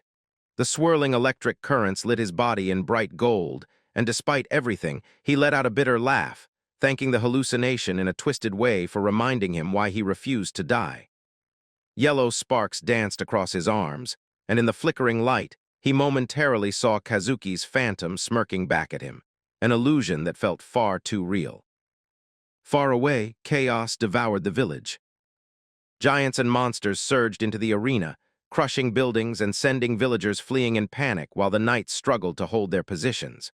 A colossal giant, towering above the ruins with monstrous features and bulging muscles, stepped forward like a walking catastrophe. Even the bravest knights trembled at the sight, unable to believe this creature was the true boss. Fear seeped into them, and whispers spread that the masked warrior must have abandoned them and run away. Amid that despair, one knight whispered shakily to his companion that their savior would return. He had to return. They clung to that sliver of hope. Pellis, however, exploded with anger. He shouted at his men for doubting the very person to whom they had entrusted their village's fate, even without knowing his name. His eyes blazed with disappointment as he barked that their behavior was disgraceful, questioning how they dared call themselves knights. Dale stepped forward calmly and placed a steady hand on Pellis' shoulder. His voice carried deep conviction as he reminded everyone that before they blamed anyone else, they must remember their own oath. It was their duty to protect this land. With slow determination, he drew his sword, blue energy shimmering along its length, and declared that knights were never meant to be protected. They existed to protect others. Dale charged forward without hesitation, his sword raised high as he called out to his men to meet death as true knights if that was what fate demanded today. His roar cut through the storm of fear, and the rest of the soldiers followed him with fierce war cries, their armor clashing as they surged toward the battlefield. Inside the mountain, Subaru's world was nothing but blinding light and pain. The progress bar flickered at 99%, and the yellow lightning wrapped around him grew denser, almost solid in form. Just ahead of him, a small orb of golden light floated like a suspended sun. Even without knowing what it truly was, Subaru understood instantly. This was the end of the path. His fatigue index spiked to 97. His vision blurred until blood trickled from behind his mask, but he forced his legs to move. One more step. That was all he needed. Ignoring the furious red warnings flashing across the system interface, shouting that further movement would be fatal, Subaru pushed off the ground in a final reckless leap toward the glowing sphere. Far away in the village, an armored boot crashed into the earth. Dale had reached the giant. Despite his age, he moved with impossible sharpness, weaving between the monster's colossal swings and closing in with refined precision. His blade carved a streak of blue light across the giant's flesh, forcing a roar of agony from its mouth. Dale didn't slow, he tore into the creature again and again with relentless skill. Pellis saw his opening and bellowed for Dale to let him handle the rest. With all his strength, he sprinted forward, leapt into the air, and raised his sword high. Energy crackled around him as he brought down a chain of decisive strikes on the giant's exposed weaknesses. A final roar echoed across the battlefield before the monster's body collapsed in a heap, blood spraying across the broken ground. The soldiers erupted into cheers, shouting Pellis's name and praising Dale. Some rushed to the fallen monster, stabbing its corpse to release the hatred and terror that had built up inside them. At last, they believed the nightmare was over. Pellis exhaled deeply, staring at the dead giant and thinking they had finally survived the danger Dale warned them about. But Dale's voice cut sharply through the relief. He denied it outright, his expression twisted with dread. Pellis turned to him in disbelief, only for Dale to repeat firmly that this was not the real target. Behind them, the soldiers were laughing and celebrating, convinced the rest of the mission would be easy. One soldier spoke confidently about eliminating the remaining small giants. And then a giant hand dropped from the sky. The soldier, the ground, the celebration, everything beneath the descending palm was crushed in an instant. Blood splashed outward in a gruesome burst as the earth cratered beneath the impact. Pellis and Dale both froze where they stood, shock locking their bodies in place. Only when Dale's voice finally tore free did the others understand. Trembling, he stared up at the monstrous silhouette towering above them, declaring that this was the true giant. Pellis's voice cracked as he screamed to the others that the power level of this creature was unlike anything they had encountered before. Meanwhile, deep within the lightning path, Subaru reached the very limit of human endurance. The progress bar trembled at 99.99%. He extended his hand into the raging golden storm and closed his fingers around the orb of energy. Lightning surged through his bones as he clenched it tightly. His eyes burned with fury as he swore inwardly that those who wronged him would apologize in hell. The system chimed, progress complete, 100%. The golden energy erupted violently, swallowing the entire chamber in blinding radiance as Subaru groaned through his exhaustion. He muttered weakly that the ordeal was finally over. A cascade of system messages filled the air. Micromeridian purification completed. Magic amplification increased. Skill activation speed improved. All core stats rose by 2. Subaru scowled at the messages through heavy breaths, complaining to himself that one more blast and he would have died for sure, irritated that the system had kept quiet until the very end. His legs gave out. Subaru collapsed onto his back on the fractured ground, drained of all strength, while the final notification echoed through the glowing chamber that the 6th stage, the legend is cleared successfully. In the offices of Suit and Entertainment, the manager sat rigidly before the screen, watching the live broadcast with knitted brows. Subaru's health bar was dropping violently, and the manager muttered under his breath that the boy was pushing himself far beyond any sane limit. With a frustrated tap of his finger against the desk, he sighed and concluded regretfully that Subaru clearly wasn't suited for the streaming world. His phone rang sharply. On the other end, Hawkeye burst in with breathless excitement, demanding if the manager had just seen Narukami's stream, and calling it absolute insanity. The manager asked him to slow down and explain the reason behind such enthusiasm, only for Hawkeye to proclaim with unwavering certainty that a true star was emerging. Leaning comfortably back, Hawkeye explained that Subaru wasn't just going to succeed as a broadcaster. He would thrive as a player at the same time. Hawkeye admitted that even the original Narukami Subaru had always been more of a warrior than a content creator, and that the viewers seemed to gravitate toward this version, a successor who resembled the original legend more than anyone else. The manager listened in disbelief as Hawkeye declared that they were witnessing something rare. The birth of a new Narukami Subaru, not a copy, but a successor forged in real time before the eyes of the whole tower. Back on the stream, Subaru finally managed to push himself upright. Messages flooded the chat, viewers astonished that he survived and recovered so quickly. Subaru rubbed his aching head and cursed the exhaustion eating through his limbs. When he checked his status window, his fatigue had already dropped to 81, and he exhaled with relief because the higher his stats rose, the faster his recovery seemed to become. Even the last brutal hit hadn't ruined the outcome. Mission completion notifications scrolled upward, adding bits of money from viewers until Subaru's total balance reached 20,420 credits. He nodded, thinking it wasn't bad, until he opened the skill shop and saw the next upgrade for Wedge of Greed demanded 40,000 credits. What he had wasn't even half of that. But if he defeated the giant waiting outside, that amount might become reachable. Subaru turned toward the golden sphere resting in his palm. This was the weapon he earned. As he inspected it, its identity window revealed itself. The lightning spear, a legendary relic forged from a primordial bolt, a weapon capable of one devastating attack before vanishing. Subaru stared at it in disbelief, shocked that something with such rarity could appear at this level. It didn't resemble a spear now, but he knew high-grade equipment often altered its form depending on circumstances. Viewers in the chat asked curiously how he knew so much about top-tier loot. Subaru ignored them, tightening his grip on the shimmering orb. He made up his mind and began walking toward the exit, stating in a firm voice that it was time to end the threat outside. Beyond the mountain, Pellis was on the verge of collapse, drenched in sweat as he stared upward. A colossal shadow engulfed the battlefield. A single enormous eye gazed down at them, radiating an oppressive force that made Dale gasp aloud. The monster raised its head, and the system announced its true identity. Giant King Greg, the seed who devoured thunder. A nightmarish giant with a demonic face roared, shaking the ground. One of the warriors snapped completely. Laughing like a madman, he sprinted away from the group. Pellis shouted after him, baffled by the sudden breakdown.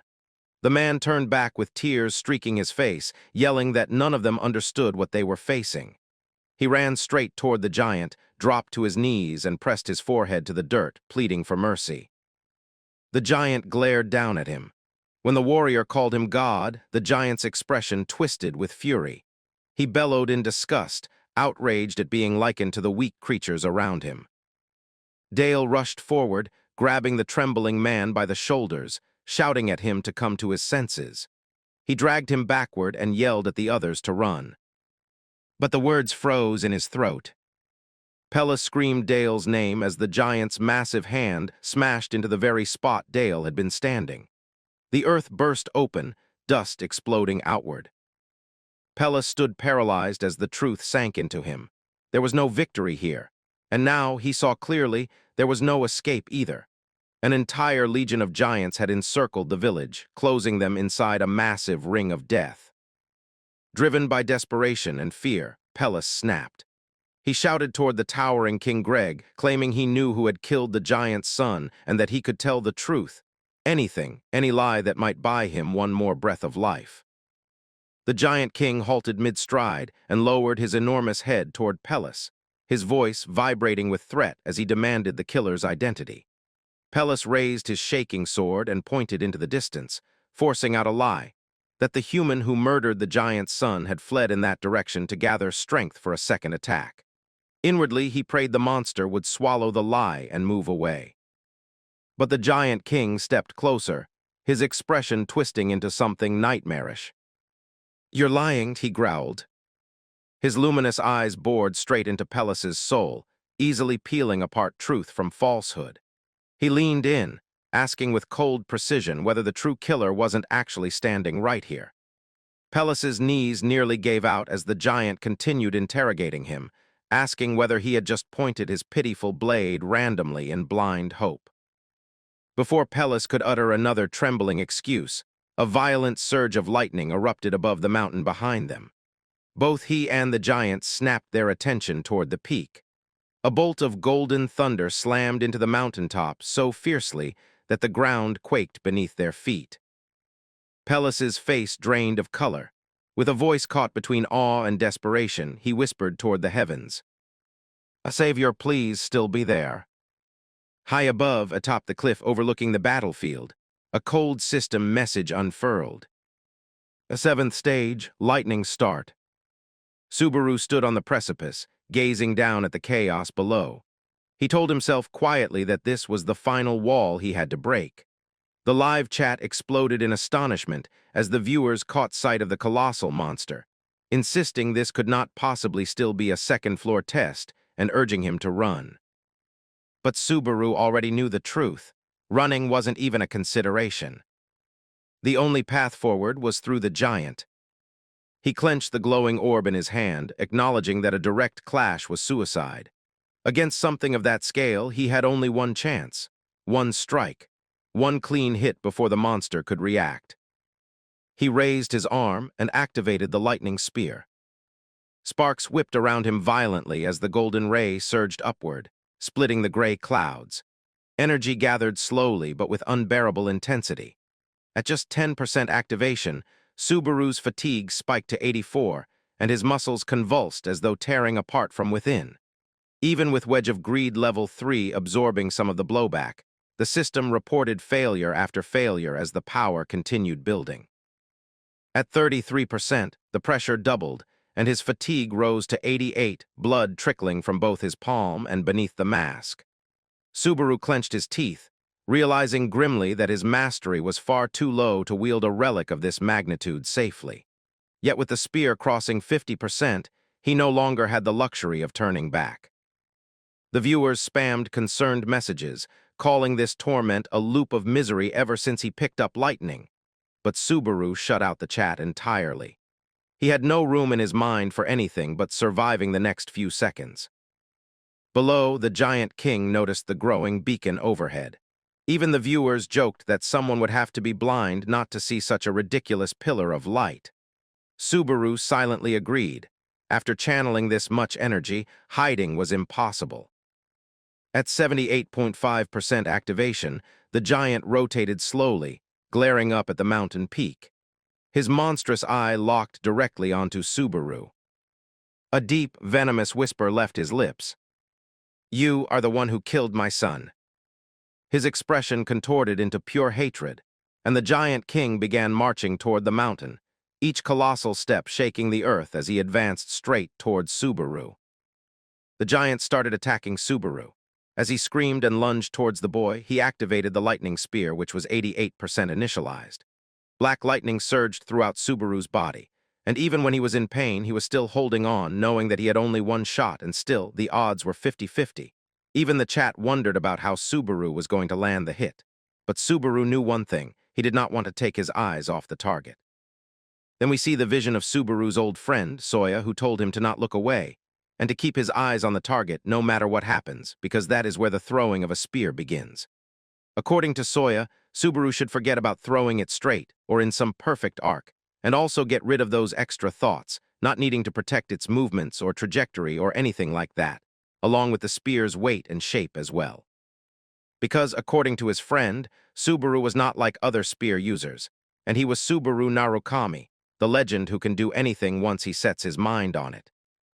We come back to the present as the lightning sphere was almost ready, with 95% activation rate, and the boy took the stance to throw it as he remembered about what he was supposed to do. Soya told him that he should not throw it like a normal spear anyway, and he should fire it instead to hit the target as close as possible. As the super giant was getting closer and closer to the top of the cliff, the chat wondered about what Subaru was doing, telling him to launch the spear already, or he would be dead. But Subaru was waiting for just a little more to fully charge the sphere and for the giant to come super close.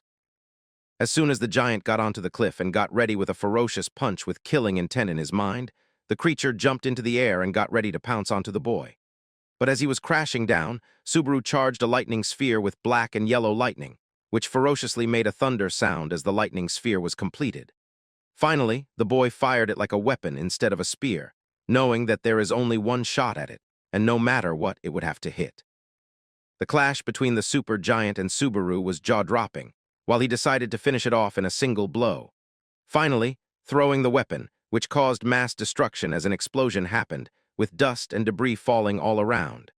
While we see that the giant was exploding as lightning pierced his whole body and he burned away like paper due to the intensity of the explosion, while finally remembering his giant son in his last moments. As the scene shifts, we see that the dust and debris was finally cleared, and Subaru was left standing even when he was fatally injured. The chat was not able to believe that this insane stunt was pulled off by Subaru, knowing that their life was worth it just to see this. And as the thunder-devouring giant was defeated, it was announced that Stage 7 Thunder had been cleared.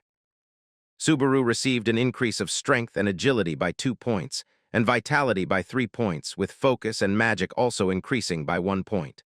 5,000 achievement points were acquired, along with a shiny item, which was glowing just like the yellow thunder. This item was called the Heart of Thunder, and even Subaru wondered about what it was.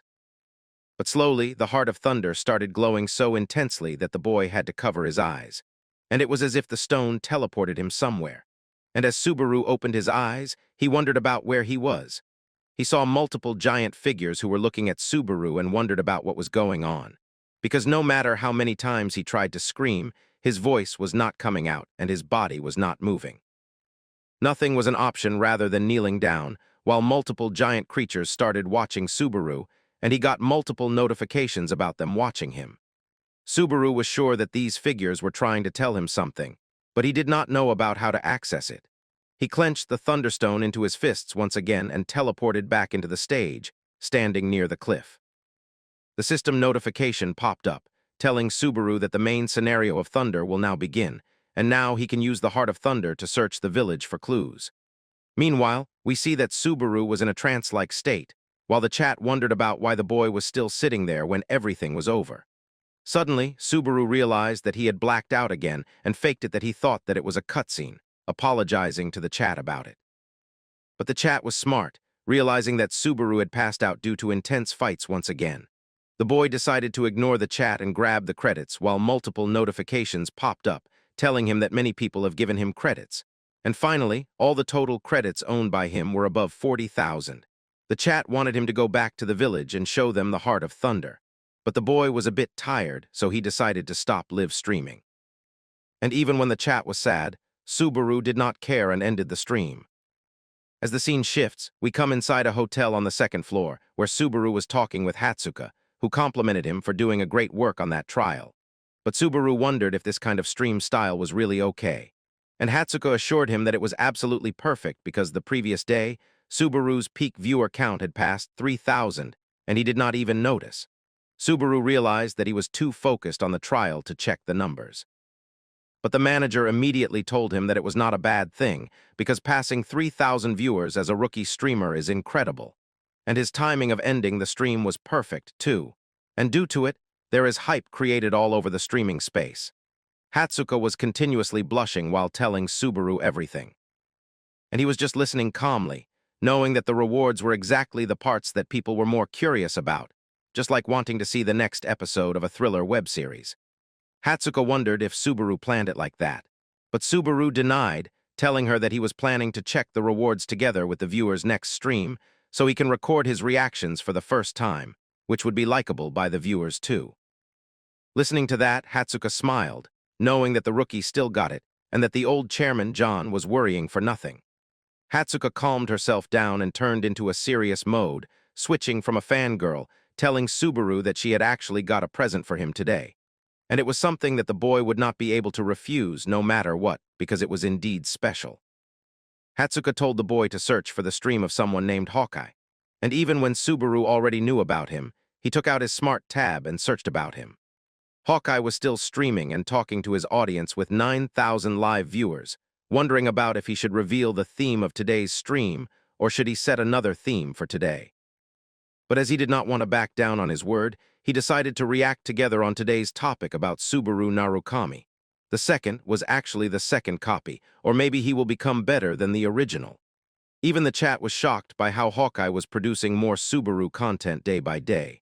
And Hawkeye decided to explain the trial in detail, step by step. As the scene shifts, we see that it was the time of the evening, and Subaru was still watching the live stream of the analysis where Hawkeye realized that during the trial, the boy had to endure pain, and that too was not a little bit of pain.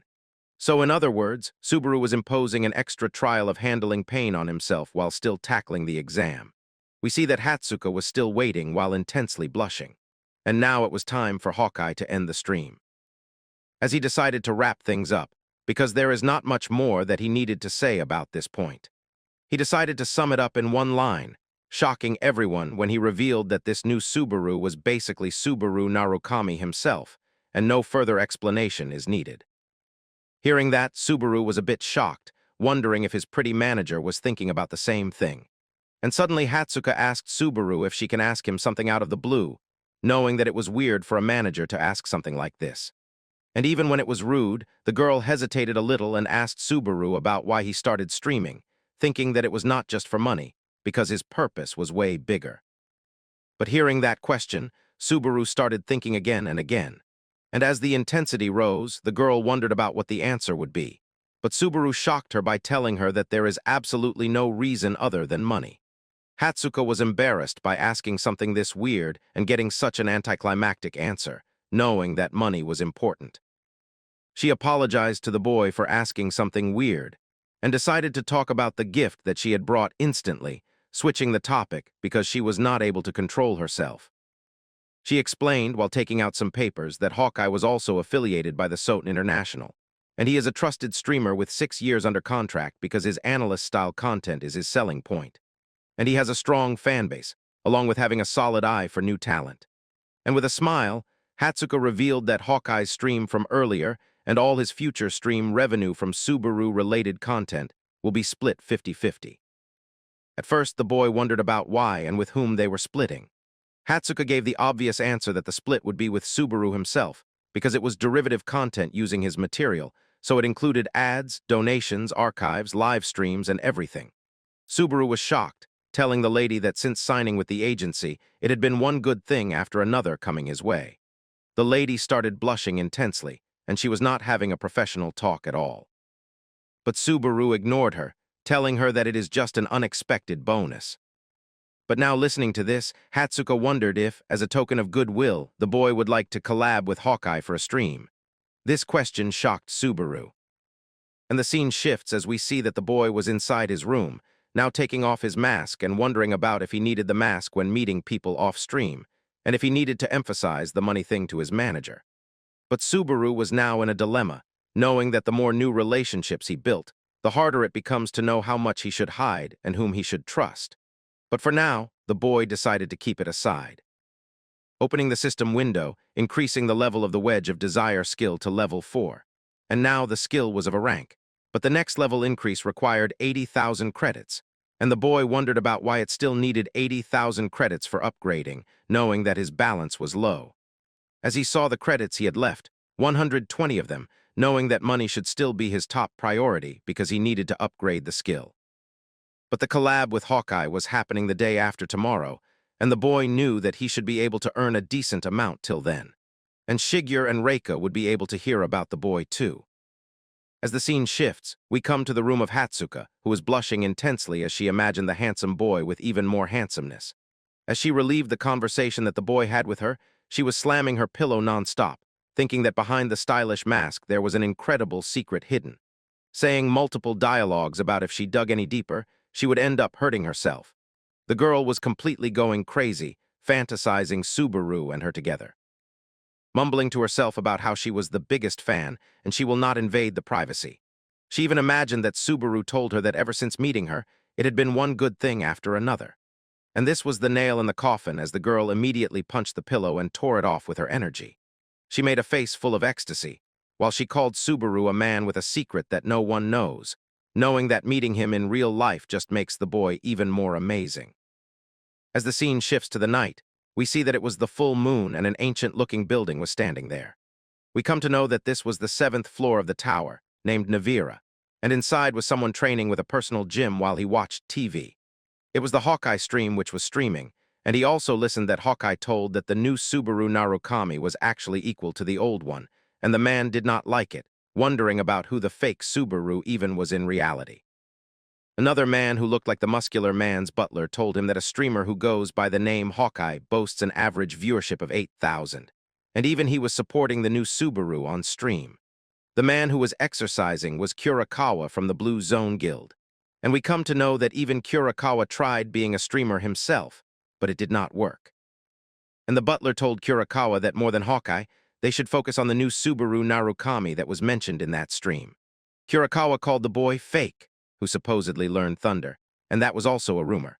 But as he looked at the stream, he was sweating, knowing that this new Subaru was actually impressive. Even Kurakawa remembered Soya from the Blue Eyes Guild, who was a spearman that once told him to not take his eyes off the target if he wants to throw properly. The butler remembered about how Kurakawa remembered these casual remarks, but he explained that he had worked hard to absorb everything about the Blue Eyes Guild because they were players who stood at the top. And not only Subaru, but every single member of the team was the strongest, and there were suspicious circumstances surrounding their deaths.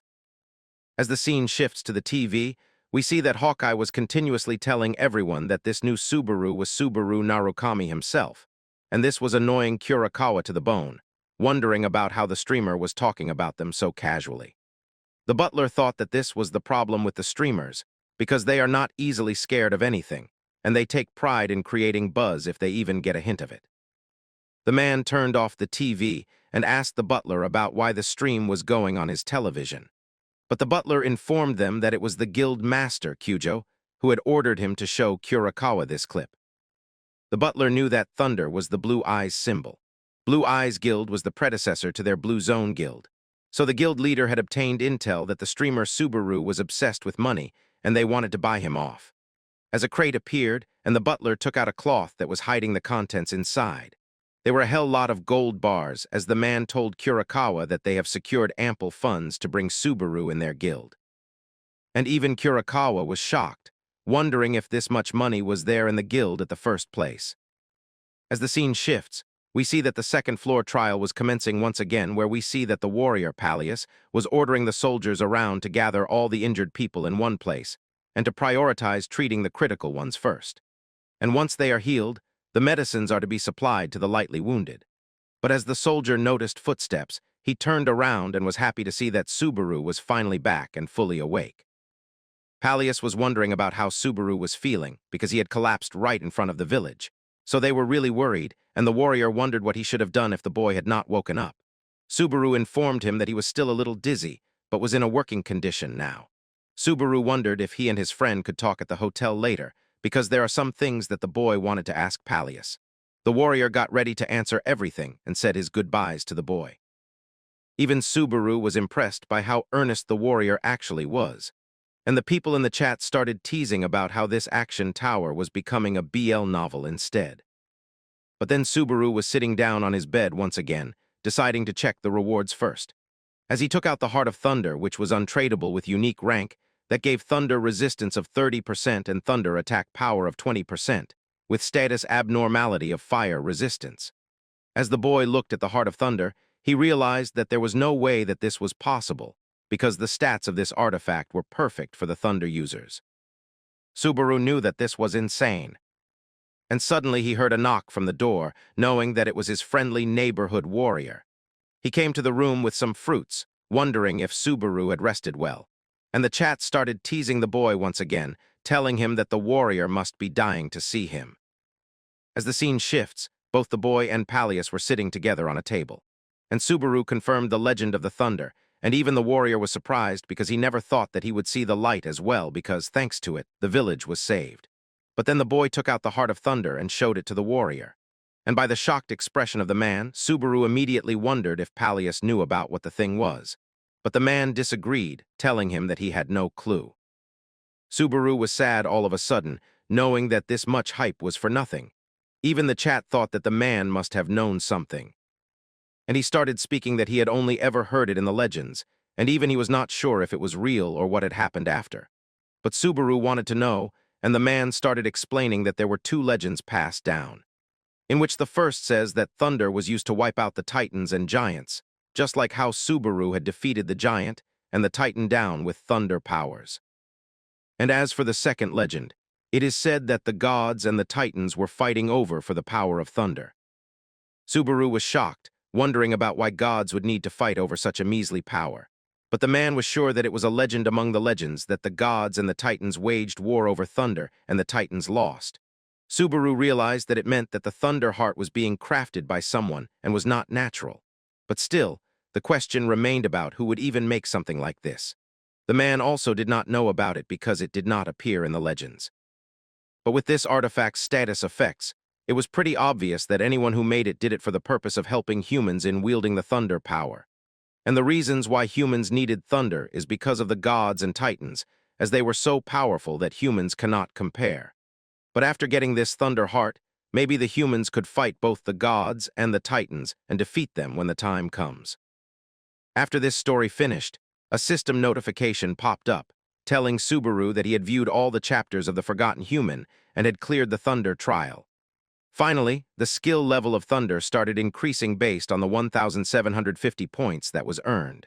And finally, thunder was upgraded to level 3 in one go with all those points.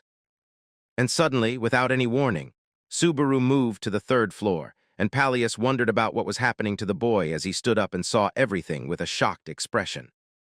As the scene shifts, we come to the third floor, which was named the Ordinal, and the boy teleported straight onto the teleportation pedestal. Even the chat was shocked by how fast the boy had completed the second level, and all the other players in the tower saw him and thought that he was just a cosplay player who was copying the real Subaru Narukami, wondering about when the trend is going to die. But someone from the chat gifted the boy 1,000 credits for reaching floor 3, congratulating him and asking him about how he was feeling right now. But upon reading this question, the boy got into a trance, remembering the flashback of when he was the real Subaru Natsuki. As he met Reina, who was a standoffish girl at first and was blushing somehow, telling Subaru that she got separated from her party, asking him if he had seen someone who was a tad bit taller than even Subaru. Hearing that, the boy thought for a little and remembered that he had actually saw such a guy.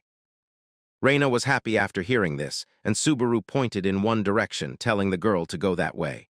The girl thanked the boy and started going.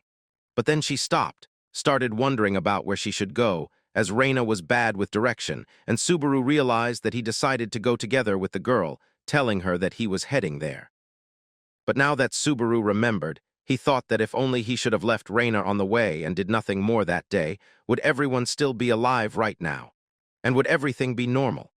As we see that Reina introduced herself, and Subaru was smiling by getting a new companion. The scene shifts to a wealthy-looking hotel on the third floor, where we see that Subaru was sitting while he heard the familiar voice of the chairman who apologized for keeping Subaru waiting, telling him that Hatsuka was on her way now. Explaining that, unlike moving up after clearing a trial, moving between floors takes time if they want to do it without clearing it. The chairman introduced himself as John from the streaming entertainment company, but Subaru knew him as the nagging boss, because this is what Hatsuka had told him. The man was shocked, wondering about what it was, and Subaru just dismissed this, telling the man that his manager had already told the boy about him and that it is a pleasure to meet him. Even John agreed that normally he would pass this meeting off to Hatsuka, but even he wanted to see the next generation Natsuki Subaru at least once, because even Hatsuka had only ever praised two players so much, so even John got curious. Subaru wondered about who those two were, and John was surprised, telling him that the first one goes without saying, and the second one was the Blue Eyes original Narukami Subaru. Even John was shocked when he came to know about this, that such a harsh critic of a woman took interest in someone with the same name as Subaru. But now the boy was a bit shy. And John tried asking him a strange question, wondering if he was also interested in the guild Blue Eyes, which was the predecessor to Blue Zone. And hearing that, something inside Subaru awoke. And judging from his reaction, John also knew that Subaru was interested. And the boy wondered about why John was bringing the guild into this right now. And the man explained that this guild was actually one of the reasons that he wanted to meet him. He took out his tablet and gave it to Subaru, telling him to have a look at it. And the item on the screen was actually the championship prize for the tournament, happening on the third floor, which will be held 5 days from now on. Subaru snapped after looking at the image, knowing that people really want to make him angry. His thunder skill activated below the desk, and he was somehow controlling it along with the anger that he was feeling. As the scene shifts, we see another one's tablet, and it was actually Reina who was looking at the stream, wondering about why it was suddenly over. One ring figure was also finished over there. As she started moving towards a snow field, she wondered if Shigeru had also been finishing off the work given to him. And Shigeru told the lady that he was long done. But hearing that, Reina wondered about what was taking him so long. And we see that Shigeru was actually thinking about if he should kill the soldiers that he had frozen into thin ice, or let them crawl back alive without doing anything. Reina was sure that Shigeru should already kill them because they were sent by none other than their enemy. But Shigeru was not entirely sure if killing was the option, because if they really came under Kyojo's order, then why was he sending small fries after Subaru's steel? But Reina knew that letting them go alive was a problem on its own, because if these guys lead the other powerful people back to their hideout, then it would be bad for them. Reina immediately got ready, using her powers to shape sharp knives out of the ice. And just with one simple cyclic command, she ordered all the weapons towards the frozen enemies, breaking them apart in a single blow, and the whole dilemma was now clear as Reina helped Shigeru in deciding. Shigeru wondered about what the lady was doing, and she explained that it doesn't matter about who had sent them, or even if it was Kyojo, because if they let them walk out of the place, then everyone will know that Subaru's team was still alive. And the indecision of Shigeru was going to get them all killed, so the man needs to harden his heart even more to survive. Shigeru knew that Reina was right, and he took out the phone, telling the lady to take a look at his screen. And as she looked at it, she was also surprised, while having crimson eyes ready to kill anyone on the way. As even Shigeru was completely ticked off by the fact that the prize for the competition was actually their teammate, Soya's shoes. Even Shigeru knew that it was the bait by Blue Zone Guild, which worked as a trap to lure them out, because Kyojo must have realized that the teammates might still be alive somewhere. But that does not mean that they can ignore it, because they have to avenge their friend and take back what is left of him. Reina knew about what Shigeru was planning, but the man knew that he completely sucked at sneaking around. But Reina had always been good at this stuff. But the lady did not need any external motivation because she already decided that she was going to do it, even when the man did not ask her. But suddenly, Shigeru stopped her and told her to not charge in blindly, deciding to steal the shoes at the moment they announced the winner, because that would be the safest way. On the other hand, inside the hotel, John showed the shoes to Subaru, continuously telling him that it's the Blue Eyes Guild relic item, and the shoe was named Teleria, and that the Blue Zone had put it up as a prize for the tournament, wondering if Subaru was interested. But now killing intent got hinted at his voice as the boy coldly told the chairman that he was interested in only that item. Even John was a bit nervous, wondering about what had happened, telling him that the whole project depended on Subaru's willingness. The boy wondered about what the project was, and John explained that since his stream uses the name of Subaru Narukami, the girl had figured a storyline about hunting Blue Eyes relics, which would make for a killer attraction. Hence, they decided to talk to Subaru to take part in this tournament. But on the other hand, behind the mask, Subaru was seething with rage, not able to comprehend about why Kyojo was using Soya's relic as a damn circus drop. But on the other hand, John wondered if something was the matter, and if there's anything on his mind. But Subaru only told him one thing, that he was going to do it and take part in the tournament. Getting up immediately from the hotel, excusing himself, while John thanked him for his time, telling him that he will always be cheering for the boy from behind the screen. But there's no way that the boy heard that, because he would not let anyone else have his teammate's stuff without going over his dead body. We come back to the room of Subaru. As he was lying down thinking about what type of events they will have in the tournament, hoping that they should be individual events. But he knew that now was not the time to be picky, because he needed to get the relic as soon as he can.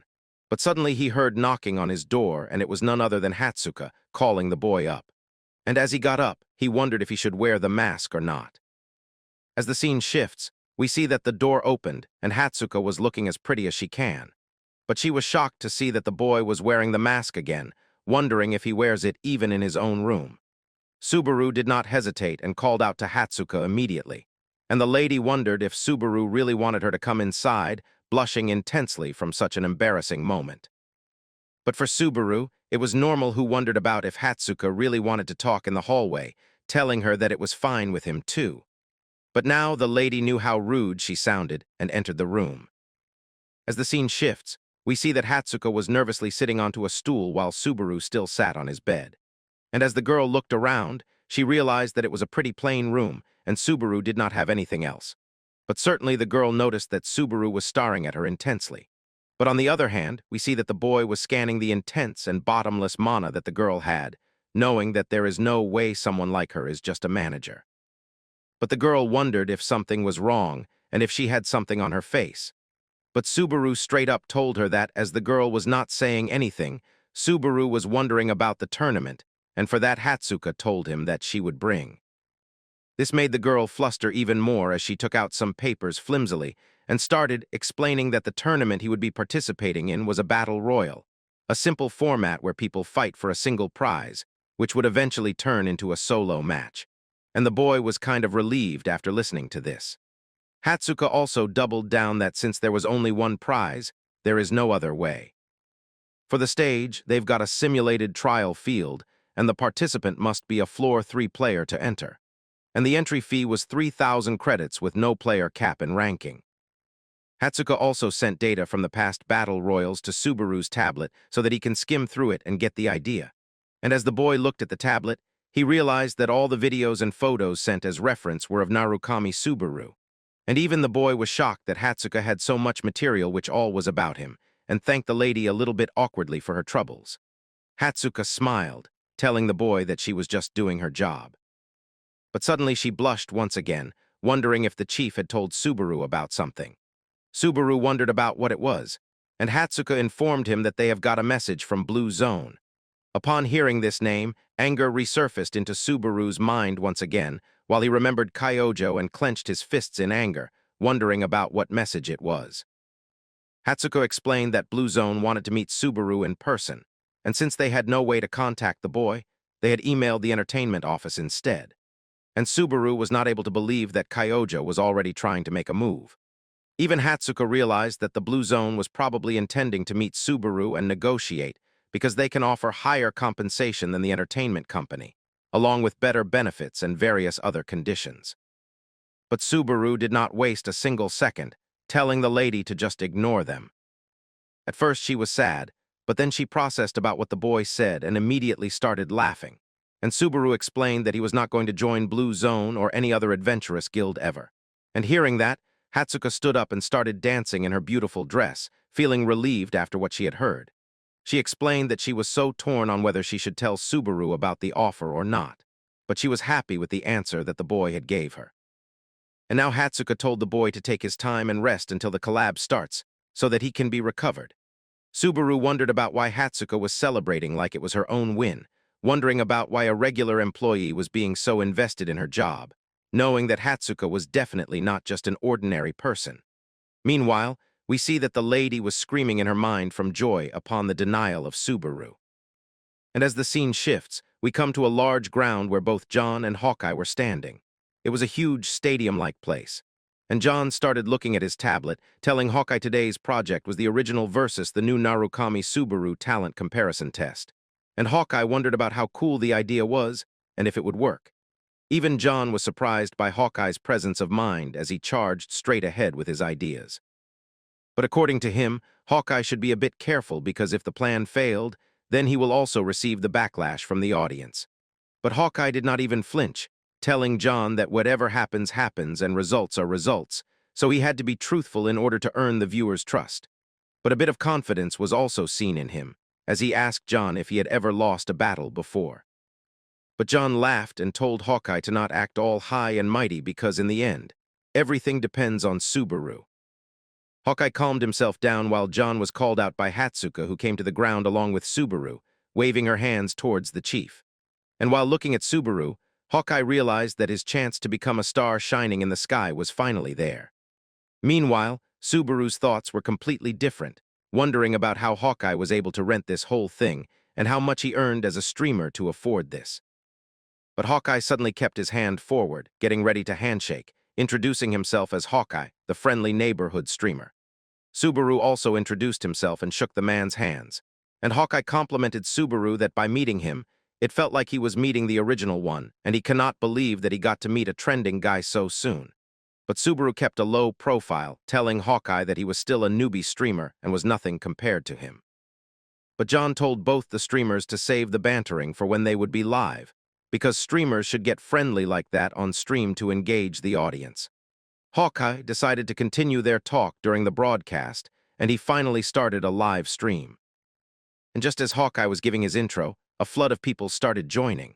And within a few minutes, 12,000 plus viewers were watching the stream.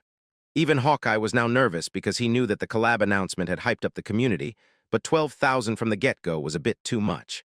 But Hawkeye told everyone that today was the moment that everyone has been waiting for, because he had brought the guy who was most sought after, who was none other than Narukami Subaru. We see that the live viewers were already 14,000 plus, and as Subaru said hi to everyone, everyone started chatting like crazy, wondering if no one had saw the real face of Subaru before. Hawkeye told them that he had not seen the face of the boy, and even the manager has not, and chat teased Subaru for being ugly, and that is why he was not revealing his face. But now Subaru started interacting with 17,000 viewers, telling everyone that it is not like that, and he is also pretty good looking. But now people started giving the boy credits, telling him to show his face. And Hawkeye was looking at everything going so fast, wondering about how his stream had never been this hyped. and just as Subaru arrived, he became a walking sensation. Subaru apologized that he was not going to reveal the face. And Hawkeye noticed that the boy knows how to work the crowd. Someone asked the boy about his girlfriend, and he straight up told them that he had no friends, and a girlfriend was still the matter of the distant future.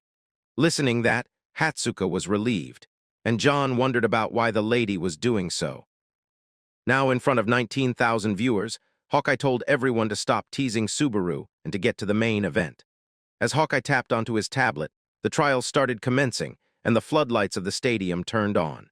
And what was revealed was shocking and exciting at the same time because a lot of robots have been waiting on the seeds with multiple kinds of weapons in their hands. Hawkeye started explaining about why he had picked this trial specifically for Subaru. And there were reasons like the robots being perfect for measuring control, and secondly because he will get to prove his claim right there. A giant screen turned on, which was a leaderboard where multiple names have been written. The first place belongs to the original Subaru, along with the second belonging to Haley, third to Kyojo, and fourth to a Sajiri. A person gifted 100 credits and asked Subaru if he can really beat the score at the first place. And Subaru told them that if he didn't believe that he could, then he would never have agreed in the first place. Now the robots finally got activated as their eyes turned red, and they started attacking the boy while jumping from all the directions. But still, Subaru was just standing still, knowing about what to do, but not moving yet. Now the leaderboard had the number of robots that Subaru had to defeat, with the OG Narukami having the score of 43. And even the chat wondered about how this Subaru was going to perform with such a high number of kills as the goal, and if he was really going to beat the record in one try. The chat wondered about what was going to happen while getting excited. And Subaru, on the other hand, was looking at the leaderboard at his previous record that he set. People also started sending him credits, telling him to kill 43 in one run for 10,000 credits, or otherwise show his face on camera if he fails. At first, Subaru hesitated and told him that he was not able to do so. But then multiple people started sending credits, which approximately resulted in 10,000 more. And looking at that, Subaru immediately agreed because he needed credits as much as he can get. So he immediately promised to show his face. And even the chat pointed out this hypocrisy, but Subaru did not even care.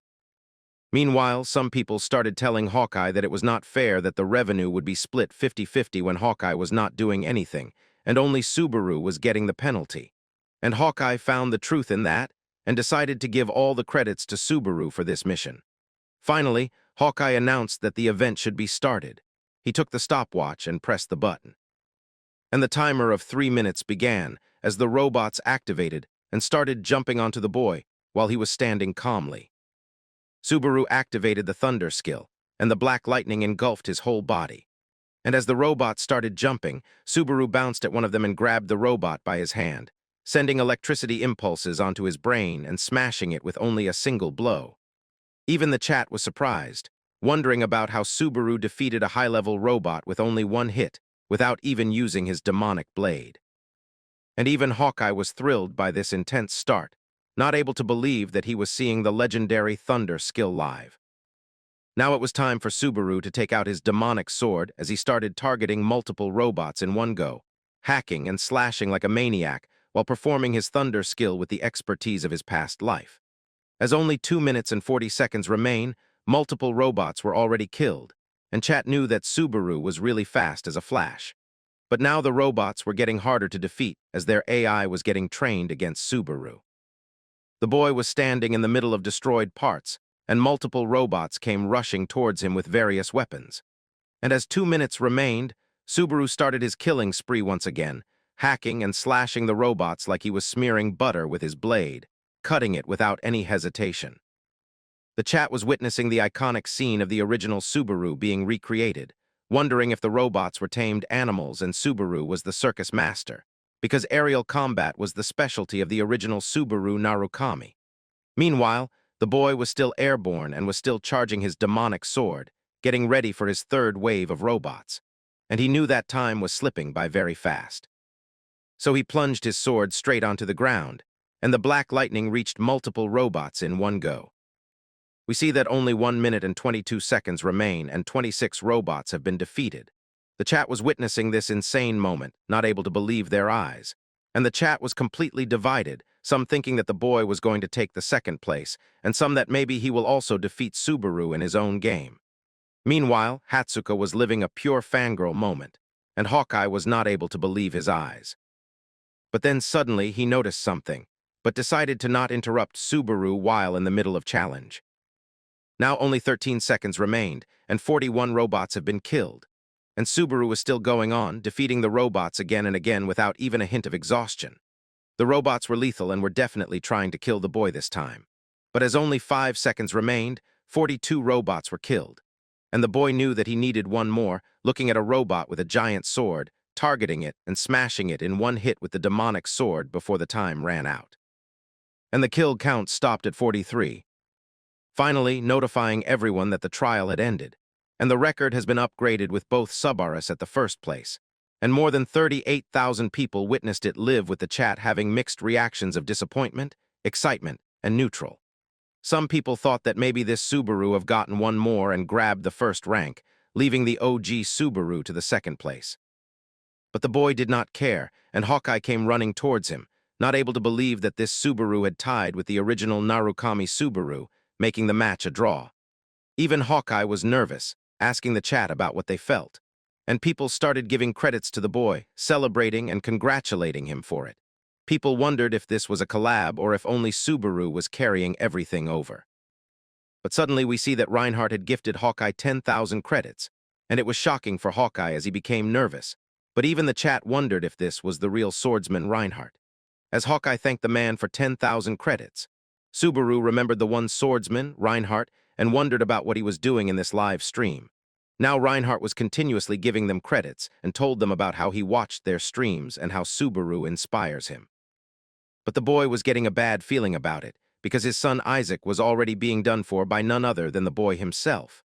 Reinhardt gave another 1,000 credits, wanting Subaru to do a collab with him, and the chat was shocked, wondering about if Subaru was getting such an offer so early. As Subaru looked at his manager and John, both told him that he should accept no matter what. But anticlimactically, Subaru rejected the collab and told Reinhardt that he got to focus on the trials for now. This almost gave Hawkeye a heart attack along with the manager and the chairman, while the chat wondered about if Subaru was having thunder in his head, which was giving him shocks. But the boy did not care, apologizing to Hawkeye for using too much energy, wondering if he could wrap this event up right now. He did not even wait for an answer and started going away while Hawkeye tried to stop him. And even John wondered about why Subaru had turned him down, because this was a massive chance to boost his streamer career. And even Hatsuka was shocked by it. But Subaru wondered if that was even that big of a deal. John explained that collabing with rankers, and especially a high ranker, basically never happens. But for Subaru, it was simple, because if being a ranker matters so much, then he will just become one himself and will not rely on anyone else. This logic made sense to Subaru so much. But the manager and the chairman wondered about what the boy was blabbering about. On the other hand, Hawkeye entered the stream and told Subaru that he had an amazing performance on the event, promising that when the revenue comes to him, he will be sending the boy his cut. But as Hawkeye had noticed something, he wondered if he should ask this to Subaru. And without waiting for an answer, Hawkeye wondered about why Subaru felt different while fighting earlier, like how he was not in the top condition. Hawkeye wondered if Subaru was hurt or something. And the boy was not able to believe that Hawkeye noticed it, living up to his reputation. It is then that Subaru started explaining with a neutral expression that whether the boy won or lost would have screwed him. Hawkeye wondered about how it was so, and Subaru continued that the highlight of the stream was whether he can surpass the original Subaru or not, because that's where the growth lies. But if the boy had won today, then he would only get a temporary boost, and people will not watch him anymore with the same lenses, and the hype around the rivalry would plummet. And if Subaru had lost, then people would say that he is no match for the real one anyway. So why watch him? So in this test, Subaru needed a result where both characters were on equal grounds, and hence he decided to do a draw instead because it was the only optimal outcome. And Hawkeye immediately realized that if this Subaru wanted, then he would have overtaken the original without fail. But Subaru wanted to keep it as a mystery, turning around and telling everyone that they cannot change the result now, as it was already written, and it will all depend on how people will interpret it. Subaru was acting like a cool man going away from the event hall while everyone kept looking at him. Guys, we are so close to 100,000 subscribers, and I know you all are awesome. And you all can do it in no time, so please hit the subscribe button right now. And now enjoy the story further. As the scene shifts, we get inside a red office where a burly man was slamming the table in half, which was kept in front of him. We see that it was none other than Reinhardt, the one-sword slasher, who was not able to believe that this Subaru was such an insolent brat. We come to know that Reinhardt was ranked 121 and was also the Golden Lion Guildmaster. We see that his tablet was thrown away as Hawkeye has ended the live stream. His butler immediately came towards him, wondering if something was the matter. But Reinhardt was already angry and was getting even more annoyed, telling the butler that this Subaru Narukami that he had mentioned is getting on Reinhardt's nerves because he had turned down the offer, which was given to him personally by Reinhardt himself. The butler started appeasing the man, telling him that it was audacious about how someone can reject the proposal from such a big man. Reinhardt had planned to crush Subaru in front of everyone and shut down those annoying rumors about him surpassing the original. But it is all ruined now due to the cancelled collab. And even when Reinhardt did not care about the credits he wasted, what was irking him was that some rookie nobody dared to scratch his pride. The butler did not pay attention to any of that and picked up the golden tablet, giving it to Reinhardt once again. And the man took the tablet abruptly while asking the butler about the matter he was told to handle. We come to know that Reinhardt was trying to find his son, Isaac, and the butler and the team was trying to search as hard as they can, but they are having no luck. And the butler suggested that disappearing for a few days at his age is not unheard of. But before he can even finish the sentence, the man grabbed the neck of the butler by his psychic powers, making him dangle up near the ceiling while he choked for breath. As Reinhardt asked him if he was going to mock the man as well, the butler was not even able to say sorry while he was crying and choking. And looking at that, Reinhardt threw him away as he got slammed onto a wall that damaged him insanely, while the man kept walking towards the butler, wondering about since when the measly man had started nitpicking the orders from his master. The butler immediately got down on his knees, promising to resume the search at once without fail. And as the scene shifts, we come back to the tablet of Hatsuka, who was having a call from John, who was saved in contacts as the nagging boss. Hatsuka clearly did not want to talk to him and just said, "Good evening" to him with no energy. And the man wondered if his call was that unbearable to the lady, that all her energies drained and she was talking with a dead voice, because the chairman wanted her to at least talk to him the way she talks to Narukami. But this was getting annoying for the lady. And while John was still belaboring, Hatsuka cut him off, wondering if he called for the collab proposal with Reinhardt. The nail was directly in the coffin as the man had also called for that, thinking that Subaru cannot afford to blow a chance away like this. But Hatsuka knew that they can do nothing, even when the man knew that Subaru was still a streamer, and it was a huge chance that he should not let go, and the man wanted Hatsuka to try convincing him again as his manager. But the girl knew that Subaru was the man who cares more about climbing the tower than doing collabs, and that's the right mindset for a player. We see that John was cooking his meal while talking, not able to believe that Hatsuka only gets fired up when she is always arguing with him. The lady decided to hang up, and even when the man tried to stop her, she did not listen. Knowing that even when she did not want to admit it, it would really be a huge opportunity for him. So Hatsuka decided to give it one more try and knocked on the door, calling out to Subaru. And instantly he answered, even surprising Hatsuka as she blurted. She wondered about why the boy always wore his mask, but he explained that for the time being he felt more at ease this way, wondering if the lady was also curious about his real face. Even when she wanted to say yes, she denied, explaining that the mask makes viewers associate him with Subaru. But someday, maybe the boy should show his face as well, that would make his face value. But hearing that, Subaru wondered about why everyone was so obsessed with Narukami. And the lady thought of a couple of reasons, like how he is a low-level Earthborn with bad stats but still became the strongest, or how just the existence of Subaru makes him cool. But most importantly, for almost all the people, Subaru Narukami was their hope.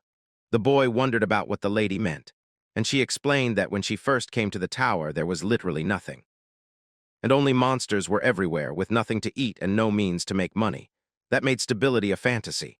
They knew only one way to survive, and that was to keep climbing, because if someone climbed, they earned credits. And with credits, they could settle down. And little by little, people started believing that this strange world could also become theirs. And back then, the greatest players left them with hope that the tower can be conquered. And the greatest of them was the one who stood at the top, And it was none other than Subaru Narukami, who had the flag of humanity on top of the monsters. And his achievements were not just about clearing floors, because he was the first person to prove it that conquering the whole tower was possible. But as we come back to the present, Subaru asked the girl if she also thinks like that. And Hatsuka just smiled, telling the boy that it was a secret, just like how the face behind his mask is. And maybe she will tell the boy someday. But then, hearing about the mask, Subaru changed the topic, asking if she came here for something, apologizing for bombarding her with questions, wanting to talk inside the room. But the usual flustered Hatsuka returned, telling the boy that it was not that big of a deal, deciding to go back now, wishing good night to the boy. As she turned around and started going towards her room, she was not able to believe that after blabbering about all that, she did not even feel like persuading him anymore. And she wondered about why Subaru always tries to invite her inside, because it makes her heart jump. Meanwhile, Subaru was thinking about a completely different thing, about how his name gave people hope. Boy was standing in a room, beginning his live stream and thanking people for the credits he had received. People were so confused donating credits and wondering if Subaru was not going to collab with Reinhardt for real. But as the chat was moving too fast, Subaru was not able to read all of them, knowing that the collab hype was wild, and that the viewers and donators were steadily coming in. Subaru had cracked one thing, that if he gave people what they wanted, they will pay him credits for it. He decided to commence the third-floor trial, and the option to choose came to him with two choices of the Ottoman Kingdom and the Conrad Kingdom. The chat thought that obviously Subaru was going to choose Ottoman, because lives have changed and times have changed even further. The boy knew that the faction he will choose will change pretty much everything in the floor's trial, because both the factions mutually despise each other. So the quests change depending on which one they join. And as the boy had chosen the Conrad Kingdom, he teleported into a subspace, while we come to know that only about 3% of the players choose Conrad. And there is a solid reason for that. As we come to the third floor, we are inside the Conrad Kingdom mercenary rest area where Subaru entered nonchalantly and started going inside, while a man who is clearly looking like a bully was getting happy by the look of a newbie, because he was bored, and now he thought that it would be good for him. The man started walking towards Subaru and slammed his shoulder onto the boy's, but to his surprise, he was the one who was thrown back due to the power that the boy possessed. And Subaru started going away.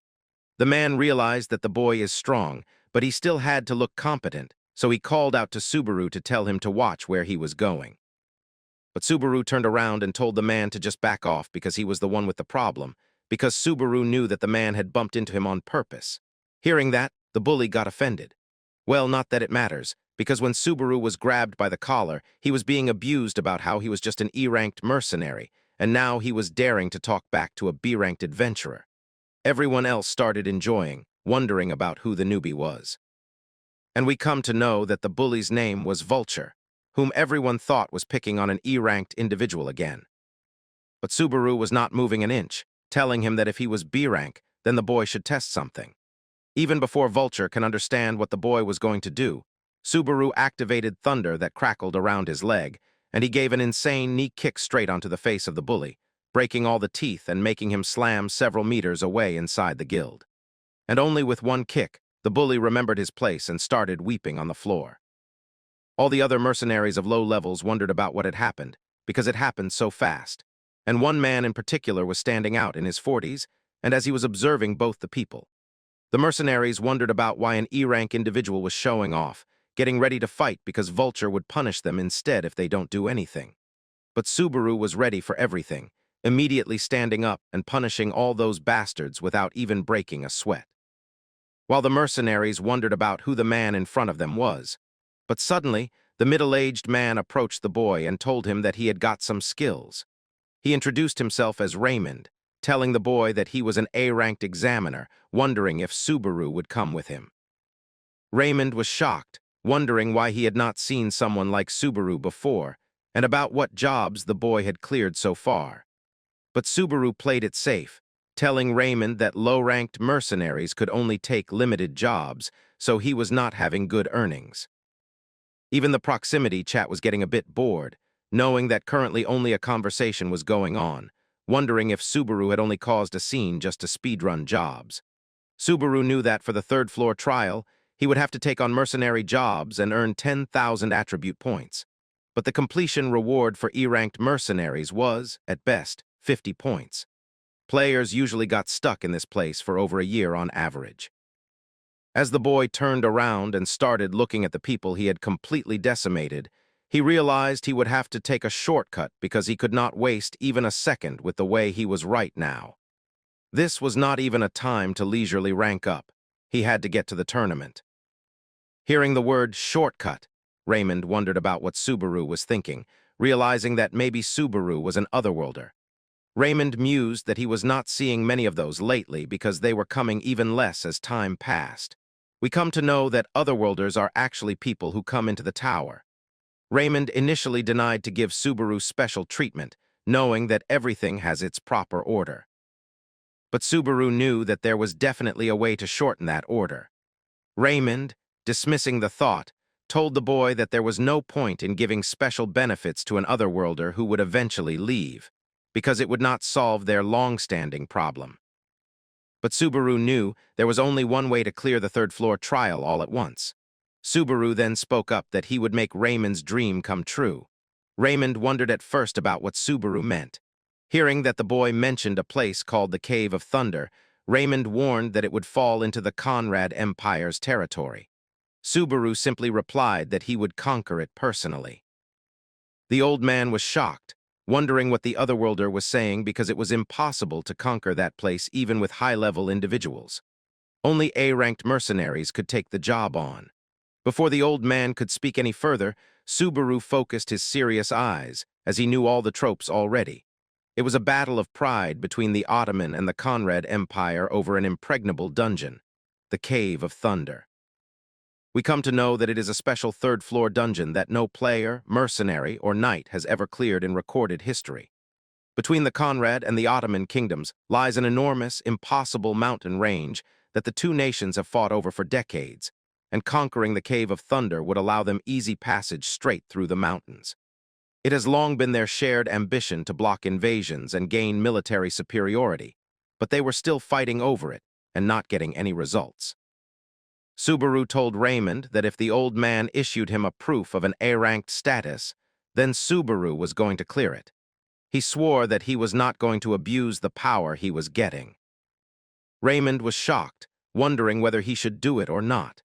Meanwhile, Subaru turned on the proximity chat and told his chat secretly that if Raymond was going to turn him down right there, the situation was going to get messy, because he would have to take the man down if it came to that. The chat wondered how crazy Subaru was, telling Raymond to run for his life. Otherwise, he was going to end up like that bully named Vulture. To the chat's surprise, Raymond agreed, telling the boy that he would write him a letter of recommendation so that he could join the raid. But still, Raymond wondered about something, as he told the boy that raid parties always need manpower. The chat did not care, getting happy that Raymond had barely escaped with his life, knowing that the old man was totally unaware that he was this close to crossing the heavenly river to the other world. Unaware of everything that was going on, Raymond told the boy that the raid party was going to depart in 5 days, and he got ready to bring the recommendation letter over, telling Subaru to wait there for a bit. Just then, multiple system notifications popped up as people started giving Subaru credits. One of them gave 20,000 credits for solo clearing the Thunder Cave. As people saw the credit donation, they started giving credits to Subaru too, and he received 15,000 credits on top of that, knowing that this was getting profitable. But Subaru realized that 5 days later was exactly when the third-floor tournament ends, wondering if the Blue Zone had planned the tournament schedule with this in mind. Meanwhile, we see that Raymond came back to the hall, still not ready to believe that the boy was going to clear the Cave of Thunder, knowing that, honestly, he was still in disbelief because he had challenged the cave himself when he was younger. He lost half of his party that day in the harsh conditions of the cave. But Subaru was sure that this was not going to happen this time, as he took the letter of recommendation from Raymond's hand. Hearing that, the man wondered why, if Subaru was so sure, he wanted to ask for a recommendation letter. It is then that the boy revealed that he was planning to go on alone inside the Cave of Thunder. Even the chat was surprised, even when they were joking that the boy was going to solo clear the Cave of Thunder. which required so many people normally, making it a completely uncharted territory. Not aware of Subaru's superpowers, Raymond wondered if he was out of his mind, because the Cave of Thunder was meant for a 20-man raid, and even one less person meant that the raid could go sideways, and more was recommended. Still, Subaru was insisting that he was going to go alone without any help. As he explained to the man that Conrad was already short on manpower compared to the Ottoman Empire, the boy wondered if they could even gather 20 people to begin with. Raymond knew that honestly it was really tough, and that he had just assumed that Subaru already had companions. But the boy did not have anyone, at least not right now. These words carried a determination far greater than anything Subaru had said till now, as the scene shifts. We see that someone was walking down a cliff on a dangerous path, which was only made up of flimsy-looking wood. The human looked at her tablet, thinking that it was impressive, wondering if Subaru was going to clear it by himself. We see that it was none other than Reina, who noticed that this Subaru was actually like the original Subaru Narukami, and if only this was not a live stream, then she would have believed him 100%. Subaru told the chat that he was not doing any other trials because he was not interested in any of them. This shocked even Reina while Subaru announced that he was going to take a break from streaming, and the chat was going wild, wondering why it was always so abrupt. Even Reina was shocked while Subaru thanked everyone for tuning in. We see that Narukami Subaru has ended the live stream, and now no broadcast was live. Just when Reina had thought that the live stream would keep her busy until she reached floor 3, the live stream ended, and now she had no way to pass the time. But she started laughing because this Subaru really resembled the original one, and the lady wondered what to believe, because this Subaru also went his own way, no matter what anyone said. Now it was like that real Subaru was streaming in this era. Reina looked at the beautiful-looking clouds, wondering if this was even possible. But she snapped out of it, taking the tablet and keeping it inside her coat, wondering if Subaru was going to enter the tournament. She wondered if Reina was going to stick around to chit-chat with him, and she hoped that the boy did not win because she kind of liked him, and things would go bad. As the scene shifts, we see that both Subaru and Hatsuko were talking to each other.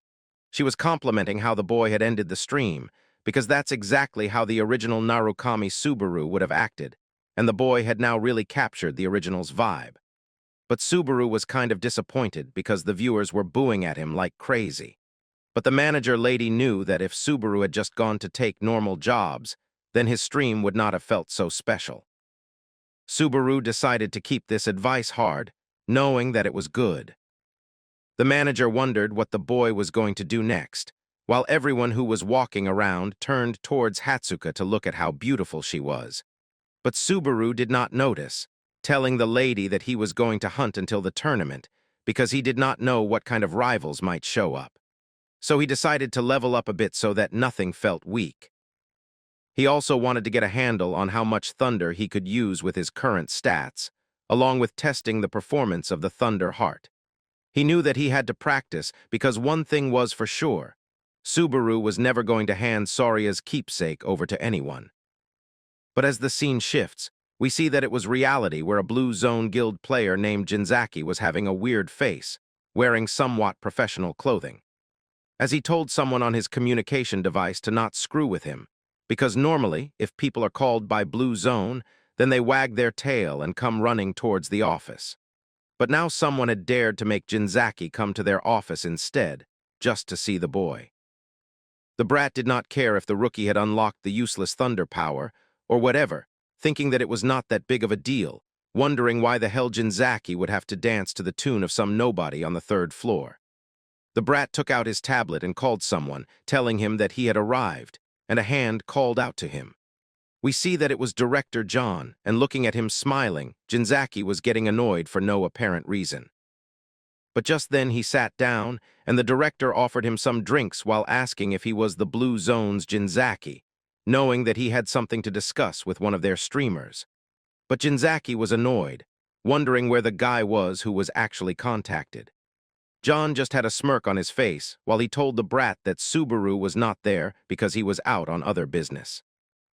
Jinzaki started insulting Subaru, telling him that he was awfully arrogant for a rookie, because for him, some other business was more important than Blue Zone.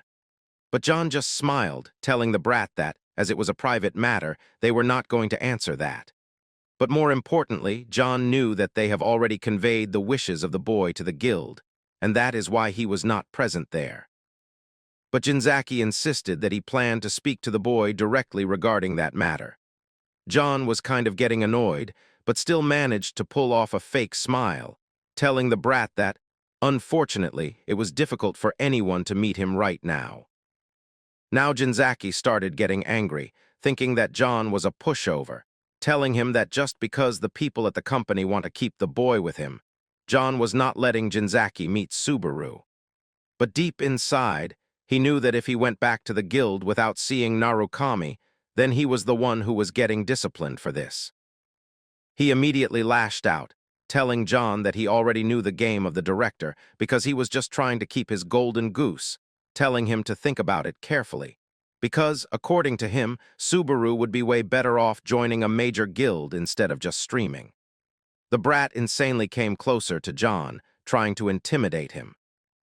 But John was not at all having any effect while he looked at the brat with sharp eyes, telling him that famous streamers are going to earn just as much as top-ranked players these days. And Subaru was the rising star of their company.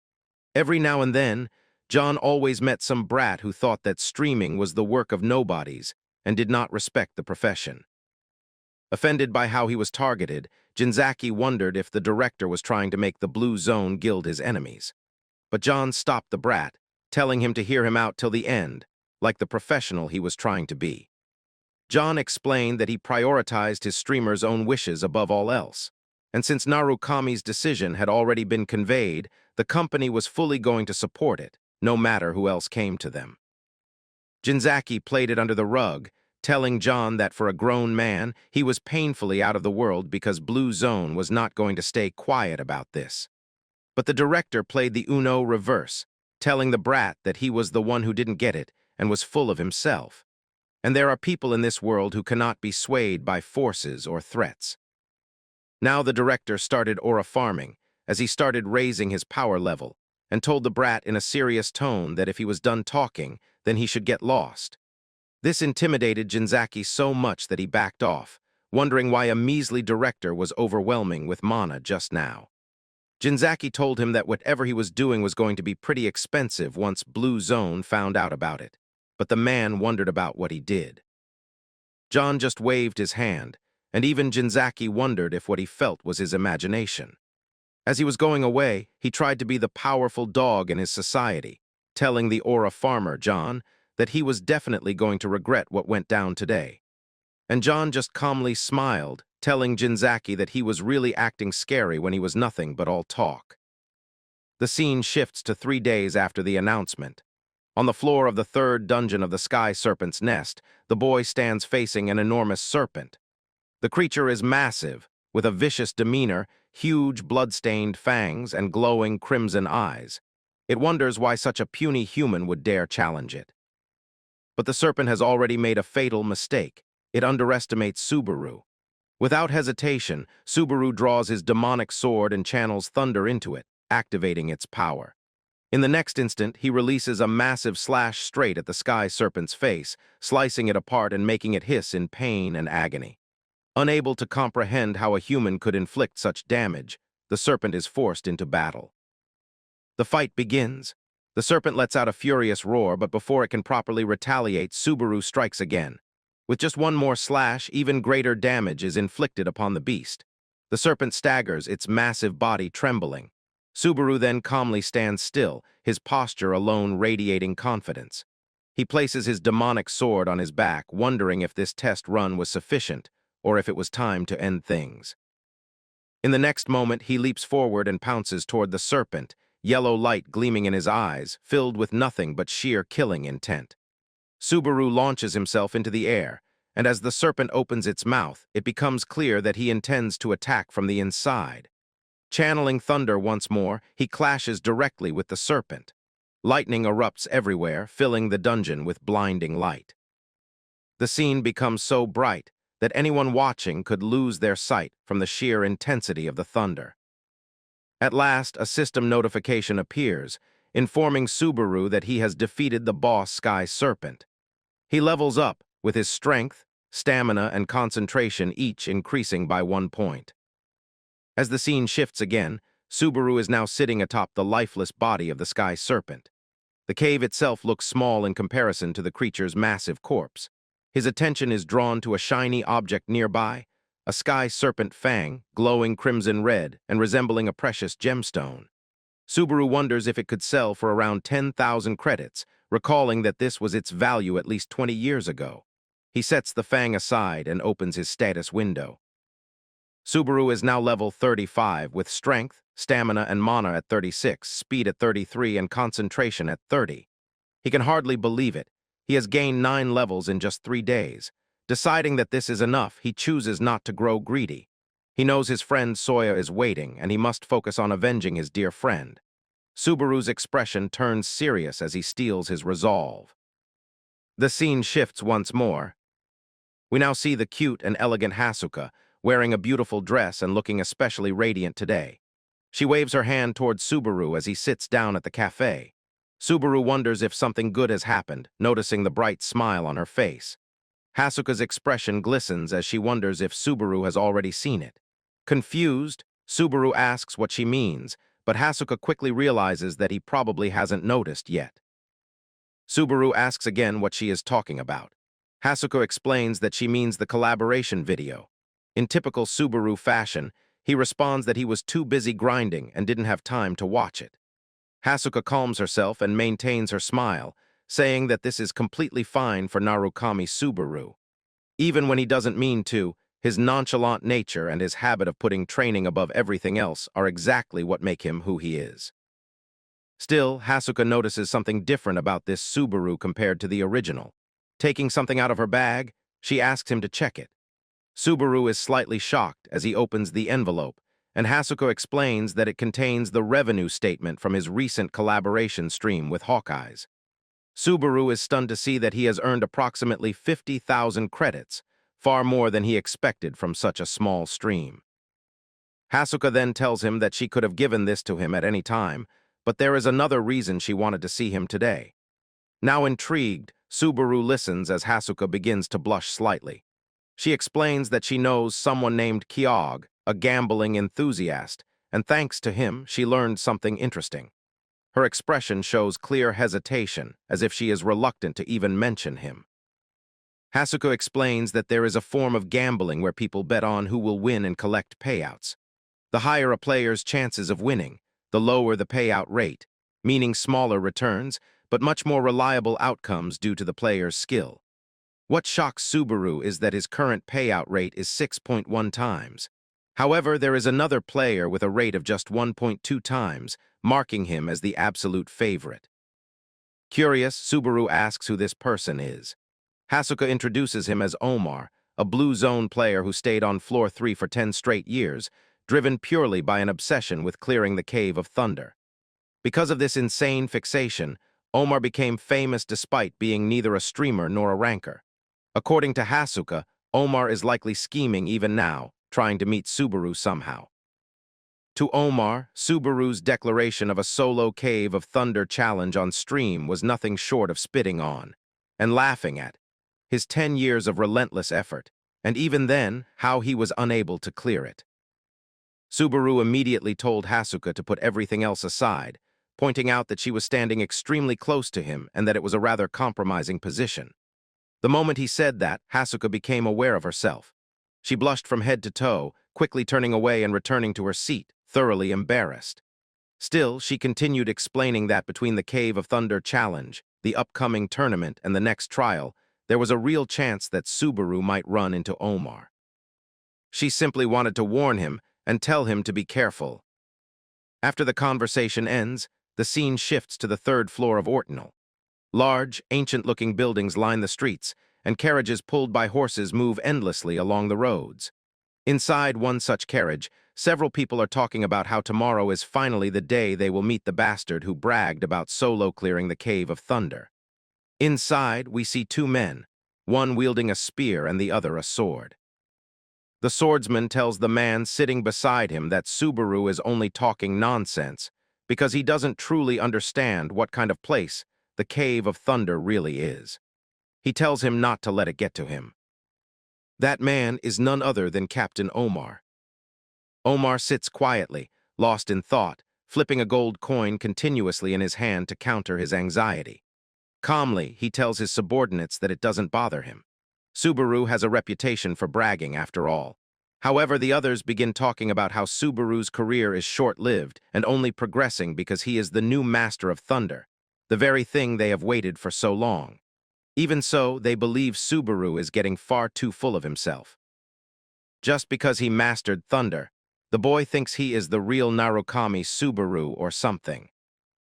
As the subordinates continue to blabber on and insult Subaru, Omar stops them immediately. He tells them that now is not the time for envy or jealousy. Looking down on someone or trashing their achievements is completely out of line. One of the bald subordinates hesitantly asks what they should do instead, wondering if they should show respect. Omar clenches the coin in his hand once more and tells him that if it becomes necessary, he is ready to do exactly that, without hesitation. This shocks the subordinates. They notice that the coin Omar had been flipping is now bent in half purely from the pressure of his grip. In that moment, they realize that even though Omar speaks calmly, his pride has been completely shredded.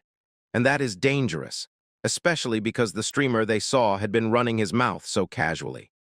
They wonder how Subaru plans to take responsibility against a monster like Omar, a man who dedicated his entire life to clearing the Cave of Thunder. As the scene shifts again, we see Subaru's demonic sword and the Narukami Subaru mask resting on a table. Subaru is deeply focused, reading everything he can about Omar. He realizes that the man is clearly obsessed and only started standing out about 5 years ago. He entered the blue zone around the same time, but what truly shocks Subaru is that Omar immediately took center stage in the Cave of Thunder challenge. He had already reached deep within the cave and was now just one step away. Subaru finally understands why Kyojo looked so confident while hosting the tournament. If there was an internal favorite to win, it explained a lot.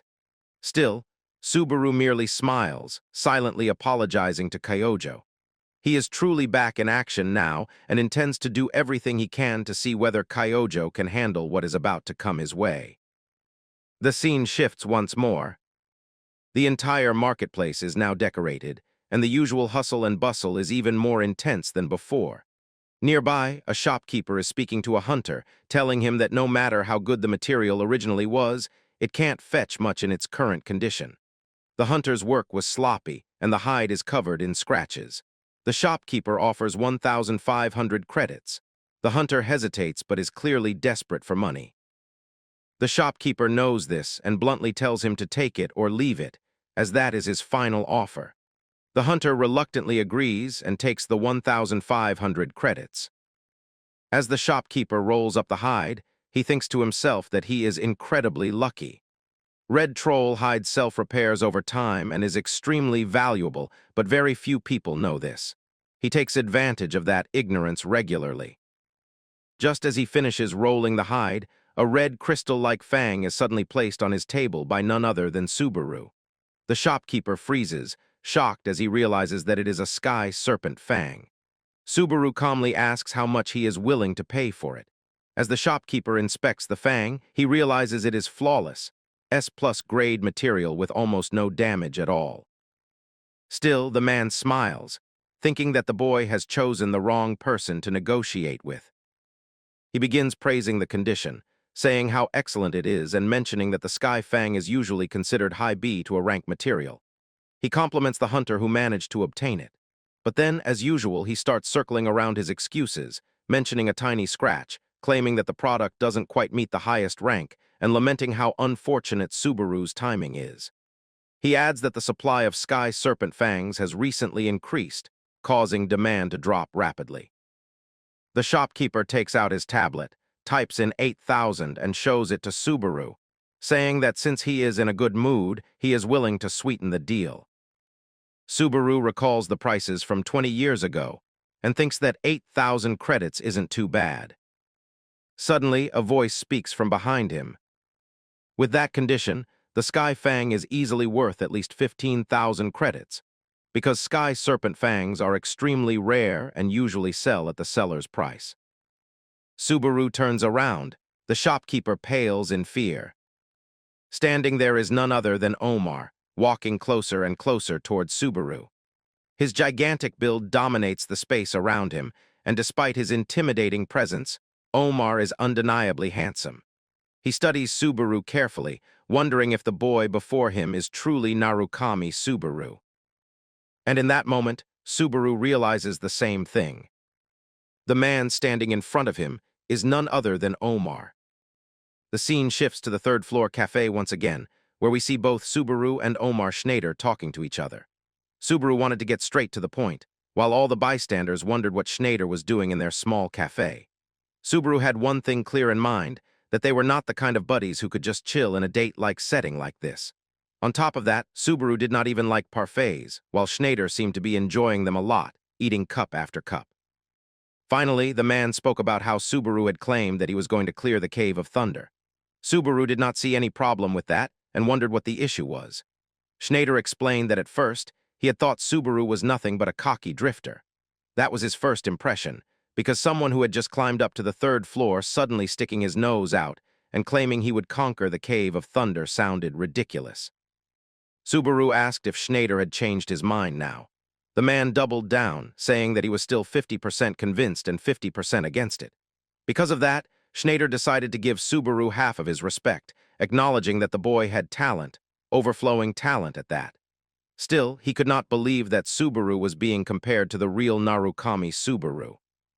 Meanwhile, Subaru kept scanning Schneider again and again. At first, he had thought Schneider was just a weirdo, but now he could see that the man's eyes were completely serious. Subaru immediately asked if Schneider had dragged him to the same cafe again and again just to get a sticker of bravery and a pat on the head. Schneider immediately replied that he had a proposal.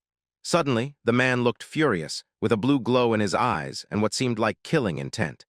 He told Subaru that he should take back whatever he had blurted out that day about clearing the Cave of Thunder solo, calling it arrogance born of ignorance. Schneider demanded that Subaru start a stream and apologize publicly. Subaru calmly pointed out that this did not sound like much of a proposal. Schneider contradicted him, saying that he was not telling Subaru to do it right now. Instead, he would beat Subaru in the upcoming tournament, and then Subaru would clearly admit his immaturity. That would be the moment when Subaru bowed his head. Sighing at Schneider's childish nature, Subaru agreed. He told the man that if he won, Schneider would hand over everything he knew about the Spirit Cave without leaving anything out. Since Schneider was the one who brought this up, Subaru said that this condition was the bare minimum. Schneider started laughing as he got up from the table and left, telling Subaru that it was no problem at all, because there was no way he was going to lose, certainly not to a boy pretending to be Narukami Subaru. As Schneider walked away, Subaru stood up and started analyzing the situation. He knew that Schneider was an enemy not to be taken lightly, because those 10 years had not been wasted for nothing. The scene shifts to the Azure Sky Entertainment Company building. Hatsuka's friend was watching the stream while checking the notifications, knowing that over 10,000 people were going to attend the tournament because the prize was a relic. That meant the turnout was bound to be insane. He was convinced that if this tournament had existed when he was on the third floor, he would have joined at least once. As he checked the list of contenders, he realized that Subaru was volatile, but the rest were strong as well. Schneider, however, was a proven high-yield investment, even for betting. He was about to click on Schneider and place his bet, knowing that with this many participants, the outcome was basically obvious.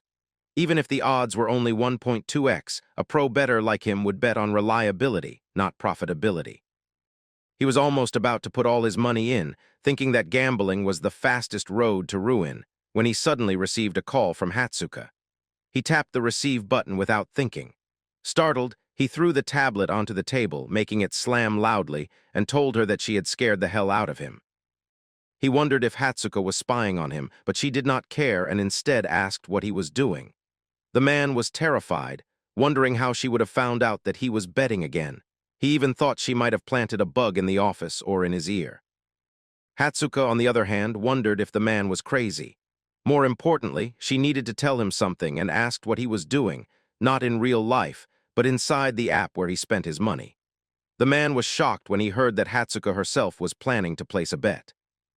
When she told him that she was going to bet on Narukami Subaru, the man was completely taken aback. He thought Hatsuka was an idiot and wondered if she even understood how precious those credits were. But then we see Hatsuka once again, dressed beautifully, properly showing off all her important features. She wondered if the man was suggesting that Narukami Subaru was going to lose. Hearing that, the man clarified that it was not that Subaru was being underestimated. Instead, they always analyzed fighting styles, strengths, and payout rates before calculating the odds. He explained that Omar Snyder was not someone who belonged on the third floor to begin with, and his strength was far superior. People even said that Snyder had accomplished more on the third floor than the original Subaru ever did. There was no way that a streamer who had only recently arrived could defeat Snyder, who had been grinding for 10 years straight. To him, it sounded like a fantasy wrapped in a fairy tale. As the man continued bickering, Hatsuka simply wanted him to shut up. She asked if he was willing to bet against her for once, staking his entire month's paycheck. The man immediately agreed, but suddenly Hatsuka sensed a serious aura nearby. It was coming from a cloaked individual who had crossed paths with her. Hatsuka turned around and abruptly cut the call, leaving the man in the middle of finalizing the deal. He was confused about who the cloaked person was, why Hatsuka had hung up without a word, and why she had suddenly brought up gambling in the first place. He wondered if something had happened that changed the odds. The scene shifts to the bustling market, where Snyder was walking alongside his subordinate. The minion asked about Subaru, and Snyder replied confidently that the boy was no amateur and knew how to handle himself. Still, the minion suggested that because of this, their captain might actually lose. That irritated Snyder, but he said nothing. He only clenched his teeth and stated that after meeting Subaru in person, he was certain there was no way he would lose. He absolutely could not allow a child to defeat him. Watching from above was the same cloaked individual observing Snyder as he moved through the market. This was none other than Reina, who immediately realized that Snyder's mana was no joke. She thought to herself that she would eventually have to defeat him to obtain the shoes. Confident in her strength, she smiled quietly. The scene then shifts to the day of the tournament. Cheers echoed everywhere as people gathered to watch the fights. Inside the Eternal Coliseum, Subaru was walking slowly toward the main arena. As he opened the gate, he was met with a massive crowd cheering loudly for the contenders. Everyone was thrilled to see Narukami Subaru in person, unable to believe that the streamer everyone was talking about was actually competing. The voting had finally closed, and Subaru ranked second as a potential winner. People began wondering who had taken first place. On the opposite side, another gate opened, and the huge, bulky Omar Snyder entered with a confident aura surrounding him. However, the moment he saw Subaru, he turned his face away. The crowd erupted in cheers for Snyder, many of them beautiful women who dreamed of meeting him at least once in their lifetime, as he was famous for his stamina. The Coliseum roared like a massive sound box as fireworks shot into the sky. Suddenly, a woman appeared at the center of the arena, thanking the audience for their patience. She introduced herself as Mizuhara of the Blue Zone, announcing that she would serve as the host for today's tournament. She explained that the competition would be divided into qualifiers and the main event. Then came the moment everyone had been waiting for, the reveal of the prize for the sole champion of the main event. It was the shoes once worn by Soya himself, a symbol of the Blue Zone's pride and a legendary relic named Taralia. As the beautiful shoes floated in the air, the crowd erupted in cheers. Mizuhara confirmed that the shoes were real. While Subaru stared at the prize, he whispered to his deceased friend, telling him to wait because he swore he would take those shoes back. In the audience, we see both Hatsuka and the cloaked woman, Reina. Hatsuka blushed deeply, thinking that Narukami Subaru was about to restart his dream. However, when she noticed the cloaked woman again, she realized they had met before. This time, Reina was wearing a Narukami mask, only now it was red, and she was growing angrier with every passing second. After getting inside the field, Narukami Subaru finally started the live stream, and everyone was now cheering for our boy. The live stream started with more than 3,000 viewers at once. Subaru apologized for vanishing without any trace, but the chat told him that they had been looking at him in the stadium while also watching the stream so that they could get both the views. Subaru realized that they were really hyped up, and that he could barely keep up with the chat. But then suddenly, some viewers started cheering the boy up and decided to drop 30,000 credits in one go. The boy was even more hyped up, taking out his demonic sword while thanking the audience for the 30,000 credits. Now Mizuho started laughing while announcing the beginning of the tournament, as multiple firecrackers appeared in the sky along with the lady. She opened a green-colored portal, slowly materializing it. Then the whole scene started shifting, as the entire place began terraforming and a green aura surrounded the whole stadium. People were mesmerized and scared at the same time, because it was an ability on another level, which was quite expected of the blue zone. Even Subaru realized that this size of magic and skill was not thrown together overnight and required a lot of practice. The entire arena was now changed, and the sky was gleaming green with multiple stars. A notification popped up, telling Subaru that he had finally entered the preliminaries. As the scene shifts, we see the wide area of the stadium, which was completely engulfed in a green-colored sphere. The whole area was now turned into a zone resembling a forest. The rules were announced. If anyone died, they were out. Everyone except oneself was an enemy. The round would finally end when the number of survivors dropped to exactly 1,000. Subaru was shocked by the sheer number of participants this time, which was even more than 10,000, and reducing it to 1/10 was no joke. Subaru realized that it was a solo match, and thinking that no one would target him in the preliminaries, he decided to save his strength for a bit. But then the audience started telling Subaru that if he killed one person, he would get 100 credits, so the more he killed, the more he would get. Looking at that, another person did the same thing, so now the boy was getting 200 credits per kill, along with 10,000 credits for taking down Omar Snyder, which shocked even Subaru, who wondered how many credits people actually had. But suddenly, Subaru sensed someone behind him. It was an assassin-type adventurer who came just an inch away from the boy, but Subaru flawlessly dodged it. Even when the man knew that making Subaru the target right from the start was brutal, he still decided to try his luck.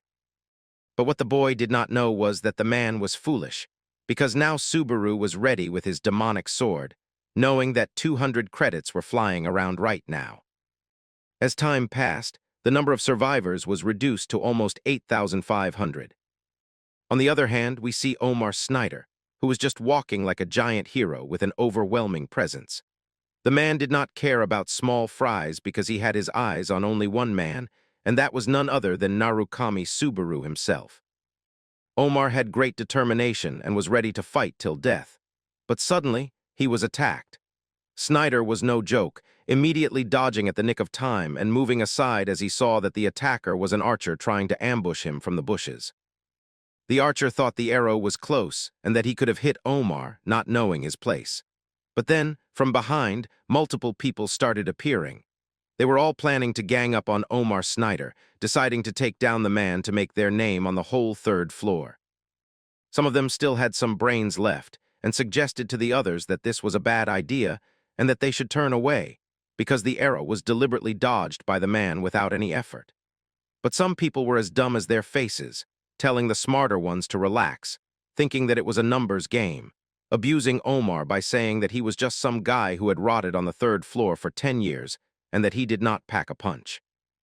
As the scene shifts to Snyder, he was just standing calmly and told the group that the plan itself was not that bad. But the problem was that they had picked the wrong opponent to test it on. One of the bald men stepped forward, telling Snyder that he was spouting big words for someone about to die. Those were the last words he spoke. His head was blown away, and a fountain of red liquid splattered onto the ground. As he was knocked down, every dumb person heard what had just happened. Even though they had seen it with their own eyes, they were not able to believe that Snyder had used his spear when it was way out of range. And now the man was swinging it around in a circular motion. Airwaves traveled with it as Snyder warned everyone that he had seen countless punks like them, and they were nothing but mere ants in front of him. Saying that, Snyder stopped the spear and attacked all those brats, finishing them off one by one, while their bodies were completely decimated. After doing that, the man told everyone that shortcuts were not going to work in the tower, and the only thing that protected them there was their own strength. Now Omar Snyder looked like a devil as he continuously spun the spear he possessed, and this alone was enough to make all the brats piss their pants. Every screen present in the hall was now focused on Snyder, and how he was carrying out a one-sided massacre with his spear and refined technique. Even when the leader tried to stop them, telling them that it was just an exam and that they should not chicken out, they all knew that this was not even a fight. It was an adjusted massacre from one side. Meanwhile, we see Reina, who was wearing the mask of Narukami Subaru, watching everything and realizing that among all the players, Snyder was on another level.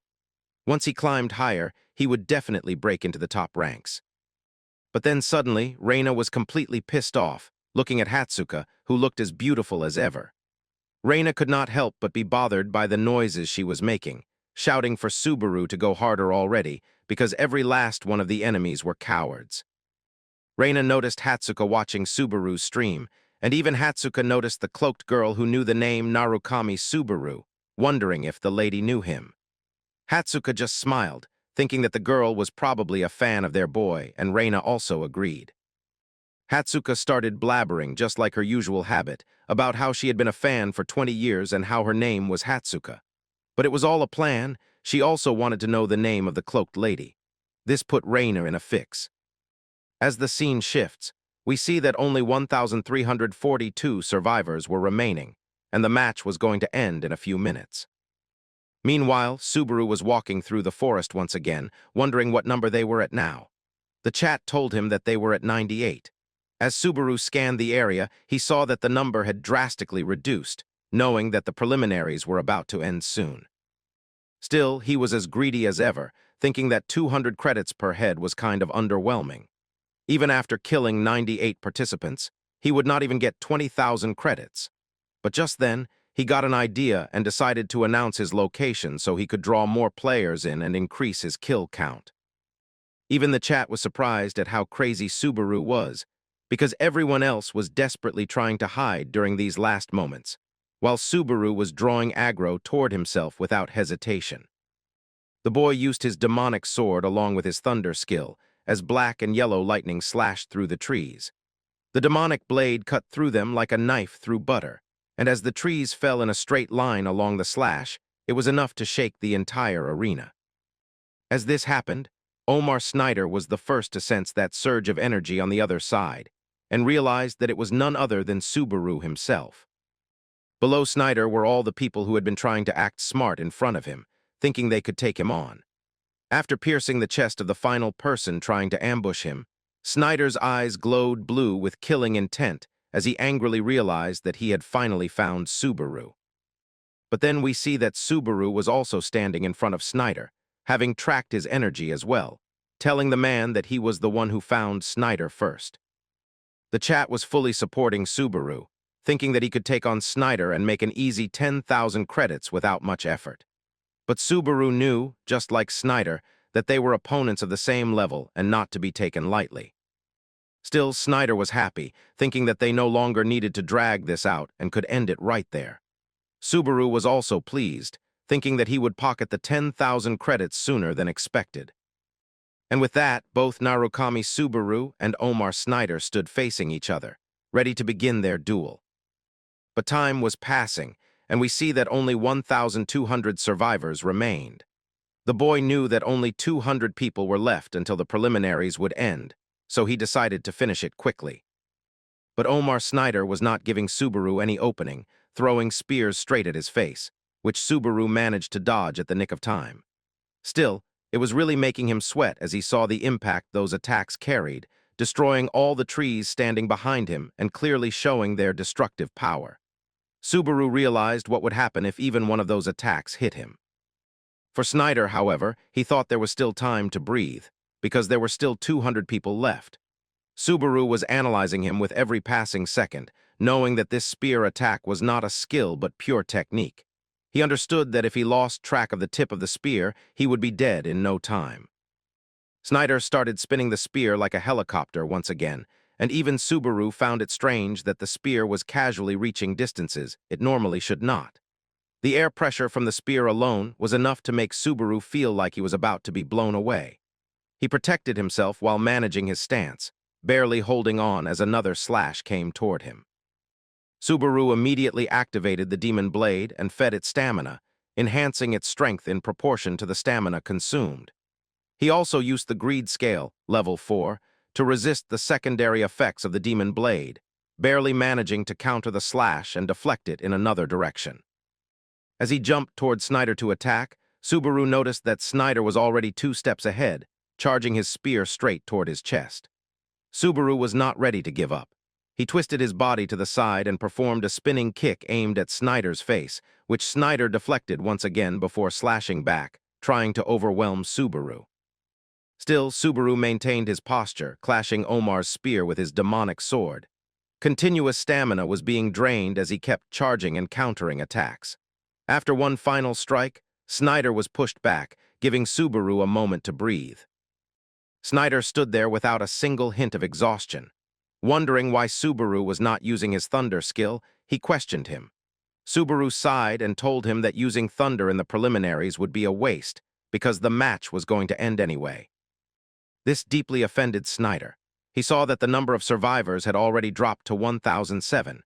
Hearing Subaru say that using thunder on him would be a waste made Snyder grit his teeth, his eyes nearly bulging. He wondered if Subaru was deliberately stalling instead of fighting seriously. The two clashed again, but this time Subaru perfectly deflected Snyder's spear, laughing inside his mask and wondering what was wrong with him. Was he really going all out in the preliminaries? Snyder was furious, but the number of survivors continued to drop and finally reached the hundreds, signaling the end of the preliminaries. Once that happened, fighting was no longer allowed.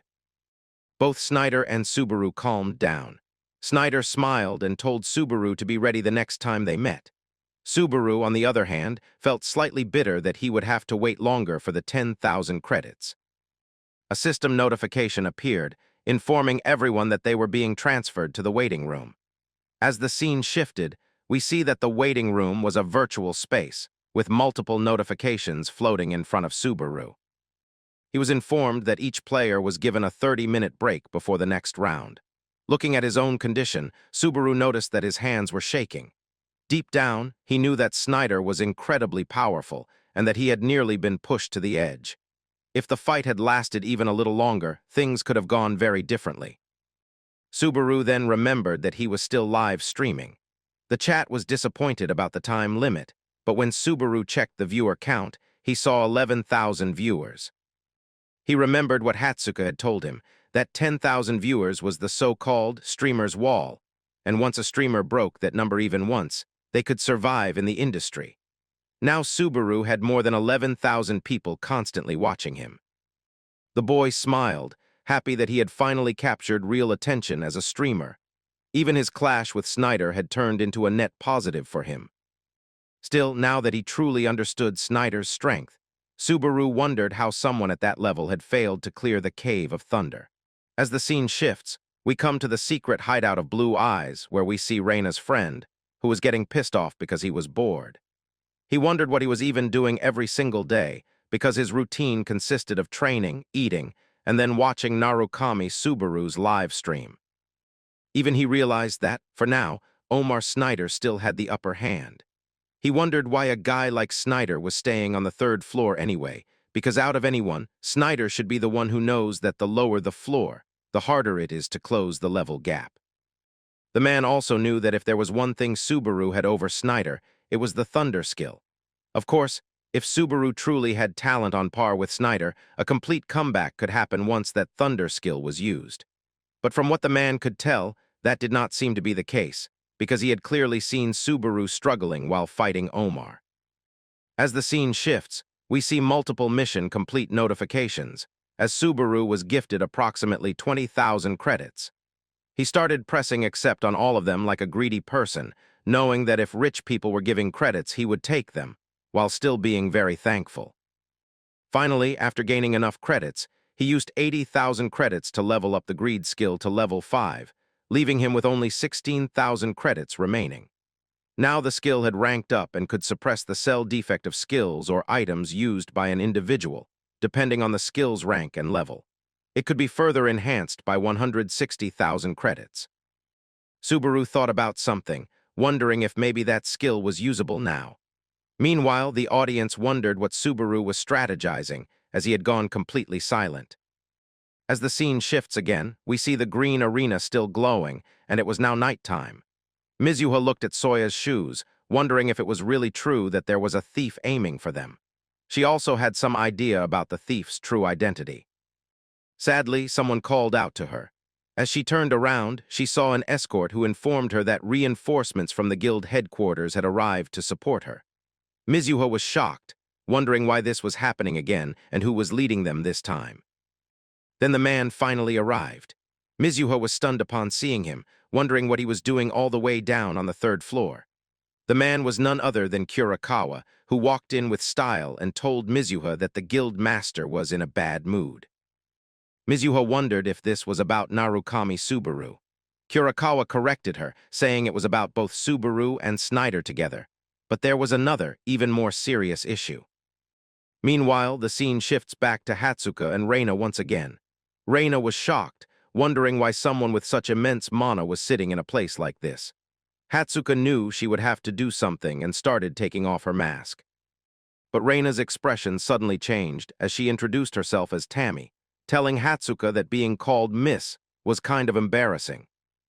Hatsuka blushed slightly, but pointed out that the cloaked woman was giving off a completely abnormal aura. From that alone, she could tell that Tammy had trained for a very long time. She immediately noticed that Tammy's face was being created using a disguise technique. Reina was shocked, wondering how Hatsuka had seen through it. She became irritated, questioning who Hatsuka really was. Even as she tested how much Hatsuka could perceive, she realized she was completely exposed. Reina wondered if Hatsuka was someone sent by Kyojo for assassination. However, Hatsuka was far too open for that. She simply smiled and told Reina that she must have her reasons. After all, the stronger someone is, the more they have to hide who they really are. Still, Hatsuka made it clear. She wanted to know whether Reina was there to interfere with the tournament. Reina's expression changed completely. She maintained her disguise, wondering what Hatsuka would do if that were truly the case. But upon hearing her answer, Hatsuka suddenly turned into a complete maniac, declaring that if Reina was here to cause trouble, then she would stop her no matter what it took. At that moment, red energy burst out, overflowing from every part of Hatsuka's body. But just then, the scene shifts, and we see that Subaru was a bit surprised as he turned around, and inside the virtual space, it was announced that the break had finally ended. Now Subaru was getting teleported to a different space, while the system told him that the finals were commencing. As the walls of the virtual space collapsed, we see that it was actually a physical space, and all the participants were right next to each other the whole time.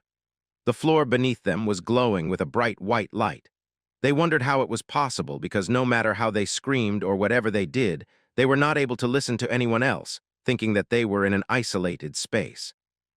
But just then, a huge system notification appeared in front of everyone, telling them that the finals will be held in a territory capture format, and for winning they will have to capture the enemy's territory.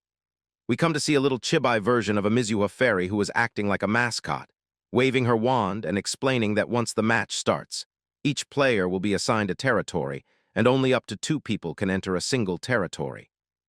The opponents will have to defend, steal, and hold while they take over other players' territories. And if they defeat a player, then they can finally take it, but only up to 2 people can stay in one territory. And if someone beats their opponent, then the territory will become his to claim. The player controlling the most territory when time runs out will win, and this is how the victor of the tournament will be decided. Mizuha cutely smiled and made the special shoes appear out of thin air, telling everyone that who will become the new owner of the Teleria shoes will be found out in just the next 2 hours. And now, as we come back to the present, we see that the panels beneath the feet of the participants were all glowing in different colors, signifying their territorial rule. And finally, Mizuha, who is still transformed as a fairy, announced to everyone that the finals are finally beginning now. We see all the participants who were just standing around their territories while doing nothing, just preparing with a stance for defense. Meanwhile, as Subaru was watching everyone else, he realized that nobody was moving. But this was as expected because if they fought now, they would only get 1 tile at most. But the later it gets, the more territory they gain from just beating 1 person. Even Subaru realized that waiting a bit before making a move is the standard play.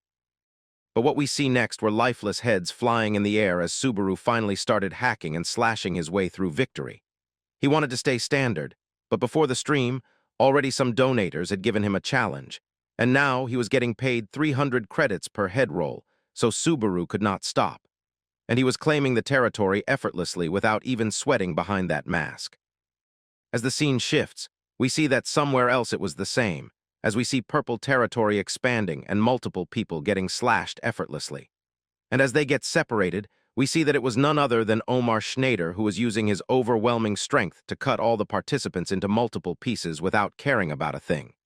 Even those participants who were too scared to move were not spared by the man, because he had to claim territory. And his second goal, or maybe the one with the most priority, was to find the damn Narukami Subaru. As Schneider wondered where he was, thrusting his spear through the chests of many other participants and claiming their territories too, we see the stark difference between how Narukami was so clean. But Schneider did not even care, making a mess of the territories if it meant winning. And as the man started cleaning himself from all the crimson blood, he started analyzing the whole space, realizing that just in front of him was the territory of Subaru, which was glowing in deep yellow. Now as he turned around, he saw everyone else who had also started fighting, thinking that they also had a chance to win.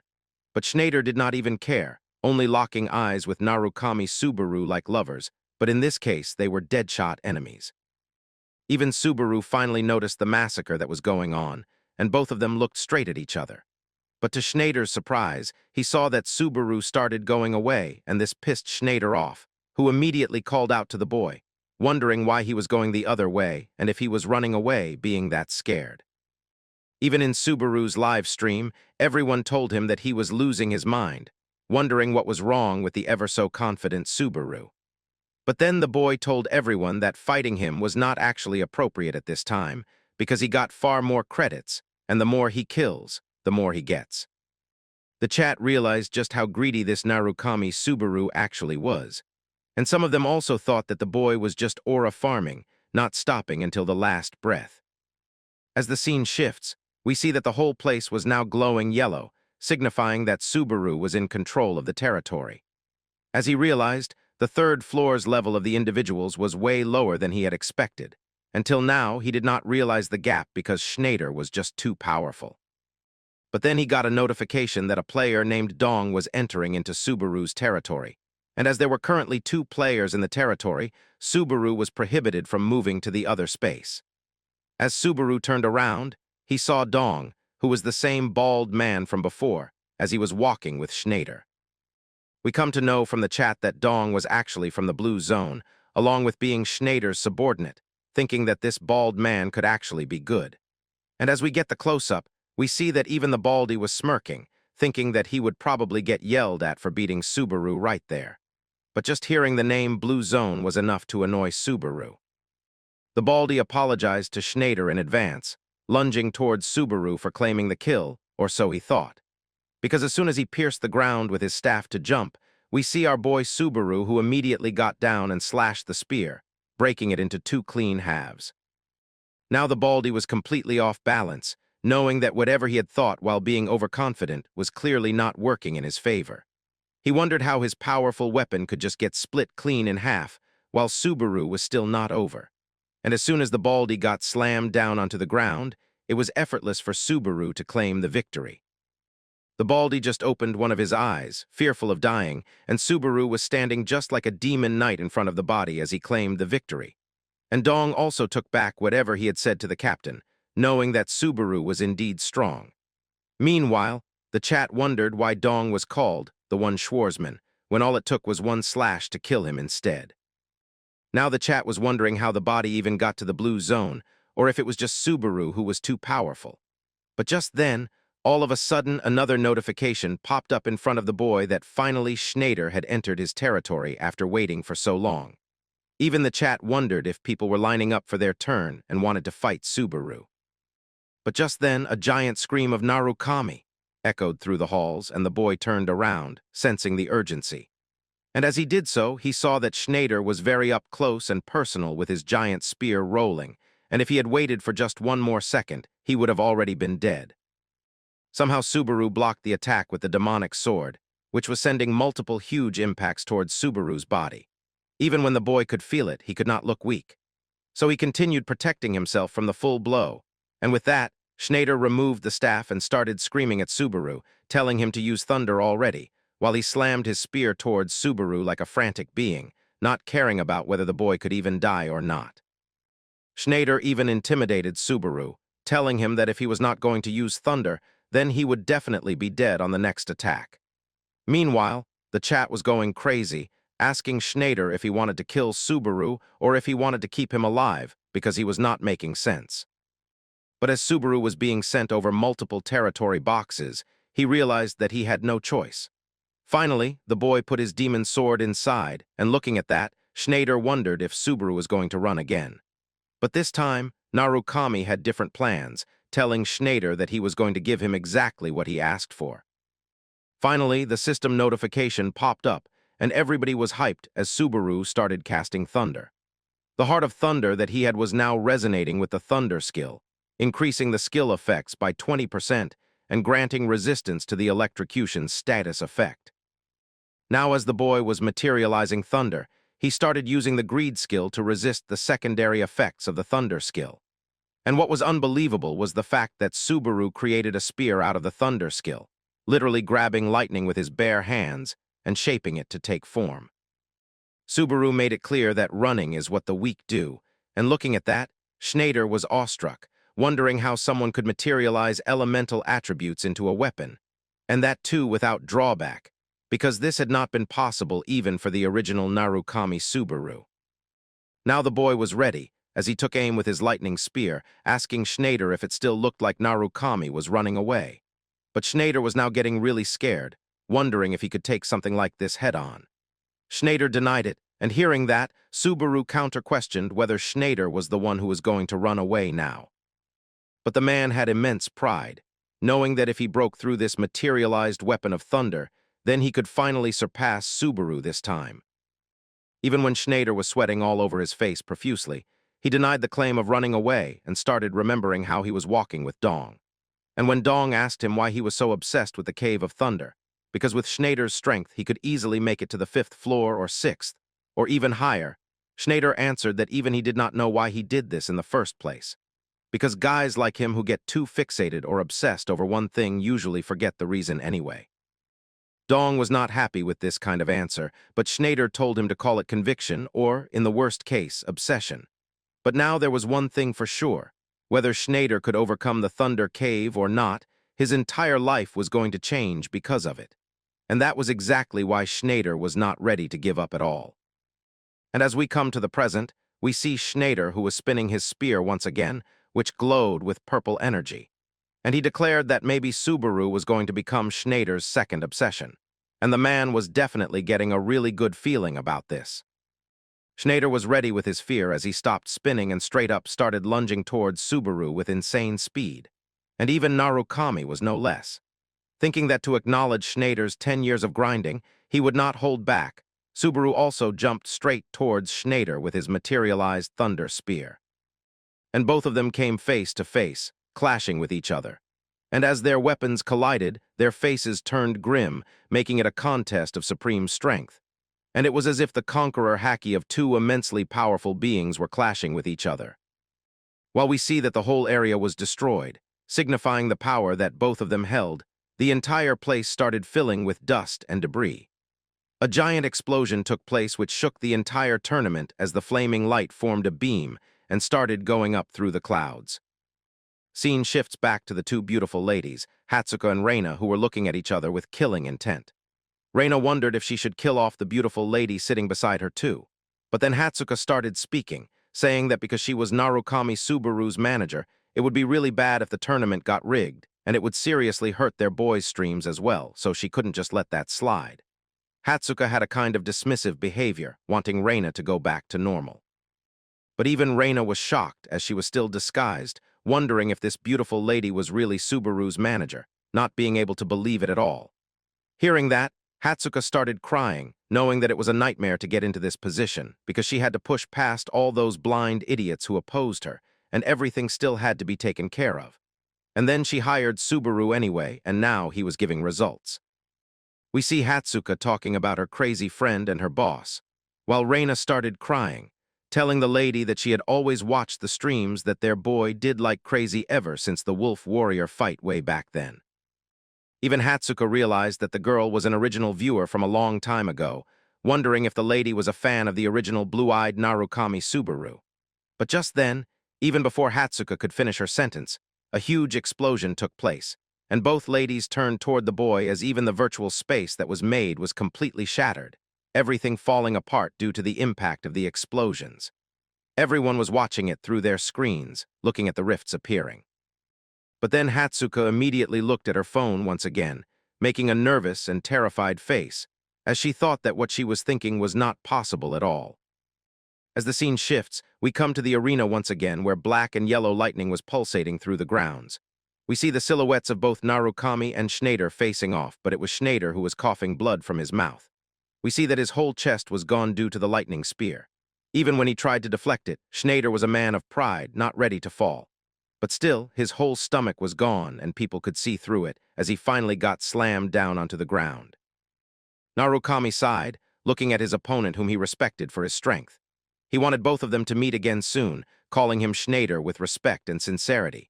Then the system notification popped up, telling everyone that Subaru had captured a total of 283 territories. And this meant that the winner of the tournament was none other than Narukami Subaru, who had the most territories under his name. Fireworks started flying in the sky while Subaru looked at all of it with his own eyes. The boy believed that he would win, but everyone else was dead shocked by this result. Even Hatsuka was really happy because her prince from the romantic novels had won the match. But Reina, on the other hand, was dead shocked, not able to believe that in the end, the one who took the grand prize was the one who had inherited thunder. Her face was displeased. As the scene shifts, we see the ever-happy Mizuha flying in the skis, announcing once more that the glorious winner of the tournament was none other than Narukami Subaru. Subaru was gleaming with yellow light as he accepted all the praise. Next up, Mizuha knew that she would have to reveal the shoes, which were the prize of the tournament, and that they would now be presented to the winner. Mizuha's slender body was still floating in the air. But we see that Reina now started to leave the tournament, not waiting until the shoes were given to the boy. As Narukami held those shoes, he was not able to believe that it had been 20 years since he last saw them. And as the boy looked at the shoes with an intense glare, a memory resurfaced. His friend Tashiya was running around the whole Blue Eyes Guild base, screaming at everyone, telling them not to touch his shoes, wondering who the hell had worn them, demanding everyone confess right now. But as Tashiya was grabbing another member, Soya came from behind, wondering why Tashiya was losing it once again and why he was so damn cranky. We see that Soya was really full after eating a lot of meat and the usual protein, and it was none other than Soya himself who had worn Tashiya's shoes. Even when they didn't fit, Tashiya started screaming, lunging towards Soya and getting ready to kick him, telling him that he had already warned him a million times not to wear them because they would lose their shape. Soya's kick straight into Tashiya's stomach sent the man flying several meters away due to the impact, the shoes falling off his legs. While Subaru and the others kept enjoying the view, we see Subaru smiling as if he was truly happy. But now this memory brought him only sadness and nothing else. Meanwhile, the chat wondered if the boy was going to sell the shoes since he was greedy, because the shoes had a crazy resale price. But then the boy announced in front of everyone that he was not selling them. Everyone was shocked, wondering what the boy meant. Subaru then explained that the viewers were saying the shoes would sell for a high price if he put them up. Mizuha also explained that something like a few 100,000 or even 1,000,000 credits could be given for the shoes. But Subaru made it clear that no matter how much they were worth, he had no intention of selling them. Hearing that, the audience started raging, wanting the boy to sell the shoes to them instead, ready to pay as much as he asked. They even offered to trade items, claiming they had better things in their warehouses. Everyone started screaming. Someone offered 2 million credits, another raised it to 2.1 million, then 2.5, then 3, then 4 million. But Subaru sighed in disappointment, knowing that it was not going to stop. Immediately using his thunder powers, black clouds started surrounding the whole area, and black and yellow lightning struck from the clouds straight onto the ground towards Subaru and Mizuha, startling everyone present there. We see that our boy Subaru was aura farming as he told everyone that he was making himself perfectly clear that he would never sell the shoes, not even for 10 million credits or more. Mizuha, who was totally electrocuted by the strike, announced to everyone that this was Narukami's final decision, wondering why she was the one who also got struck by lightning. But without getting any answer, the lady was shocked as Subaru turned around and started going away while taking the prize, telling everyone that he was out. The boy had the shoes in his hands as he walked away from the arena, surprising everyone, who wondered why Subaru was not waiting for the party. As the scene shifts, we see that it was dead of night and completely silent on the third floor. Even the flyers were moving around due to the wind. We see two people standing near an alleyway. One of them was Kurosawa, who was watching Narukami's stream on his tablet, realizing that Subaru had really gone ahead and won, which was totally outside his expectations. Another beautiful-looking girl was standing there in a miniskirt and a tight dress. Her name was Hiyori, and she was also from the Blue Zone Guild.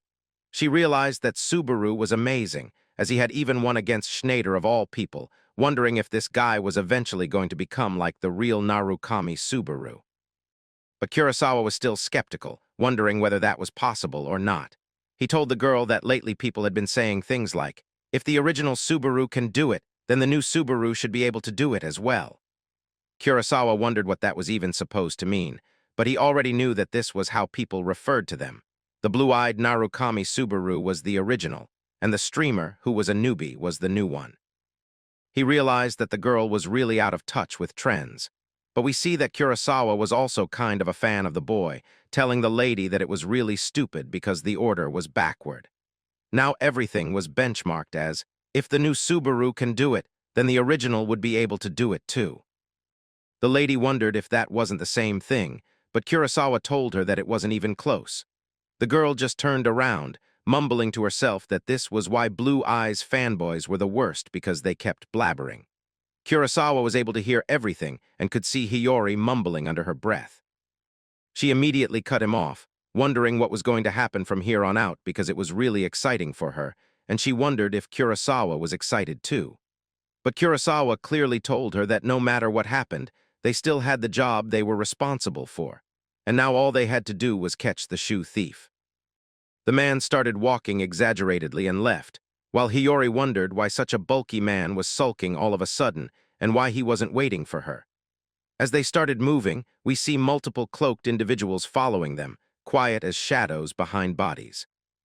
As the scene shifts, we see Subaru still holding the shoes in his hands, with live viewers exceeding 11,000.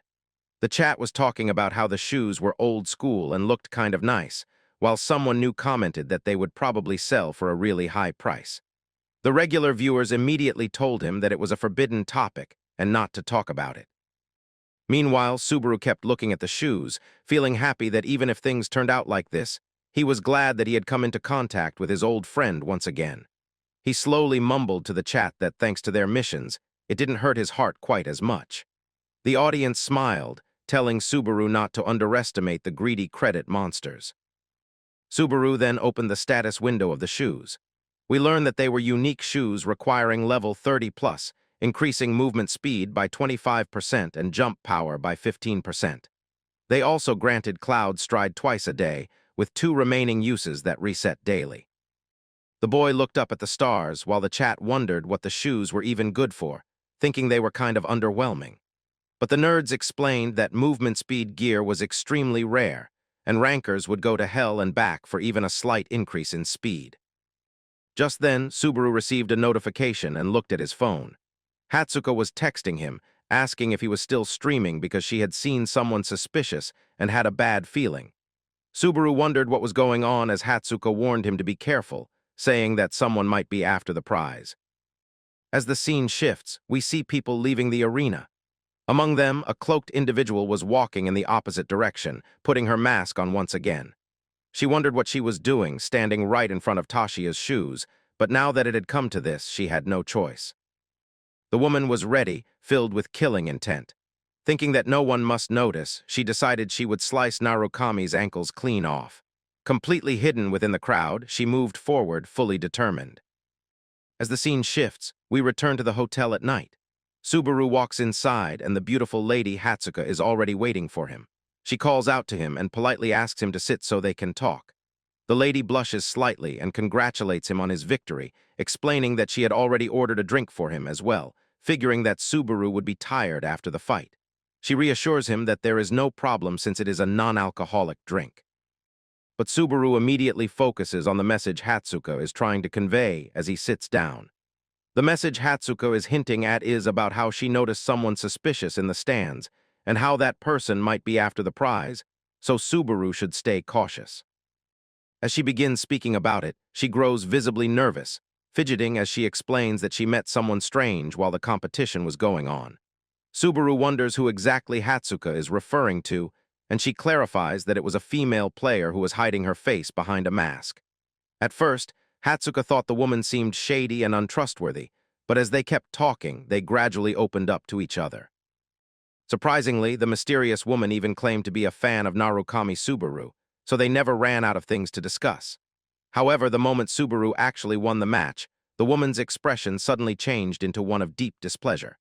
Hatsuka even imitates her expression, saying it looked like someone who had just been dumped by her boyfriend. She reasons that if the woman were truly Subaru's fan, there was no way she would make such a face when he won. Right after that, the mysterious lady disappeared entirely, which irritated Hatsuka to the core. Subaru, however, simply gazes into Hatsuka's eyes as she continues explaining that she even tried to follow the woman just in case.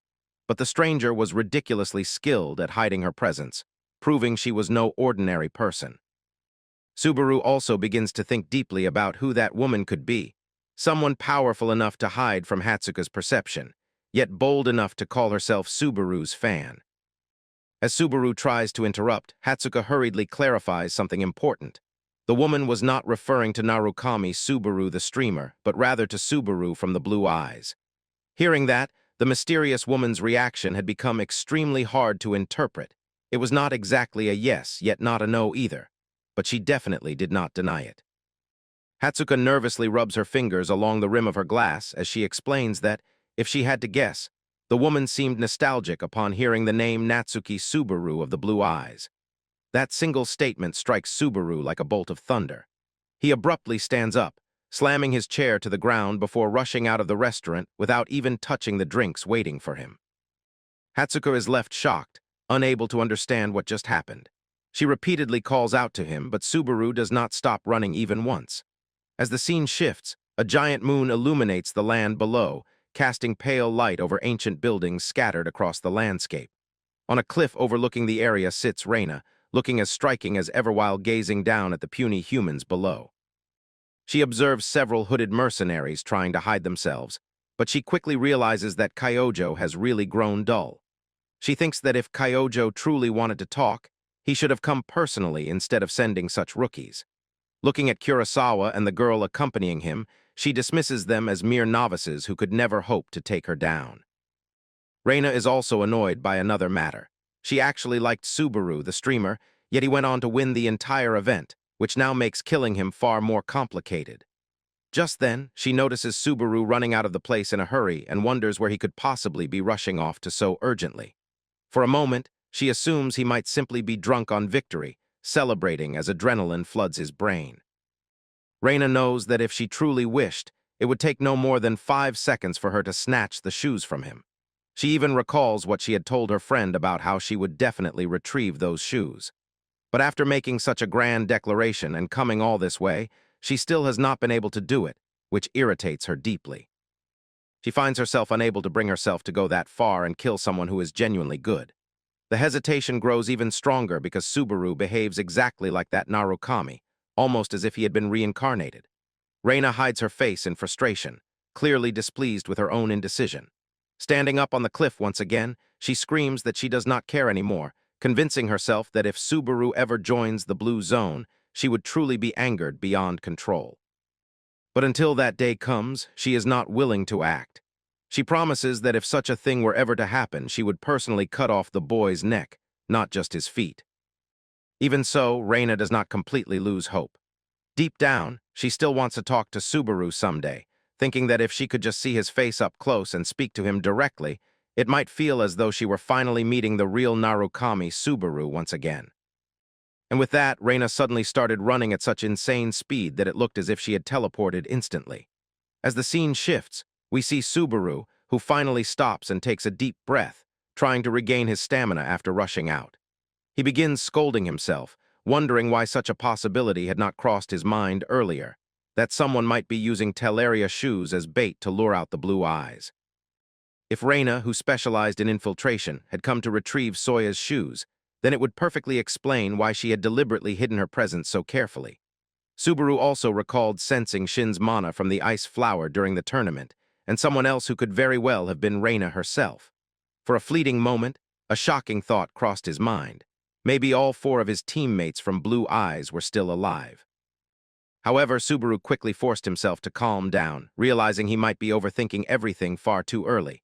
It was too soon to jump to such conclusions. Still, he knew Reina's personality very well. She was someone who could never stay still for long, especially when something important was right in front of her. If Soya's belongings were truly within her reach, then she would definitely make a move sooner or later. Just then, a familiar voice called out to him. We see the beautiful legs of none other than Hatsuka herself as she approaches Subaru. When he turns around, she looks genuinely worried, asking if he is really okay after suddenly bolting out of the bar like that. Subaru explains that he thought the mysterious lady might have been someone he knew. Hatsuka is surprised, wondering how someone so suspicious could possibly know who Subaru really was. But Subaru quickly contradicts himself, saying he was probably just mistaken. Hearing that, Hatsuka becomes hesitant. She struggles for a moment, then awkwardly asks if Subaru truly does not have any friends. The question shocks him, leaving him unsure how to respond. Hatsuka then adds, somewhat nervously, that especially he seems to lack female friends. This makes the atmosphere extremely awkward, and Subaru simply says they should both head home now. As he turns around and begins walking away, Hatsuka wonders if her question may have upset him.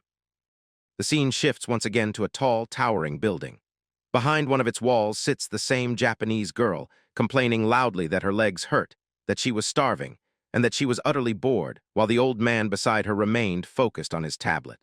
The girl grows increasingly annoyed and asks whether they were really just going to let them get away like this. The man calmly denies it and assures her that everything is under control. Curious about his confidence, the girl demands an explanation. In response, the man turns the screen of the tablet toward her face. It displays a message from Kyojo Itsuki instructing everyone to call off the mission. The girl is shocked, wondering why they had prepared so much if the operation was simply going to be cancelled after all this waiting, without them gaining anything from it. However, the man explains that Kyojo had been informed that if the people from Blue Eyes had truly infiltrated the tournament, then they would never allow someone else to walk away with the prize so easily. The girl questions whether that logic is really valid, while the man admits that Kyojo might just be overthinking things. Even so, Kyojo was convinced that even if those people realized it was a trap, they would still show up anyway. Hearing this, the girl begins wondering about the true identity of the person they were trying to capture, realizing that this could not simply be some baseless rumor if an entire army was being mobilized. The man also wished it were merely a rumor, but if Kyojo was going this far, then the information they had heard might actually be real. The disturbing rumor that Narukami died because Blue Eyes betrayed him might not be false after all. As the scene shifts once more, we see Subaru standing atop a tall building, silently gazing up at the night sky while reminiscing about something from his past.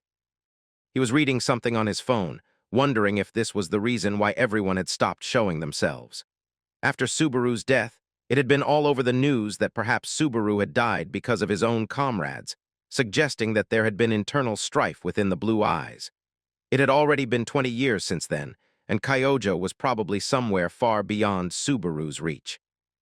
For a newbie player like him to ever catch up to Kyojo, he would need something even more special and miraculous, like the spear he had shown during the tournament. Subaru had only managed to recreate that one-time legendary item and had used it on the second floor, also known as the Thunder Sphere. Even though he once believed he understood everything about the Thunder ability, it was now becoming clear that he still had a long way to go before mastering it. With that realization, Subaru clenched his fists, determination blazing in his eyes. He knew that thunder was a tremendous power, coveted by gods and giants alike, and it was a force that humanity had seized in order to fight back against them. Perhaps all this time, he had never truly been using thunder properly at all. Maybe, as he traveled through the Cave of Thunder, he would uncover more information and learn something crucial if he managed to clear that dungeon. He wanted to understand the true secret of thunder and the method behind wielding it correctly so he could grow stronger. As the scene shifts, we see a table filled with beautiful foods and sweets neatly arranged. However, the focus is on a not-so-beautifully behaving Hatsuka, who sits there with a pout on her face, staring at her phone as if she were in a trance. She asks the person on the call what exactly he was saying. It turns out to be the same gambling friend from her office, apologizing repeatedly for getting carried away earlier. Hatsuka pretends not to hear him, forcing the man to repeat himself again and again while she listens with a devilish smile. The poor guy grows increasingly frustrated, apologizing non-stop and begging Hatsuka to at least pretend that she can hear him. But she simply smiles coldly and tells him that the voice of a broke loser who blew all his bets cannot possibly reach her ears. The man desperately pleads, saying he had already paid all the money he owed. Since he had wagered against Subaru, he had lost everything and could not even pay his electricity bills anymore. He stops calling Hatsuka by her name and instead begins begging her for some financial help. Hatsuka, however, has no intention of letting him off so easily with mere sweet talk. The man even wonders if Hatsuka is some kind of sadist who wants him to turn into a dog and bark. But she quickly tells him to stop, saying that such behavior is just disgusting. Then, suddenly thinking of something, she asks him if he could do her a favor, her expression turning unusually serious. The scene shifts again, bringing us inside another hotel. There we see Omar Schneider drinking quietly when Subaru enters and sits down beside him. Subaru asks the waiter to bring him the same drink Omar is having. He slightly opens his mask so that only his mouth is visible and asks why Omar, being the leader of a famous guild, is drinking such cheap beer. Omar simply smiles and replies that it has always been like this. Back when they had many guild members, his wallet would dry up instantly whenever he tried to treat everyone. Over time, he became so accustomed to cheap beer that other drinks no longer satisfied him. Subaru is surprised to hear that Omar always paid for everyone. But according to Schneider, if he did not pay for their drinks, he would not be able to face them, because they had all followed his selfish push to challenge the Cave of Thunder. Hearing that, Subaru picks up his drink and clinks glasses with him. Omar continues explaining that back then he was just as poor as everyone else, and they could not even imagine receiving support from a guild like the present-day ones. Hunting was not easy with their low skill levels, and they were not always powerful like they were now. In those days, people needed credits just to take the exam, and if they died midway, they would lose everything they had and come out even worse than before. For players like Omar, hunting was the only option left. One day, they went out hunting as usual, hoping to scrape together enough for exam fees or at least raise their levels a little. The day had begun like any other, but everything changed instantly when they ran into a sky serpent. The situation became even worse because, despite being 7 in number, they were completely inexperienced. There was no way they stood a chance against such a gigantic creature. Out of the 7, 4 people died immediately. At that time, Omar did not see them merely as teammates. They were his best friends. That tragedy left such a deep impact on his personality that Omar completely changed after that day, and even now in the present, he treated every drink with a sense of lingering regret, haunted by the fact that he had not been able to save his friends. But suddenly Subaru stood up, wondering aloud whether his best friends would have hated him for what he did, thinking that perhaps hearing the truth might oddly make him feel better. However, what Omar said next shocked Subaru even more. According to Omar, they really did blame him. He confessed that he had heard so many accusations about how wrong he was that it felt as if his ears were bleeding from the words. People kept asking what was so important about the Cave of Thunder, saying that the entire tragedy had happened because of his stubbornness, and that if he had not insisted on going, it would never have happened. His best friends might have been spared. Things became so terrible that people even questioned how Omar had come out alive when the others had died. Subaru was left in utter shock. He quickly tried to stop Omar, telling him that it was enough and that it was probably just the alcohol talking. But Omar wondered if Subaru was pitying him. Subaru replied that anyone else in Omar's place would have given up after something like that, yet Omar was still moving forward.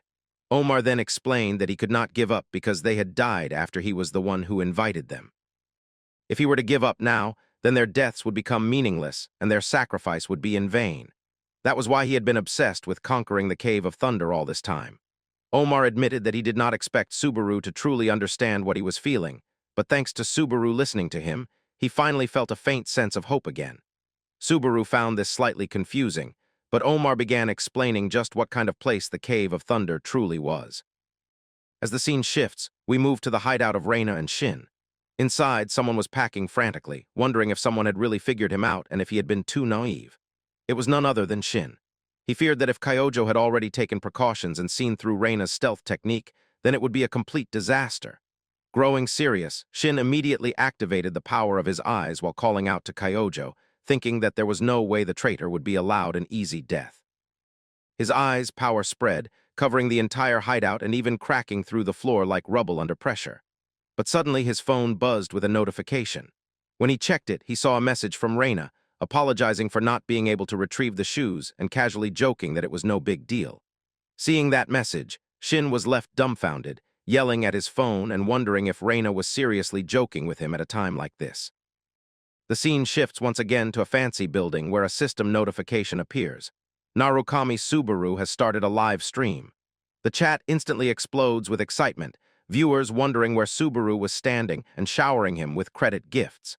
Many began asking if Subaru was finally going to challenge the Cave of Thunder today. Subaru confirmed it himself, announcing that today they would clear the dungeon, and that was exactly why he had gone live, so everyone could witness it in real time. The chat buzzed with anticipation, wondering if Subaru would finish it in a single try once again. Just then, someone suddenly appeared behind Subaru and asked if he was really the famous streamer. Subaru nodded in confirmation. The man scratched his head awkwardly and said it was quite a coincidence because their team had also received a request to clear the Cave of Thunder. It was a fairly large group, and they all thought they were lucky since they had also been planning to challenge the dungeon anyway. They quickly gathered around Subaru, and the man politely asked if they could team up with him so they could clear it together. However, at that very moment, Subaru's phone vibrated with a new notification. When he checked it, he saw a message from Hatsuka. She warned him immediately that those people were nothing but cloud chasers who had hastily formed a team just to ride on Subaru's popularity and take advantage of him. Subaru wondered what they actually meant. The beautiful lady in the team quickly explained that they were also heading to the Cave of Thunder and that they were not trying to ride on Subaru's popularity or anything like that. Hearing this, everyone, including Subaru, immediately understood why the team had been hastily put together. The boy simply sighed, already forming a plan in his mind, and then agreed to their leader. He told them that if people later claimed he had taken the request and then bailated out, he would have no excuse left, since there would now be witnesses who could prove that Subaru had actually cleared the dungeon. That alone was enough to silence and weed out any hidden intentions from the rookie team's leader. Subaru then turned around and began walking toward the entrance, speaking in a cold and threatening voice that made everyone uneasy. He stated that it was not like he could just kill everyone simply because he felt like it. The leader was immediately intimidated, unsure what Subaru was trying to imply. But Subaru clarified one thing with absolute sharpness. They were not best friends, not comrades, and definitely not buddy-buddy companions. They were merely traveling together for this dungeon, and once it was over, they would go their separate ways if necessary. As the scene shifts, we finally arrive inside the Conrad Kingdom, the gathering point on the outskirts for adventurers who wished to enter the Cave of Thunder. The gate mercenary could not believe how many people were heading inside. Among them stood a burly man with a half-burned face and a cut ear, named Diamond, an S-ranked mercenary. He looked at the recommendation letter from Raymond and immediately began cursing him for sending yet another E-ranked individual. The chat watching the stream could only sigh, realizing how wrong the burly mercenary actually was about Subaru. However, knowing that Subaru was an otherworlder, the big man assumed that people like him always tended to recklessly throw their lives away. Subaru was clearly getting annoyed, even wondering aloud if he should just turn the mercenary into vulture bait. Someone in the chat quickly explained that turning someone into vulture bait meant beating them half to death so that vultures could finish the job. This time, Subaru looked genuinely serious. He was sensing an intense bloodlust emanating from the giant mercenary, which made the atmosphere heavy. The mercenary and his two teammates wondered why Subaru was just standing there silently. But the boy carefully analyzed the situation and realized something disturbing. The blood on them was not from monsters, but from humans. The scene then shifts to the Osman Kingdom gathering point, where two figures stand facing each other. One of them is Omar, and the other is a brat from the Blue Zone Guild. Omar is surprised to see him, but the Blue Zone brat arrogantly mocks him, calling him deaf from old age and telling him to drop out since they would be joining the raid instead. Omar wonders if these were Kyojo's orders, but the brat smugly replies that Omar had already messed up before, so his reputation was gone anyway. He accuses Omar of letting valuable guild assets slip away, which had angered the guild master greatly. Omar grows irritated and asks if the brat is implying that he could have done better. The brat, full of himself, arrogantly says it is obvious. After all, Omar had spent 10 years stuck on the 3rd floor only to lose to some newbie who had just shown up and could already use thunder. He claims that if it were him, he would never waste years in a dump like this.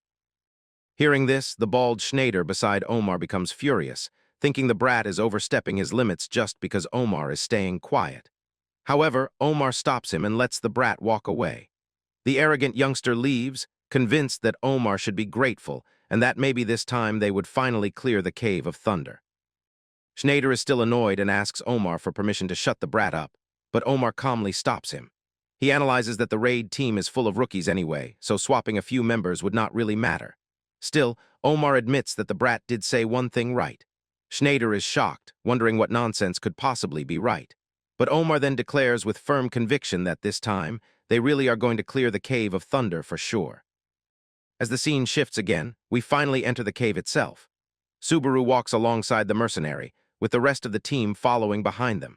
Even the chat can tell that Subaru is clearly annoyed that someone else has shown up and is interfering with his solo clear attempt. Meanwhile, the mercenary keeps talking non-stop, blabbering about how the place feels strange and how the doors that open on a fixed cycle seem way too man-made.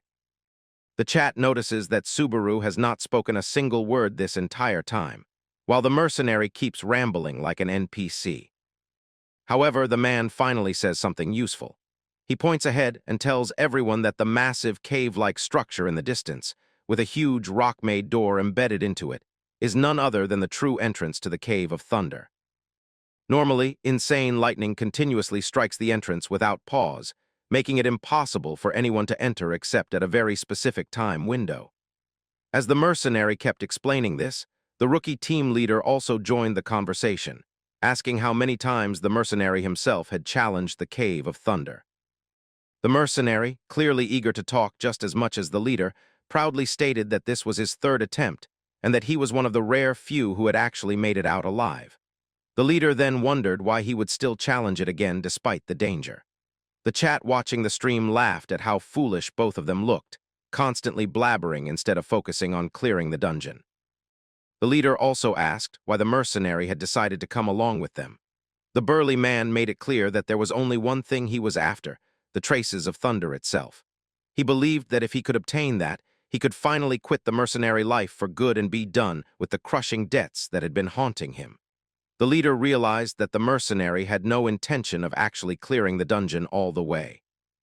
According to the burly man, the others were acting so carefree only because they did not truly understand this place, especially someone like Subaru, who was merely E-ranked and here on just a recommendation. He even muttered that if Subaru was going to die anyway, he should just hurry up and get it over with. As usual, the chat found it hilarious how wrong the mercenaries' assumptions were. As the scene shifts, they arrive near the massive stone door of the Cave of Thunder. Constant lightning bolts kept striking the ground around the entrance, crackling violently as everyone else busied themselves taking photos to prove that they had reached the spot. The mercenary explained that in about an hour, the lightning would stop and the entrance would finally open. To demonstrate the danger, he pulled out a small, cute creature from his hand and casually tossed it toward the door. The creature was instantly electrocuted by the relentless thunder raining down from above. Using that grim example, the mercenary warned them that if they did not want to end up like that unfortunate rat, they should just rest and wait patiently. The chat groaned in boredom upon hearing that they would have to wait so long. Subaru, however, did not waste any time. He quietly began preparing, putting on the new shoes that had once belonged to his old friend. The mercenary was shocked, wondering why this E-ranked individual was blatantly ignoring his warning. But Subaru had already realized something.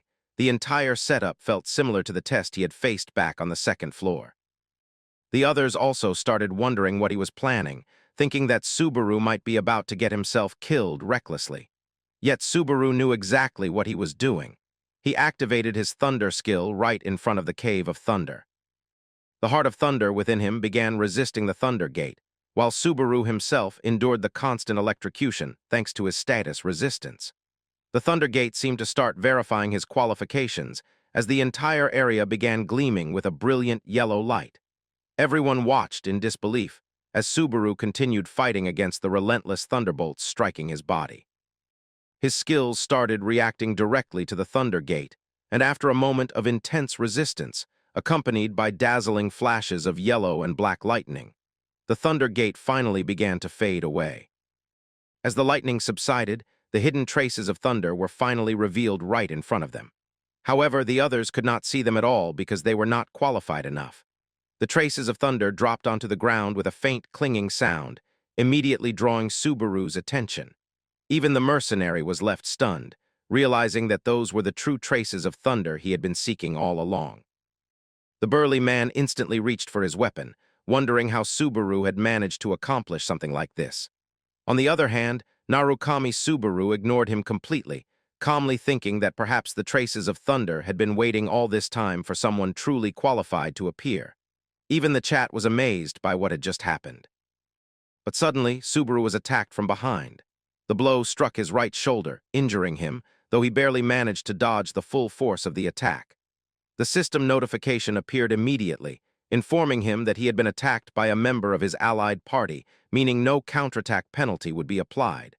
Subaru slowly turned around to see the mercenary standing there with a devilish grin on his face.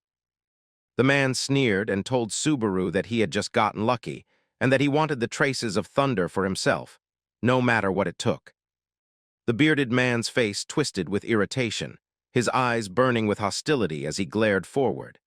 His voice dropped into a dangerous growl, warning that whatever luck had protected them until now had run out, and that it was time to hand over what they were carrying without resistance. A brief silence followed, tension stretching thin across the battlefield. From a distance, one of the onlookers hesitated, clearly confused. It didn't sit right with him. Why should they just comply? There was no authority here that justified such a demand. The opposing group stood firm, their stance unwavering. Then one of them spoke almost casually, yet with a clear edge behind the words, asking if the others were outsiders, otherworlders. The implication hung heavy in the air. Because if they were, then the rules were simple. They would take what they wanted first. After all, in a place like this, the strongest didn't negotiate, they claimed. Subaru Narukami smirked slightly and said that no matter how much of a foreigner someone was, death would always be terrifying. A sharp strike followed, and blood sprayed into the air. Subaru stated calmly that they were right, because even if dying in the game didn't mean dying in reality, the pain still felt real. And beyond that, the mental damage, the trauma, it all carried back. The enemy spoke coldly, saying everyone turns into a coward when facing death, and that they were already used to killing otherworlders. Subaru's eyes widened behind the mask. So it was true, the rumors about cornered mercenaries hunting players weren't false. Regret hit him, he shouldn't have come here. One of them tried to ease the tension, saying they should keep things civil and talk it out. But before anything could happen, a sudden attack cut through the moment. Blood burst out violently. Subaru moved without hesitation and said that just gave him the perfect excuse. In the next instant, he struck again, fast and ruthless. And with killing intent rising, Subaru declared that they might as well turn these bastards into vultures too. The man's voice trembled as disbelief took over him, unable to comprehend what he was witnessing. Subaru Narukami was supposed to be nothing more than a B rank, someone they could easily handle, yet the reality unfolding before him was completely different. Before he could even process it, Subaru had already moved. A single step was enough to close the distance, and in the next instant his blade cut through the air with precision, twisting the man's body as blood followed. The speed was overwhelming, leaving no room to react. From the side, another watched in shock, realizing that this wasn't just about strength but overwhelming control. Subaru wasn't merely stronger, he dictated the flow of the fight entirely. It became clear that if he had been serious from the beginning, none of them would have survived even a moment. The wounded man, unable to accept this, lashed out in frustration, accusing Subaru of deceiving him and demanding to know his true identity. Subaru, however, gave no response. His silence alone carried a weight that crushed any expectation of an answer. Without hesitation, Subaru stepped forward again, his movements calm and deliberate. Another swing forced the man back, panic now fully visible in his expression as realization set in. The mention of a demonic sword user escaped his lips, mixed with a desperate attempt to cling to pride as he mocked Subaru for relying on such power. Subaru remained unfazed, looking down at him with cold indifference, making it clear that there was no comparison between them. To Subaru, this was never about fairness. It was simply the natural outcome of difference in strength.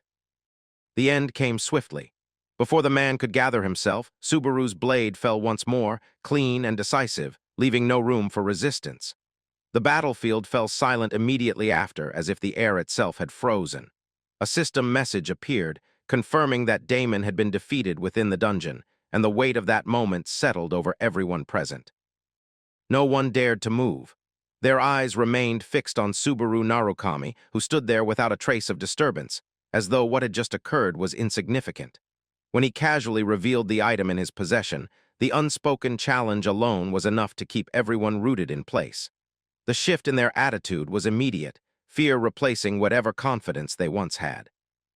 Even the system chat seemed to mock them, reducing them to nothing more than opportunists clinging to someone far beyond their reach. Subaru showed no interest in any of it. Turning away without a second glance, he began walking forward, leaving behind both the bodies and the silence that followed.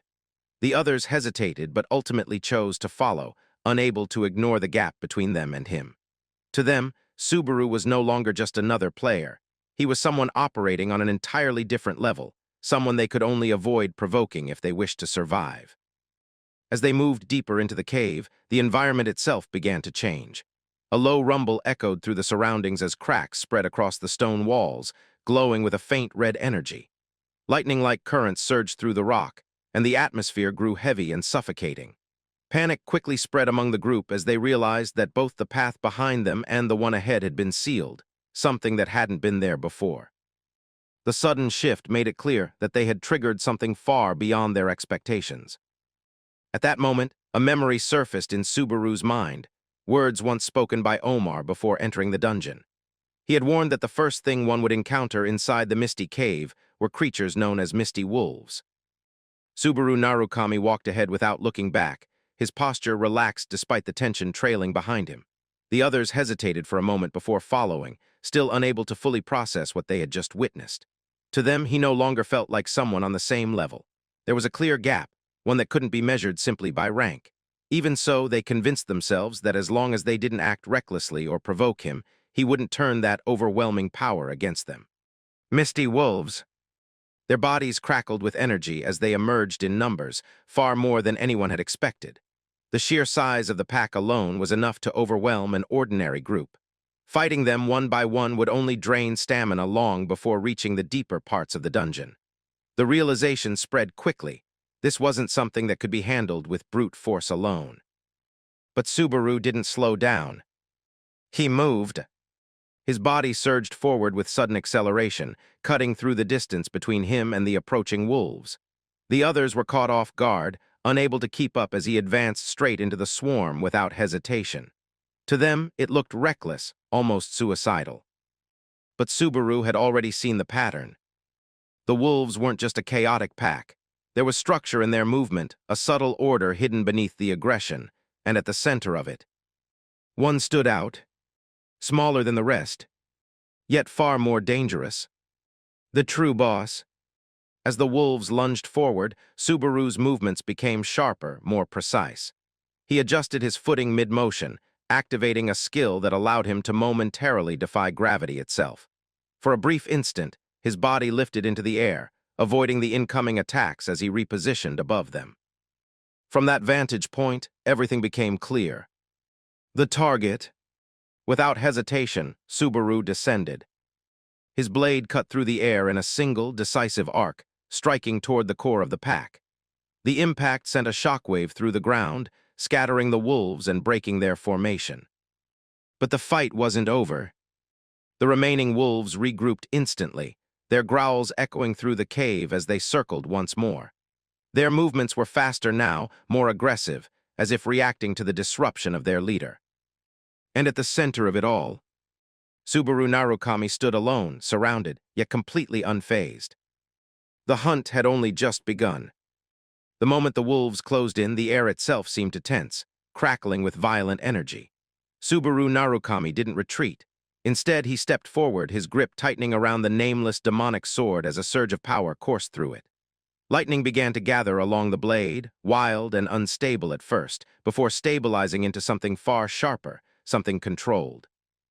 The energy wrapped around him like an extension of his will, and in that instant, the battlefield shifted in his favor. The wolves lunged. Subaru moved faster. There was no hesitation in his actions, no wasted motion. His body cut through the chaos as if he had already seen the outcome.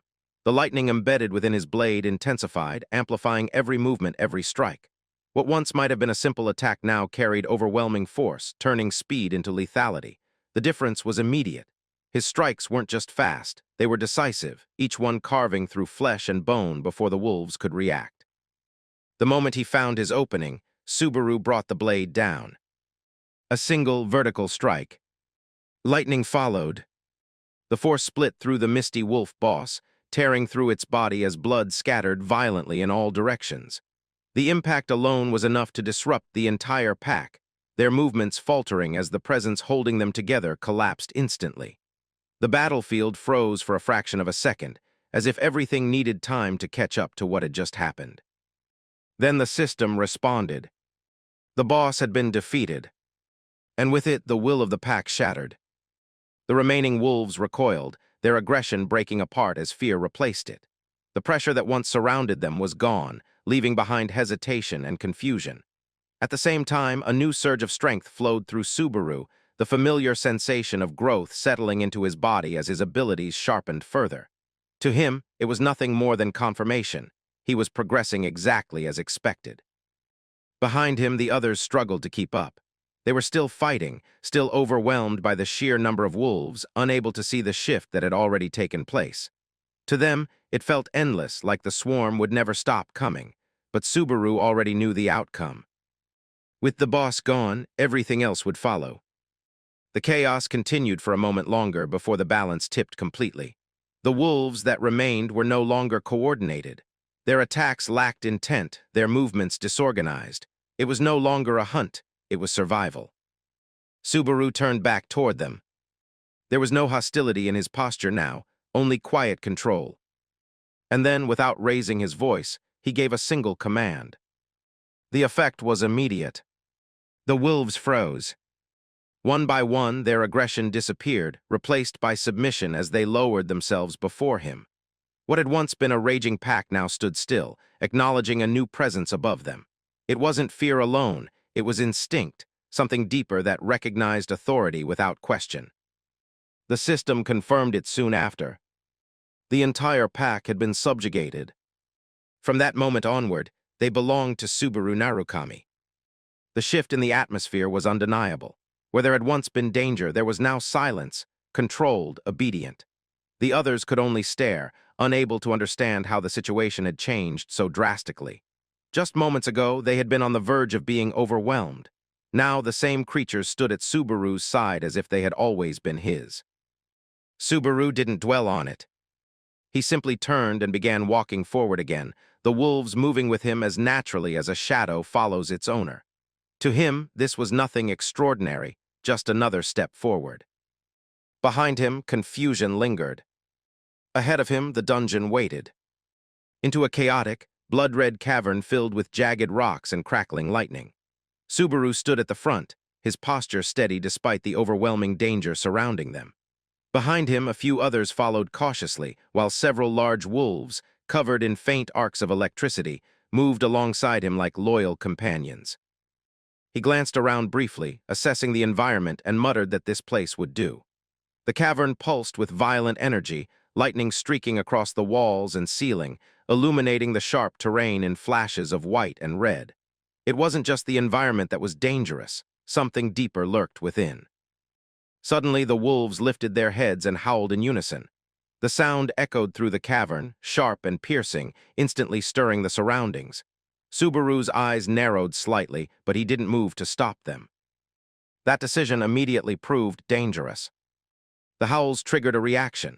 From the shadows and cracks in the cavern, monsters began to emerge, giant insect-like creatures with glowing blue eyes, their bodies twitching as they crawled across the jagged surfaces. The air grew heavier as more and more of them appeared, drawn in by the noise. The others panicked. One of them shouted, asking what he was doing, clearly unable to understand why he would provoke the monsters like this. Another yelled for him to stop, warning that he was only attracting more enemies. Their voices carried urgency and fear, but Subaru remained completely calm. He turned slightly, his expression hidden behind the mask, and spoke in a low, steady tone. "Drive Hunt." Without hesitation, Subaru drew his weapon, a dark blade glowing faintly with red energy. The moment he moved, the tension in the air snapped. This was intentional. Subaru stepped forward, his movements sharp and precise as he advanced into the swarm of monsters. Behind him, the others hesitated, still trying to process the situation. One of them shouted again, confused and frustrated, asking what they were supposed to do now. Subaru didn't even look back. He simply told them not to worry about him. With the lightning wolves at his side, he would manage. His tone made it clear. He had no intention of relying on them. Then he added something that drew a clear line between them. They were just fellow travelers, nothing more. Everyone survives on their own. With that, Subaru surged forward into the battlefield. Far away in a modern room filled with screens, two people watched the scene unfold live. A man in a suit leaned back comfortably, observing the chaos with interest, while a pink-haired girl beside him looked visibly concerned. She questioned whether Subaru would really be okay fighting like that. The man simply smirked. The streamer had made his choice. Whether it was safe or not didn't matter anymore. On the screen, Subaru continued cutting through enemies, his movements growing faster and sharper. The girl hesitated, saying that even for him, this seemed excessive. Normally, someone acting like this would be criticized. But the suited man interrupted her. This was different. He showed her something on his device, a post circulating among players. It was an invitation. A leech tour. It advertised a chance for weaker players to join Subaru in clearing the lightning cavern, allowing them to benefit from his strength without contributing much. The comments below were filled with excitement, people eager to take advantage of the opportunity. The man explained calmly that this wasn't just speculation. They had proof. In reality, the people signing up didn't have the skill level required to clear the dungeon themselves. They were leeches. Letting them join even once for free would only make things worse. Word would spread and more would come, clinging to him for easy gains. Like ants, they would never stop. Subaru was making an example. Back in the cavern, Subaru continued his relentless assault. Lightning flashed, blades cut through flesh, and monsters fell one after another. The battlefield turned into a storm of motion and destruction. Then suddenly, a notification appeared before him. Level up, followed by a series of stat increases. Strength, vitality, concentration, even magic, rising as the monsters fell. Subaru paused for just a moment, glancing at the floating interface, before continuing forward without hesitation. For him, this wasn't chaos. This was control, and exactly when to end it. As the final wave collapsed, the battlefield fell into silence once more, broken only by the faint crackling of residual energy. The ground was littered with defeated creatures, their remains glowing faintly as the system acknowledged the outcome. Strength flowed back into Subaru, his growth continuing steadily as his stats increased with each victory. To the observers watching from afar, the scene told a completely different story. Far away, in the quiet room filled with screens, the suited man burst into laughter, leaning back as if he had just watched something entertaining unfold exactly as expected. The pink-haired girl beside him remained tense, still unable to fully process what she had just seen. But the man understood. Subaru wasn't careless, he wasn't reckless. He knew exactly how his actions would be perceived. Every move, every word calculated. As a player and as a streamer, he was top tier. The scene shifted again. A device lit up in someone's hand, the name on it clear, Gumigami Commerce. A call was being made, urgency in the air. A woman with long, dark hair answered while walking through a busy street, her expression changing the moment she heard the name. It was about Subaru. Back in the room, the suited man's tone changed slightly as he spoke over the call, asking a simple question. Had she told Subaru about the recruitment post for the so-called Leech Tour? She confirmed it without hesitation. Yes, she had told him. There was a brief pause. Then the man smiled faintly, his eyes narrowing just a little. So he had planned it from the beginning. The woman didn't understand what he meant and dismissed it, clearly annoyed, but the man didn't push further. He simply ended the call, already certain of his conclusion. Subaru hadn't reacted. He had acted. Everything that happened in that cavern wasn't spontaneous. It was a message. And now it was their turn to move. The man leaned forward slightly, his voice calm but firm. They would make sure everyone understood one thing. Subaru Narukami had backing. Real backing. The battlefield was already collapsing under pressure, the group struggling to keep up as the white wolves pressed in from every direction. Blades clashed against claws, and the ground was stained with blood as the fight dragged on. One man, already wounded, barely managed to hold a wolf back, his strength fading with each passing second. Then a spear tore through the air. It cut cleanly across the battlefield and struck a wolf through the head, dropping it instantly. The sudden precision broke the flow of combat, drawing everyone's attention. Schneider! The shout came from the wounded man, sharp with recognition. From the edge of the battlefield, Schneider stepped forward, calm and composed, as if he had walked into a situation already under control. The men behind him followed without a word, their silence making his presence feel heavier. Found him. His voice was low, directed with intent. The long-haired man turned toward him immediately, anger rising despite his injuries.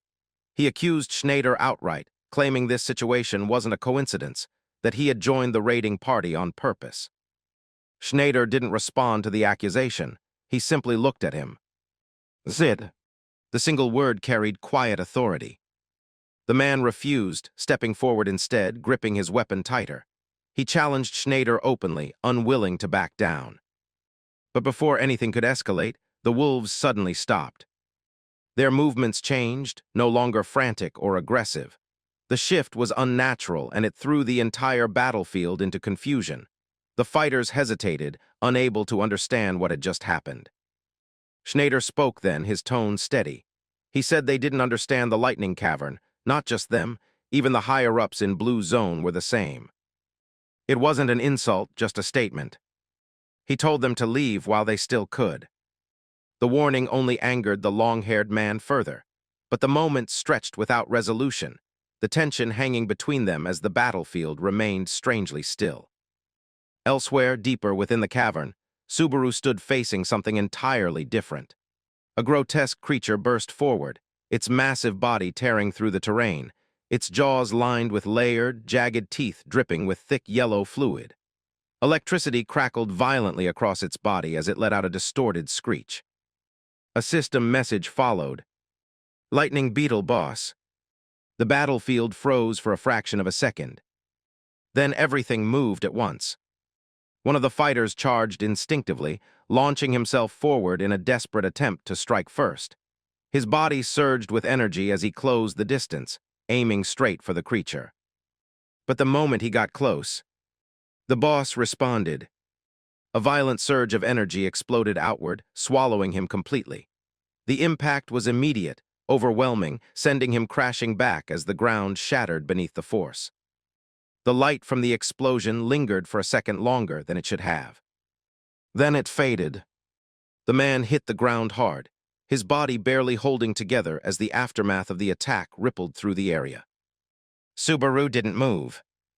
He simply watched, calm, observing, as if this outcome had already been accounted for. A low voice broke through the chaos. He mentioned that his own run had been smooth up until this point, that it had taken him 3 years to reach this stage.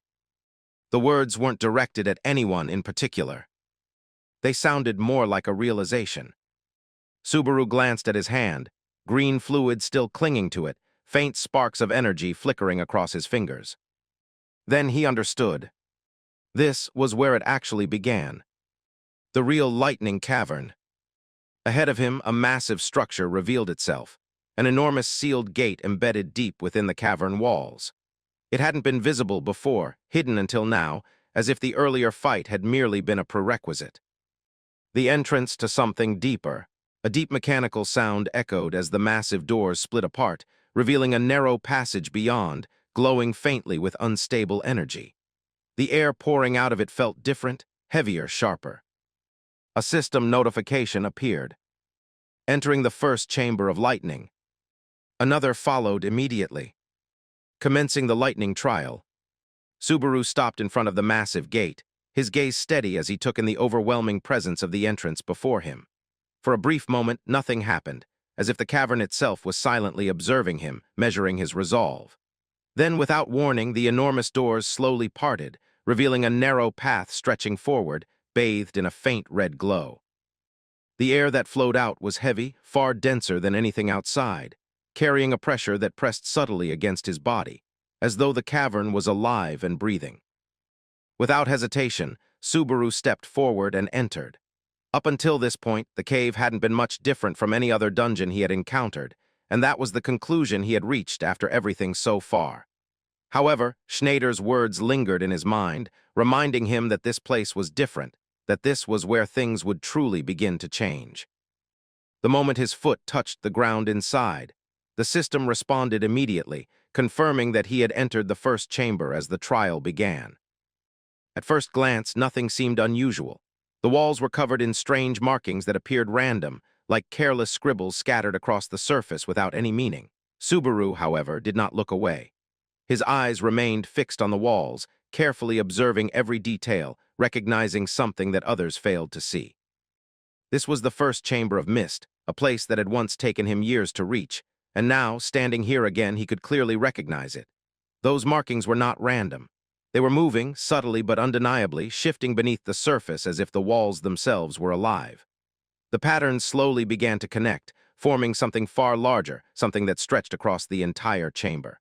The system activated once again, beginning the process of judging his qualifications, and with that, the entire space shifted. The red glow faded away, replaced by an overwhelming surge of pale blue light as lightning spread across the chamber, filling the air with energy that twisted and merged into new forms. From within that storm, a massive presence emerged.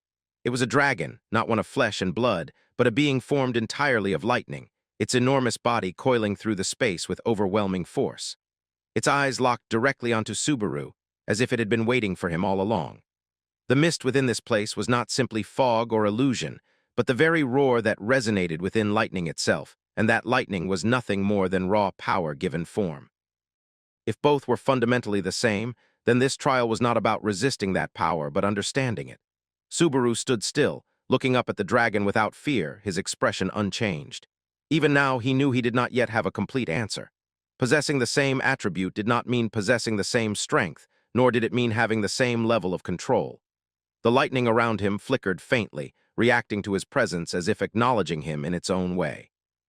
The dragon finally spoke, its voice carrying through the entire chamber as it recognized him and acknowledged what he had already accomplished. It knew that he had defeated Greg, the wolf warrior, yet that fact held no real meaning here. This was not a trial that could be overcome through brute strength alone. Subaru remained unmoving, facing it directly, and when it asked if he was the one challenging the mist, he did not hesitate to accept. For a brief moment, the dragon simply observed him in silence before speaking again, stating that he had already proven his qualifications many times over. This trial was not about entry, nor was it about testing whether he belonged here. Instead, it was something deeper. It instructed him to bring out the item he had carried into this place, the one that would determine the outcome of what was to come. Subaru did not move immediately, but his gaze shifted ever so slightly, and the lightning around him pulsed once in response. In that moment, it became clear that everything up until now had merely been the beginning, and only now was the true trial about to unfold. Subaru lowered his gaze toward his hand, the faint glow of the object resting in his palm reflecting against his mask. The trace of lightning pulsed softly, as if it were alive, releasing thin strands of energy that crawled across his fingers before fatting into the air. He examined it in silence, his thoughts aligning with what the dragon had said, realizing that Schneider had never mentioned anything about this part of the trial. For a moment he questioned it, wondering if there was anyone else who had obtained something like this before entering. Someone like the bearded man with the spear came to mind, but the answer came almost immediately. There was no one else. The dragon's voice confirmed it, stating clearly that they were the only ones who had entered in this way, and that what Subaru held was nothing more than a condensed fragment formed from the nutrients of this place, something that had simply taken shape under specific conditions. Hearing that, Subaru's eyes narrowed slightly. Now that it was explained, it made sense, and at the same time it confirmed something else. There was no way anyone else would have something like this. This was his alone. The realization settled in quietly, and before he could think further, the dragon's voice echoed again, declaring that the trial would now begin. The lightning in the space surged violently as the massive dragon leaned forward, its presence pressing down on everything within the chamber. Subaru remained where he stood, his posture unchanged, as the dragon gave its command without hesitation. He was to swallow it. That was the trial. Subaru looked at the object again, turning it slightly between his fingers as its glow intensified. The system interface appeared briefly, identifying it as the trace of lightning, though its rank and type remained unknown. It was described as a crystal left behind after lightning strikes, something rare, something valuable.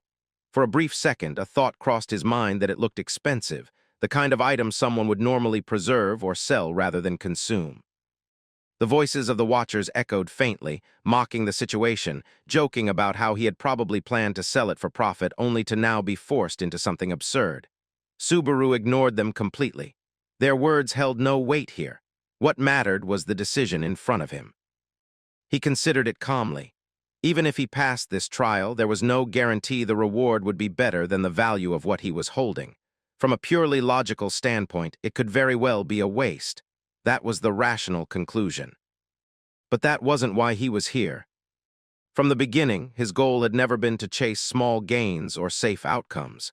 His objective was to prepare for what lay ahead, for the next trials that would demand far more than what he currently had. If he stopped here, if he hesitated now, then everything leading up to this point would lose its meaning. If he gave up here, he wouldn't be himself. His grip tightened slightly around the crystal as the lightning around him flickered in response. There was no more hesitation in his eyes now, only a quiet certainty. Without any dramatic movement, Subaru raised his hand and brought the glowing fragment toward his mouth. In one smooth motion, he swallowed it. For a brief instant, nothing happened. Then the system responded. The message appeared clearly, confirming that he had swallowed the trace of lightning, and immediately after another followed. The trial had begun inside his body. Subaru's eyes widened slightly. The next moment, his entire body reacted. Lightning coiled violently around Subaru Narukami's body, wrapping him in a surge of raw energy that pulsed with each movement. The power no longer felt unstable. It responded to him, flowing exactly as he intended. Every motion became sharper, more refined, as if the lightning itself was an extension of his will. There was no hesitation in him now, only control.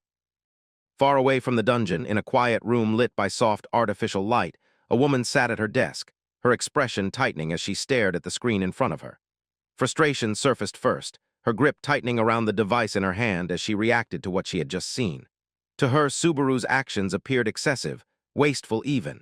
The way he used resources so freely and pushed himself into danger made it hard to stay calm. She muttered under her breath, criticizing him, questioning if he even understood how valuable what he was using actually was. Yet even as irritation showed on her face, she couldn't deny what she already knew. Subaru Narukami had always been like this. When he focused on something, he would push forward without holding back, ignoring everything else. And that was exactly why worry began to creep in. Letting out a quiet breath, she opened her device and searched for a contact. The name appeared Seijin. After a brief pause, she initiated the call, bringing the device to her ear as she waited. When the call connected, she greeted him and immediately asked if he was about to arrive. Her tone tried to stay casual, but there was a clear hint of concern beneath it. She followed it up by nodding that his location must be close already, as if trying to confirm it indirectly. On the other end, the response came without urgency, short, simple, and lacking the concern she expected. That answer made her pause. Her expression softened slightly, but not in relief. Instead, it carried a quiet unease. The conversation didn't reassure her. If anything, it only confirmed that things were moving forward exactly as they were, without slowing down. She lowered her gaze, falling silent for a moment as she held the device close. Subaru Narukami wasn't stopping. And that was what troubled her the most. A woman held her phone to her ear, her expression tense as she listened to the voice on the other side. She spoke first, asking what was going on, her tone careful but slightly uneasy. As the conversation continued, her expression slowly changed, and she lowered her gaze, apologizing softly. There was a pause before she corrected herself, telling the other person to forget what she had just said. Instead, she reminded them to keep their promise, making it clear that she would not take it back later, no matter what. Her voice grew more serious as she explained that this was exactly why she had called. There was no turning back now, and she emphasized that this was not something she could fix if things went wrong. After a brief silence, she ended the call, wishing them luck with what was ahead. The scene shifted to her sitting alone at her desk. The room was quiet, and she held a small blue card in her hand, staring at it thoughtfully. Her expression was calm, but there was a hint of worry behind her eyes, as if she was thinking deeply about what she had just said. Somewhere else, a man looked at a similar card in his hand. His face showed clear surprise, almost disbelief, as if he couldn't accept what he was seeing. A single thought crossed his mind, and he muttered under his breath that this couldn't be real. The scene then changed again, revealing a large, grand structure standing tall under the light of the setting sun. The place carried a strong presence, filled with history and power. A lone figure walked forward toward it, his steps steady but filled with meaning. As he approached, a thought formed in his mind, realizing that the day he would return to this place had finally come. Subaru Narukami lowered his head slightly as the world around him darkened, the air growing heavy with an unnatural stillness. Then, without warning, the system message appeared before him, declaring that the trial of lightning had begun inside his body. In the very next instant, a violent surge erupted from within, lightning exploding outward as if his entire being had become a conduit for it. The energy did not flow gently, it tore through him.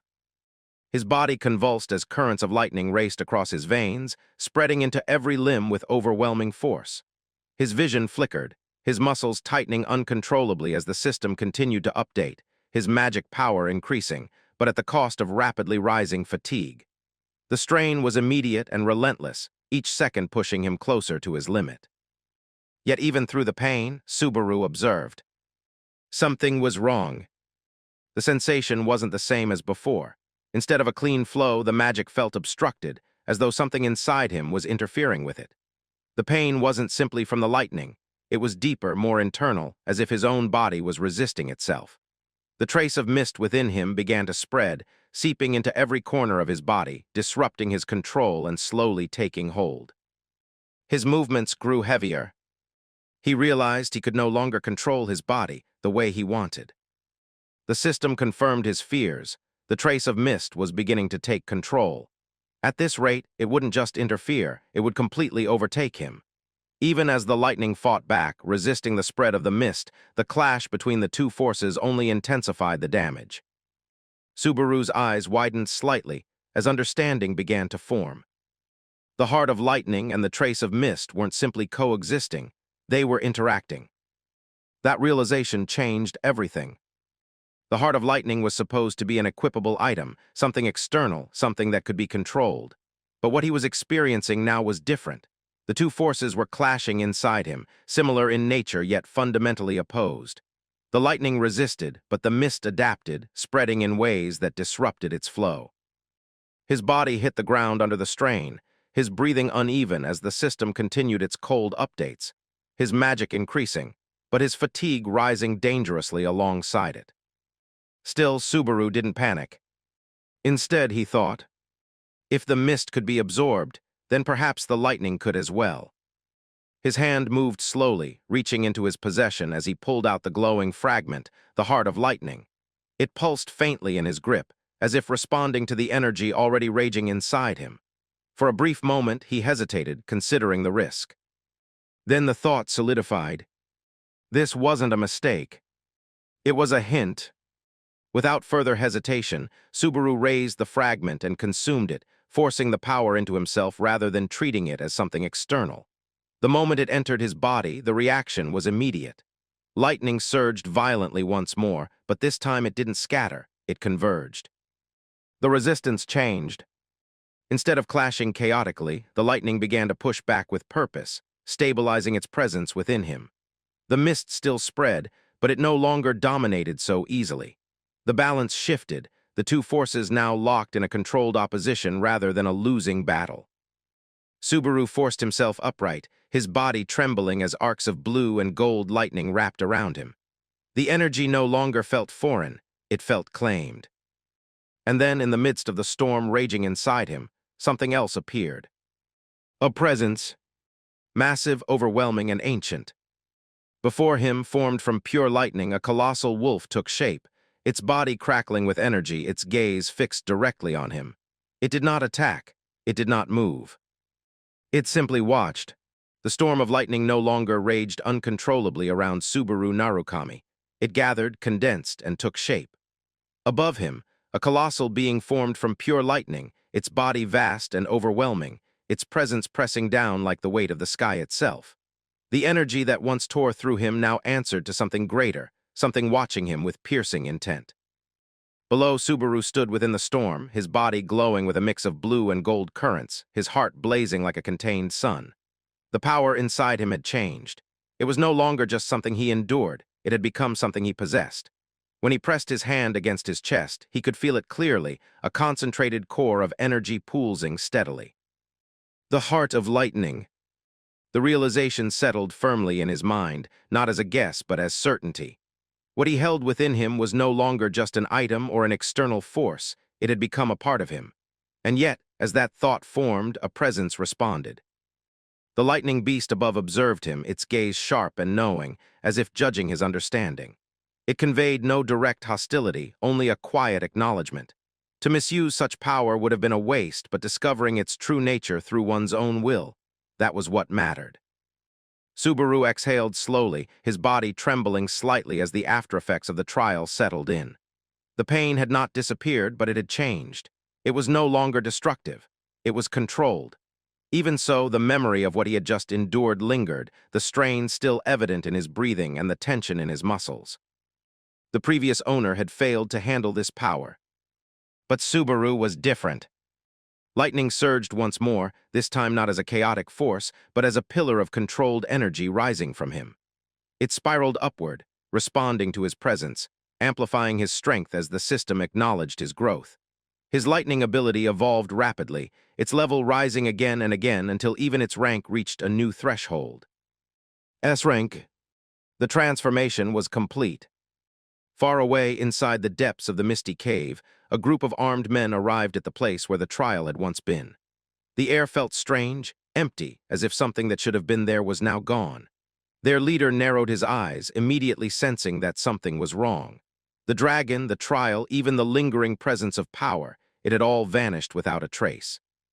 Someone had already cleared it. The realization spread through the group quickly, disbelief turning into tension.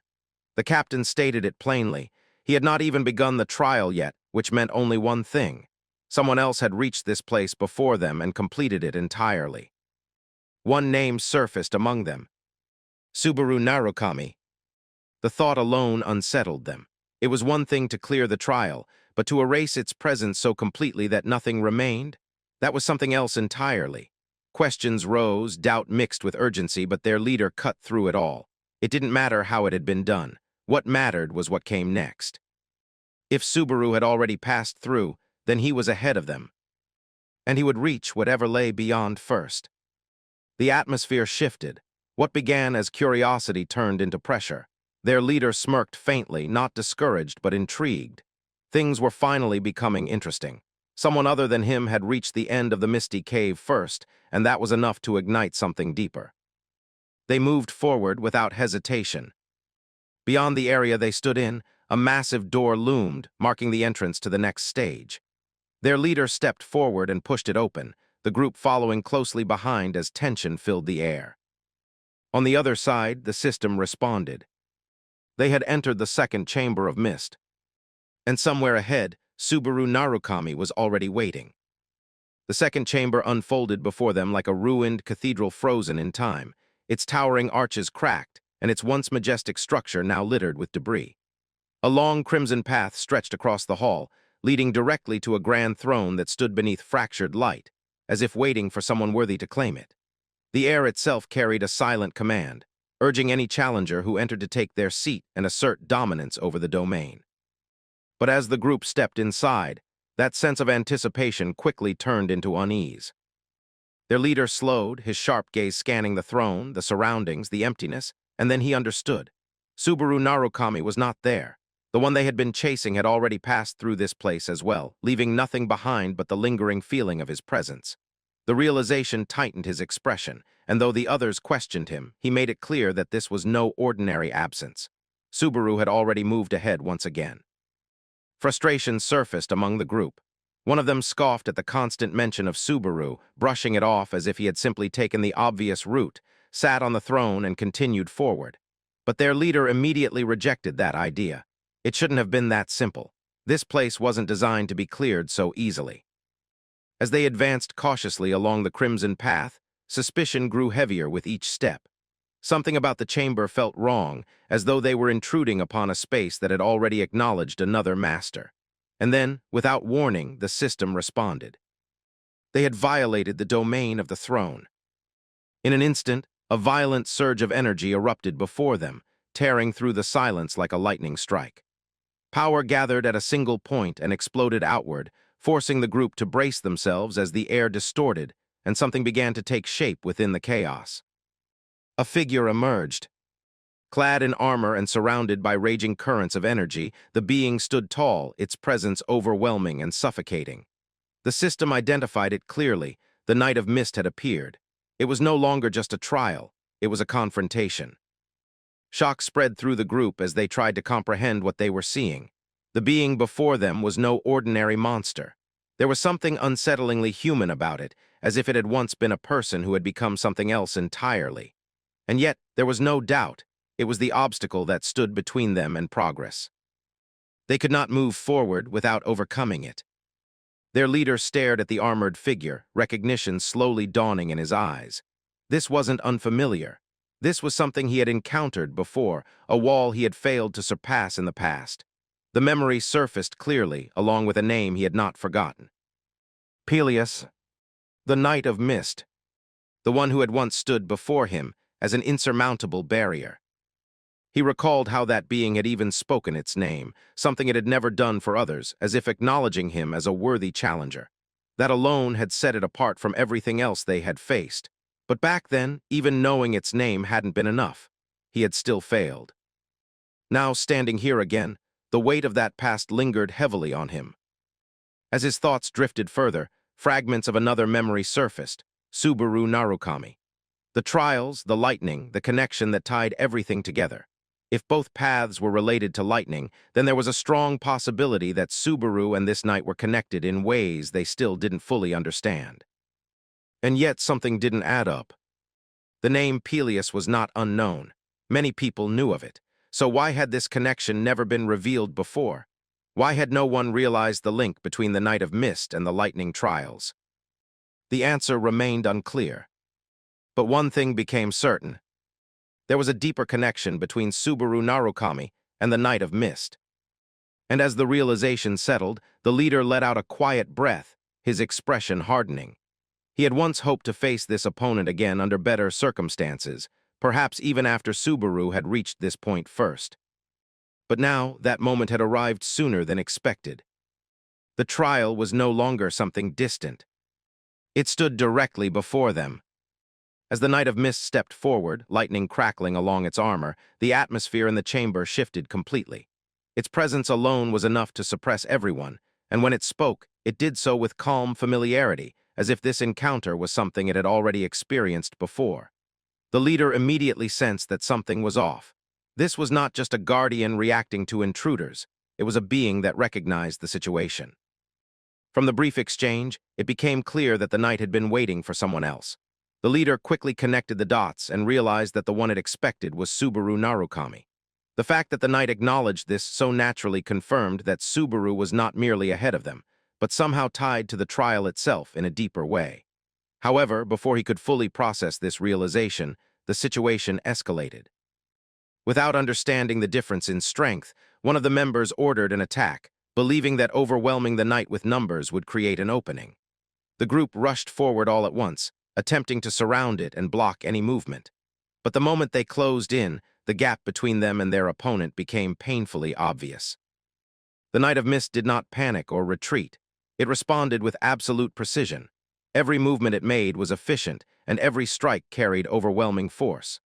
The attackers were cut down almost instantly, their coordination meaningless in the face of such refined power. What they believed to be an aggressive push turned into a one-sided collapse within seconds. Watching this unfold, the leader immediately understood the flaw in their approach.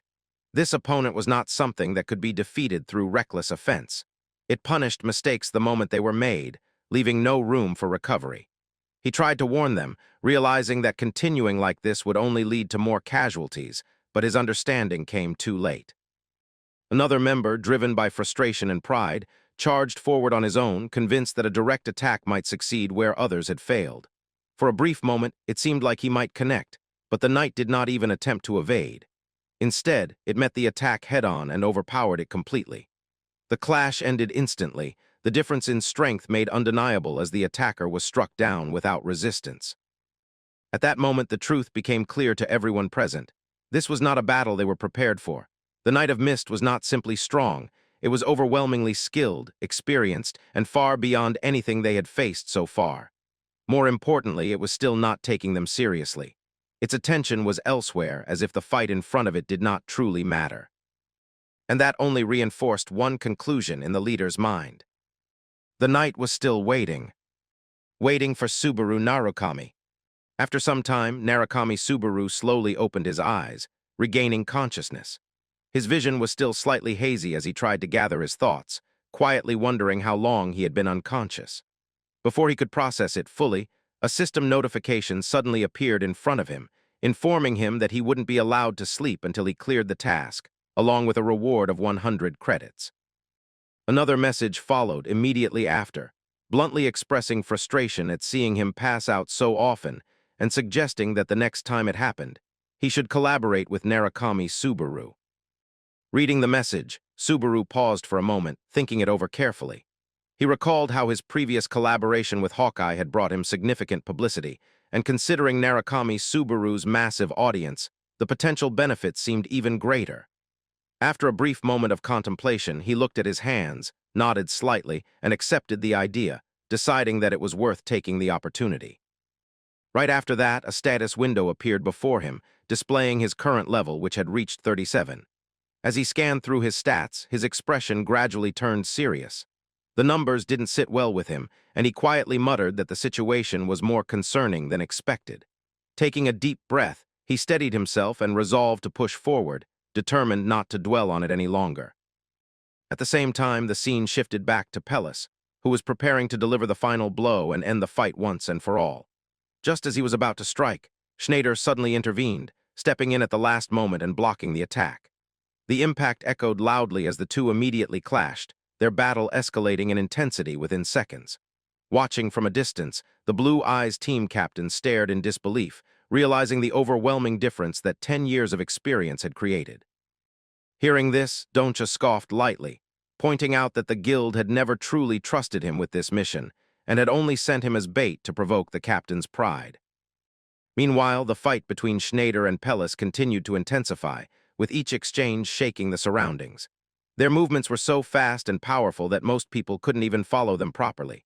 The captain watched in shock, recalling that Narukami Subaru had once defeated Schneider, and began to understand just how monstrous Subaru's strength truly was. On the battlefield, Pellis suddenly unleashed a devastating attack toward Schneider. Although Schneider managed to block it, the sheer force behind it pushed him to his limits, making it clear that he was struggling to keep up. In the middle of the clash, disaster struck as one of Schneider's arms was severed. Despite the immense pain, he refused to fall, gritting his teeth and forcing himself to stay standing. However, deep down, he knew the truth. He couldn't do anything against Pellis.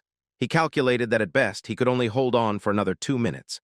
Just then, several fighters rushed in to support him, attacking Pellis from different directions in an attempt to overwhelm him. But their efforts were meaningless. With a single effortless strike, Pellis defeated all of them at once, brushing them aside as if they were nothing. Without slowing down, Pellis continued advancing toward Schneider, fully intent on ending the fight. Realizing there was no more time left, Schneider sharpened his focus and decided to put everything into one final attack. Gathering all his remaining strength, he rushed forward and struck Pellis directly. However, to his shock, the attack didn't even leave a scratch, as if it had never connected at all. Seeing this, Pellis calmly stepped forward, acknowledging that Schneider had improved before raising his weapon to deliver the final blow. But just as he was about to strike, an overwhelming surge of energy suddenly erupted across the battlefield. A massive explosion burst outward, forcing both of them to be thrown back as the entire area shook violently.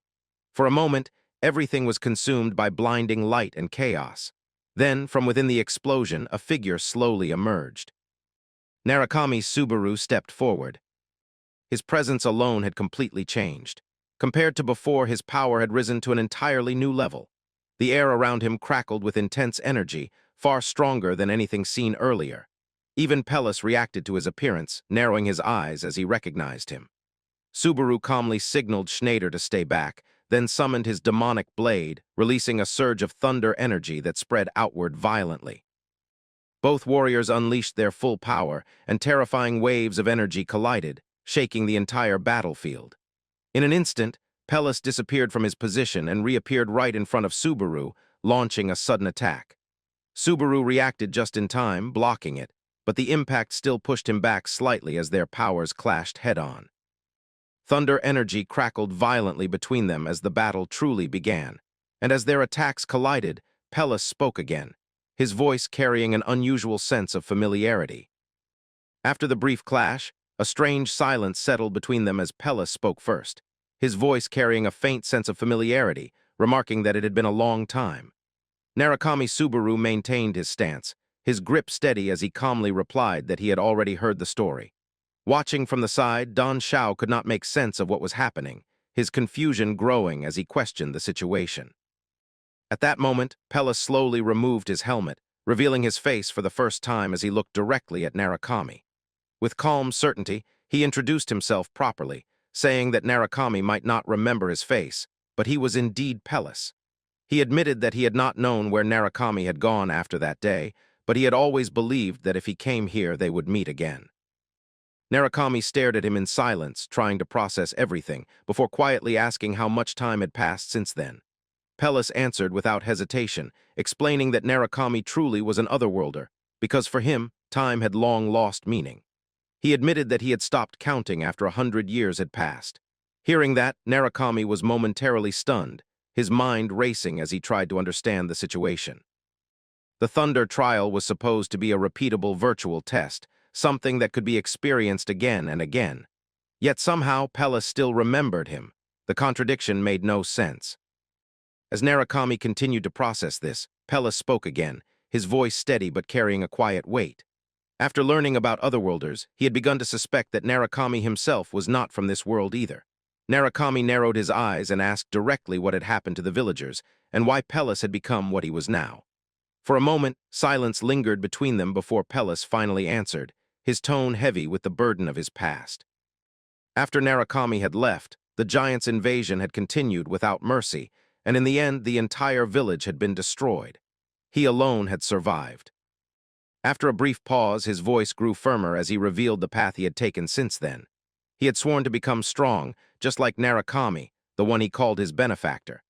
In pursuit of that strength, he searched endlessly for the power Narukami once wielded, until eventually he discovered the cave before them.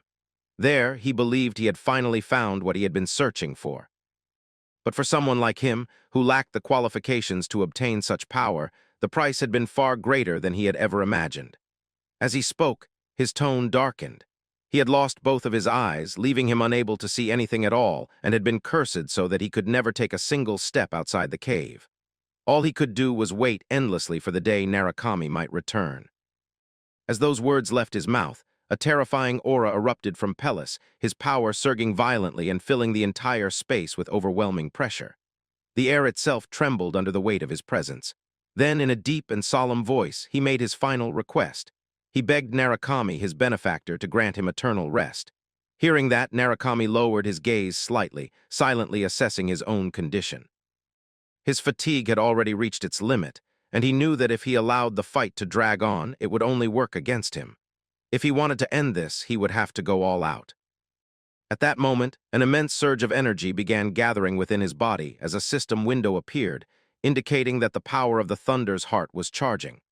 Another warning followed immediately, stating that his fatigue had already reached 78. Despite that, Narukami showed no hesitation. Lightning burst outward from his body as his aura intensified with every passing second. Then, lifting his head, he looked straight at Pellis and calmly accepted his request, declaring that he would grant him the rest he sought. In the very next instant, both of them released their full power. Their thunder energies collided violently, creating a terrifying clash that shook the entire domain. The sheer force of their battle was overwhelming, far beyond anything seen before, as destructive energy erupted outward in all directions. The scene shifted as Riina slowly walked back toward her base, her steps slightly hesitant as thoughts filled her mind. She couldn't shake the feeling that he was going to be angry. It wasn't that she couldn't retrieve it, it was that she had chosen not to. That realization made her expression uneasy, a mix of anxiety and guilt weighing on her. But the moment she lifted her gaze forward, her entire body froze in shock. The base standing before her was completely engulfed in ice, every surface frozen solid, as if consumed by overwhelming cold. Seeing this, she could only mutter under her breath that he was definitely furious now. Carefully, she stepped inside and looked upward, noticing countless sharp ice shards hanging dangerously from above. As she moved forward, the shards suddenly began to fall, crashing down rapidly toward her. Startled, she panicked and shouted in frustration, feeling as if the situation had gone way too far, almost as if she was being attacked rather than welcomed. Just then, she looked ahead and saw a figure stepping forward from the cold mist, his presence alone radiating anger. The sight terrified her instantly, and in her panic, she blurted out an apology in the most chaotic way possible, even going as far as saying she should pay with her life before immediately correcting herself and sincerely apologizing. The white-haired man looked at her coldly and accused her of intentionally letting him have it. Riina quickly denied it, but under his continued pressure, she hesitated for a moment before finally admitting the truth. Nervously stumbling over her words, she explained that although she hadn't seen his face, everything about him felt exactly like Subaru, and because of that, she believed it might be fine to let him take it. She trusted that he wasn't someone who would misuse it. Hearing this, the man fell silent for a moment, clearly thinking it over. Then, without making a scene, he turned away and began walking off, calmly stating that she had been through enough, and that since she returned safely, they would consider things even. Riina looked at him with slight disbelief, asking if he was really forgiving her. Without turning back, he replied calmly but added one final condition, that she should restore the house to its original state. Hearing that, her frustration instantly returned, and she snapped back, pointing out that he was the one who had destroyed it in the first place. The scene shifted again, returning to the cold, tense battlefield. The members of the Blue Zone team looked around in confusion, unable to believe what they were seeing as they questioned whether this was truly the third floor.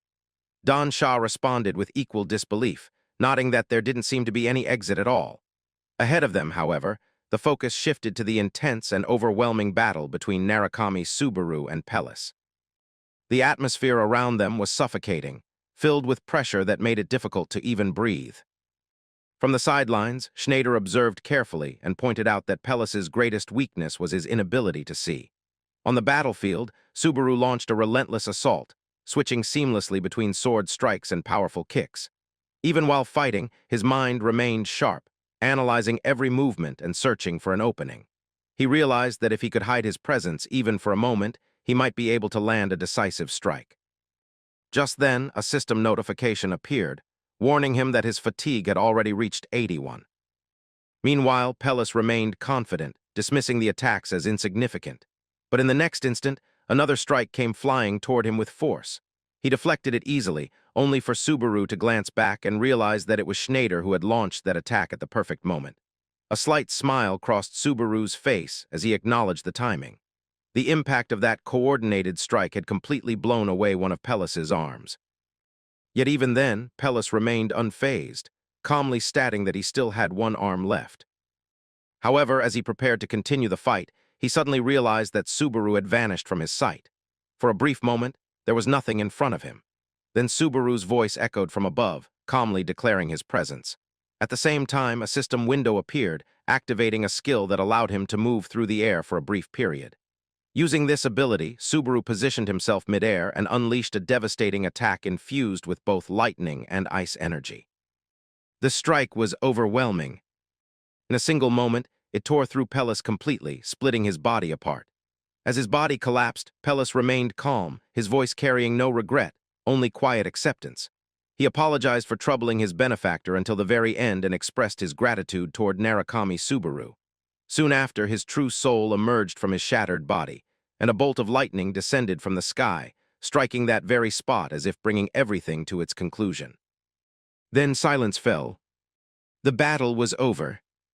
The monster had finally been defeated. As the dust settled, a throne slowly appeared before them. Narukami Subaru and the others turned their attention toward it, sensing that something significant was about to unfold. Subaru's gaze remained fixed on the throne, but before he could take a step forward, a sudden attack came crashing down from above. A blade descended toward him without warning, forcing him to react instantly. For a split second, confusion crossed his mind. And then he realized who it was. The one attacking him was none other than the current leader of the Blue Zone team. The sudden attack from above shocked everyone as the Blue Zone captain shouted in frustration, questioning what made this fight any different from Schneider's earlier one. From behind, Doncha called him out in disgust, accusing him of being nothing more than a coward relying on cheap tricks. Ignoring the insult completely, the captain turned toward the others and began shouting loudly, trying to rally them. He declared that this was their only chance, insisting that Narukami Subaru was already exhausted and that if they attacked together, they could bring him down.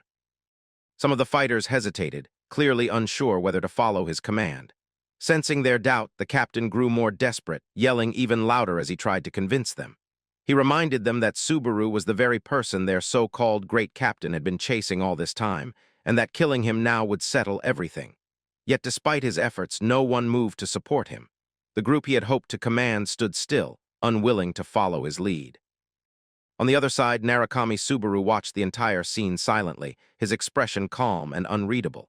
The captain's anxiety only grew worse as he noticed that Subaru wasn't using his thunder power anymore. Convinced that Subaru was nearing his limit, he quickly turned toward Schneider and shouted at him, demanding that he take this opportunity for revenge. But Schneider didn't move. He stood there quietly, showing no intention of getting involved. The captain continued yelling, but Schneider finally snapped back, angrily questioning what he was even supposed to do in his current state. With one arm gone, he refused to be dragged into such a meaningless situation. Hearing that, the captain was visibly shaken. He tried to argue, bringing up rewards and the guild's expectations, but Schneider remained calm and dismissive. He stated clearly that the reward belonged to Subaru and that he had only joined the Blue Zone to conquer the Cave of Thunder, not to involve himself in the guild's politics.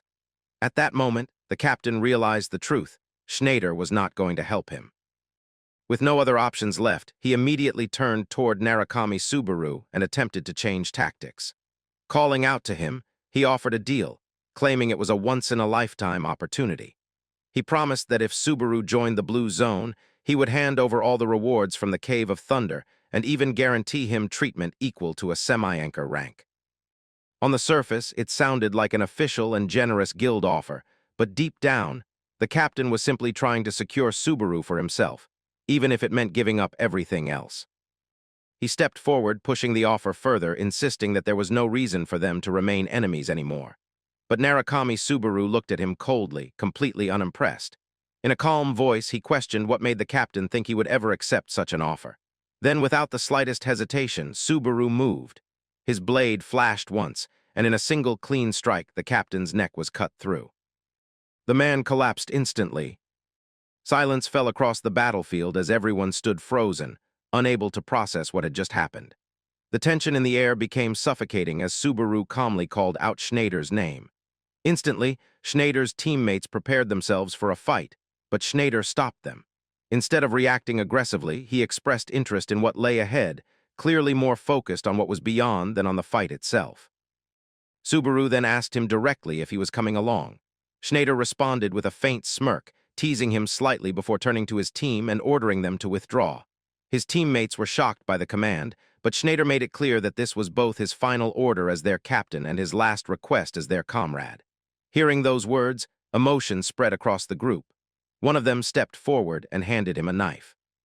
Schneider accepted it and, without hesitation, marked his own leg, as if preparing himself for what was to come. Meanwhile, Narukami Subaru had already begun walking toward the throne. From behind, Schneider called out once more, confirming that everything had been decided. Subaru continued forward alone while everyone else watched in complete silence. The atmosphere was heavy, almost unreal, as if they were witnessing something far beyond a normal battle. Finally, Subaru reached the throne.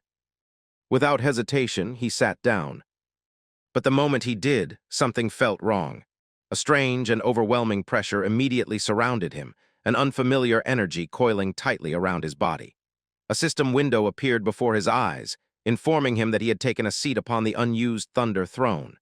Instantly, a powerful force began to surge through him, far different from anything he had felt before. His condition worsened rapidly, both physically and mentally, as the pressure intensified. It felt as though he wanted to stand up to escape from the throne, but he couldn't move at all. The invisible force pinned him in place, growing heavier with every passing second. And just then, the door ahead slowly creaked open. From the darkness beyond, a shadowy figure stepped inside. Its identity still unknown. Despite the crushing pressure filling the entire space, the mysterious figure continued walking forward as if nothing was affecting him at all. His movements were calm and steady, completely unfazed by the overwhelming force surrounding the throne. From his red hair and the armor he wore, it was immediately clear that he was no ordinary person. His presence alone carried a level of power far beyond anyone else there. Stopping in front of the throne, he looked directly at Narukami Subaru and spoke in a calm, almost detached tone, explaining that in his current state, he could not withstand the power of thunder and therefore could not take that seat. He added that one day he would return as a vessel worthy of it, revealing that he had only come here to deliver that message to his father. The words felt heavy and mysterious, yet before anyone could question him further, the man simply turned around and walked away without another explanation. As he left, the pressure surrounding the throne began to intensify even more. Subaru was pushed to his absolute limit, struggling to endure the overwhelming force pressing down on him. The strain grew unbearable as cracks began forming beneath the throne itself, the structure unable to withstand the immense power any longer. In the next instant, everything shattered. A massive explosion erupted, engulfing the entire area in chaos as debris and energy scattered in every direction. And then, just as suddenly as it began, everything changed. Narukami Subaru found himself standing in a completely different place, as if he had been transported somewhere else entirely. Looking around in confusion, he tried to process what had just happened, muttering to himself in disbelief. At the same time, the livestream continued without interruption, filled with countless viewers reacting in real time. Without wasting a moment, Subaru reached forward and grabbed the item floating before him. As soon as he did, a system window appeared, confirming that he had cleared the Cave of Thunder and obtained an item known as the Hollow Heart of Thunder. Immediately after, multiple notifications followed one after another. He had leveled up 3 times, his strength, stamina, and agility each increasing, while his concentration rose even higher. Another message informed him that he could now receive AP from the Central Guild. However, the item he had just obtained remained a mystery. Its rank and properties were completely hidden, revealing nothing about its true nature. Subaru stared at it thoughtfully, muttering that the rewards felt underwhelming for such a difficult trial, before wondering if it might be something similar to the Thunder's Heart. From behind him, Schneider spoke up, clearly confused by everything that had just happened. Subaru casually replied that the item had simply appeared from the aftermath. When Schneider asked what it actually was, Subaru admitted honestly that he had no idea. Hearing that, Schneider seemed slightly surprised before letting out a small laugh, commenting that even Subaru didn't know everything. He then added that if he wanted to see the results of his 10 years of effort, he would have to keep watching Subaru's stream. Subaru responded seriously, saying that this was only the beginning, and that Schneider himself would soon be leaving this floor as well. As he began walking away, Subaru casually added that if Schneider was going to keep watching, he should at least send some donations. Hearing that, Schneider called out in disbelief, wondering how that was the first thing Subaru thought about after clearing such a dangerous trial. At that moment, several system windows suddenly appeared in front of Subaru, one after another displaying mission completions. Large amounts of credits were rewarded to him, with tens of thousands being added to his total. Seeing this, Subaru's expression softened slightly with satisfaction. Turning his attention to the live stream audience, he thanked everyone who had stayed and watched until the end. Then, without dragging it out any further, he calmly ended the stream. The scene shifted once again to a different location, where a screen displayed the message that Narukami Subaru had ended his live stream. Nearby stood the white-haired man along with Riina. The man commented casually that Subaru was always like this, while Riina responded with a tired expression, admitting that dealing with him was exhausting. After a brief pause, the man asked her what she thought. Riina looked confused at first, asking what he meant, but he clarified that he was referring to seeing Narukami Subaru in person. Thinking carefully, she admitted that he did resemble him, but she didn't believe it was actually him. As she began to walk away, she suddenly stopped and turned back, adding that it was probably what he wanted to hear. Since Subaru always hid his face behind a mask, she had initially thought it might really be him hiding his identity. The white-haired man quietly admitted that he had considered the same possibility, but Riina continued, explaining her reasoning. At first, she had been hopeful too, but after thinking about it properly, it didn't make sense. Subaru hated being the center of attention, and someone like him wouldn't behave the way this person did. Riina continued explaining her reasoning calmly, pointing out that there was no way the real Narukami Subaru would behave like that. Someone like him would never do live streams where he practically sold himself for attention, let alone wear his own signature mask so openly. On top of that, the tower system itself made such a situation impossible. Unless someone had literally reincarnated, there was no way to restart the trials from the first floor. So for that streamer to actually be the real Narukami Subaru, he would have to fulfill two completely impossible conditions at the same time. Hearing her conclusion, the white-haired man simply responded calmly that such a thing would never happen. Riina nodded in agreement, accepting that conclusion. The scene then shifted once again, this time revealing the fifth floor, known as the domain of the burning god forging. The main area came into view, an overwhelming place filled with immense power. Within the world of Burn, it was recognized as one of the most dominant forces among martial artists, second only to the martial alliance itself. It stood not only as a symbol of martial strength, but also as a place deeply connected to the past of the narrator, where everything had once begun. At that moment, a group of soldiers was seen escorting a man forward. He was the same blue-haired individual who had previously been mentioned. As he walked between them, he showed slight irritation, remarking that they were making him look like a criminal. One of the guards responded formally, but the man brushed it off, telling them to forget it. Still, the guards remained strict, instructing him to save any unnecessary remarks and speak directly to their lord instead.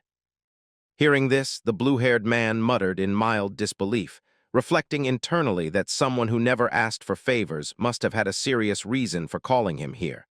That was why he had come. Soon, a massive door appeared before him. As he approached it, his thoughts grew heavier. He wondered whether he could truly stand his ground in front of the person waiting inside.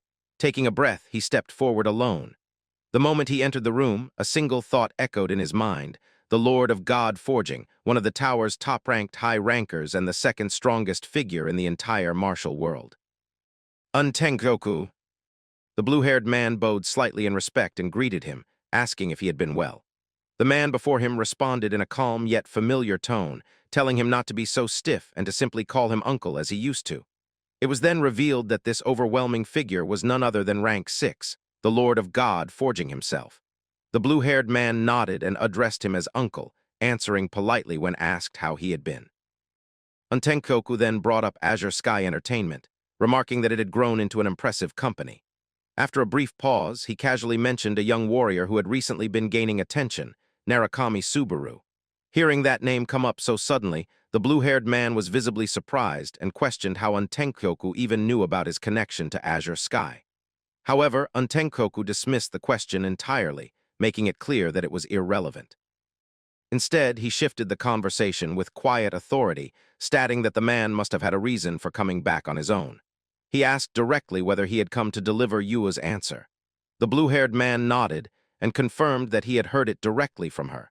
But the moment he revealed that her answer was a refusal, the entire atmosphere in the room changed instantly. A suffocating pressure filled the space. The air grew heavy, and an overwhelming energy radiated from Untenkoku's body. His presence alone became terrifying as he slowly repeated the word refusal, his tone carrying a dangerous curiosity. He questioned whether the man even understood what that answer truly meant. The blue-haired man admitted honestly that he did not. Hearing that, Untenkoku's gaze sharpened, questioning why he had come without even knowing the full context. Quickly, the blue-haired man explained everything. He said that Yua had only asked him to deliver one message, that she refused. He added that she was an irreplaceable friend, which was why he had come personally. At those words, Untenkoku's overwhelming aura receded slightly, his expression returning to a controlled calm. He remarked that the man was merely acting as her messenger. But the blue-haired man shook his head and added honestly that it wasn't entirely like that. In truth, he had simply lost a bet and ended up coming here. Before he could even finish his sentence, a crushing pressure suddenly slammed down on him. The force was so intense that his body trembled uncontrollably, making it difficult for him to even speak. Untenkoku's energy surged again, far more terrifying than before. With a cold and commanding voice, he declared that if the man was here, then he should listen carefully and deliver his message properly. The pressure continued to increase, crushing the blue-haired man to the point that blood began spilling from his mouth. Yet Untenkoku showed no restraint. His voice grew even colder as he delivered his warning. If she continued to act on her own, she would have to pay the price that includes the place she's at and every single person connected to her.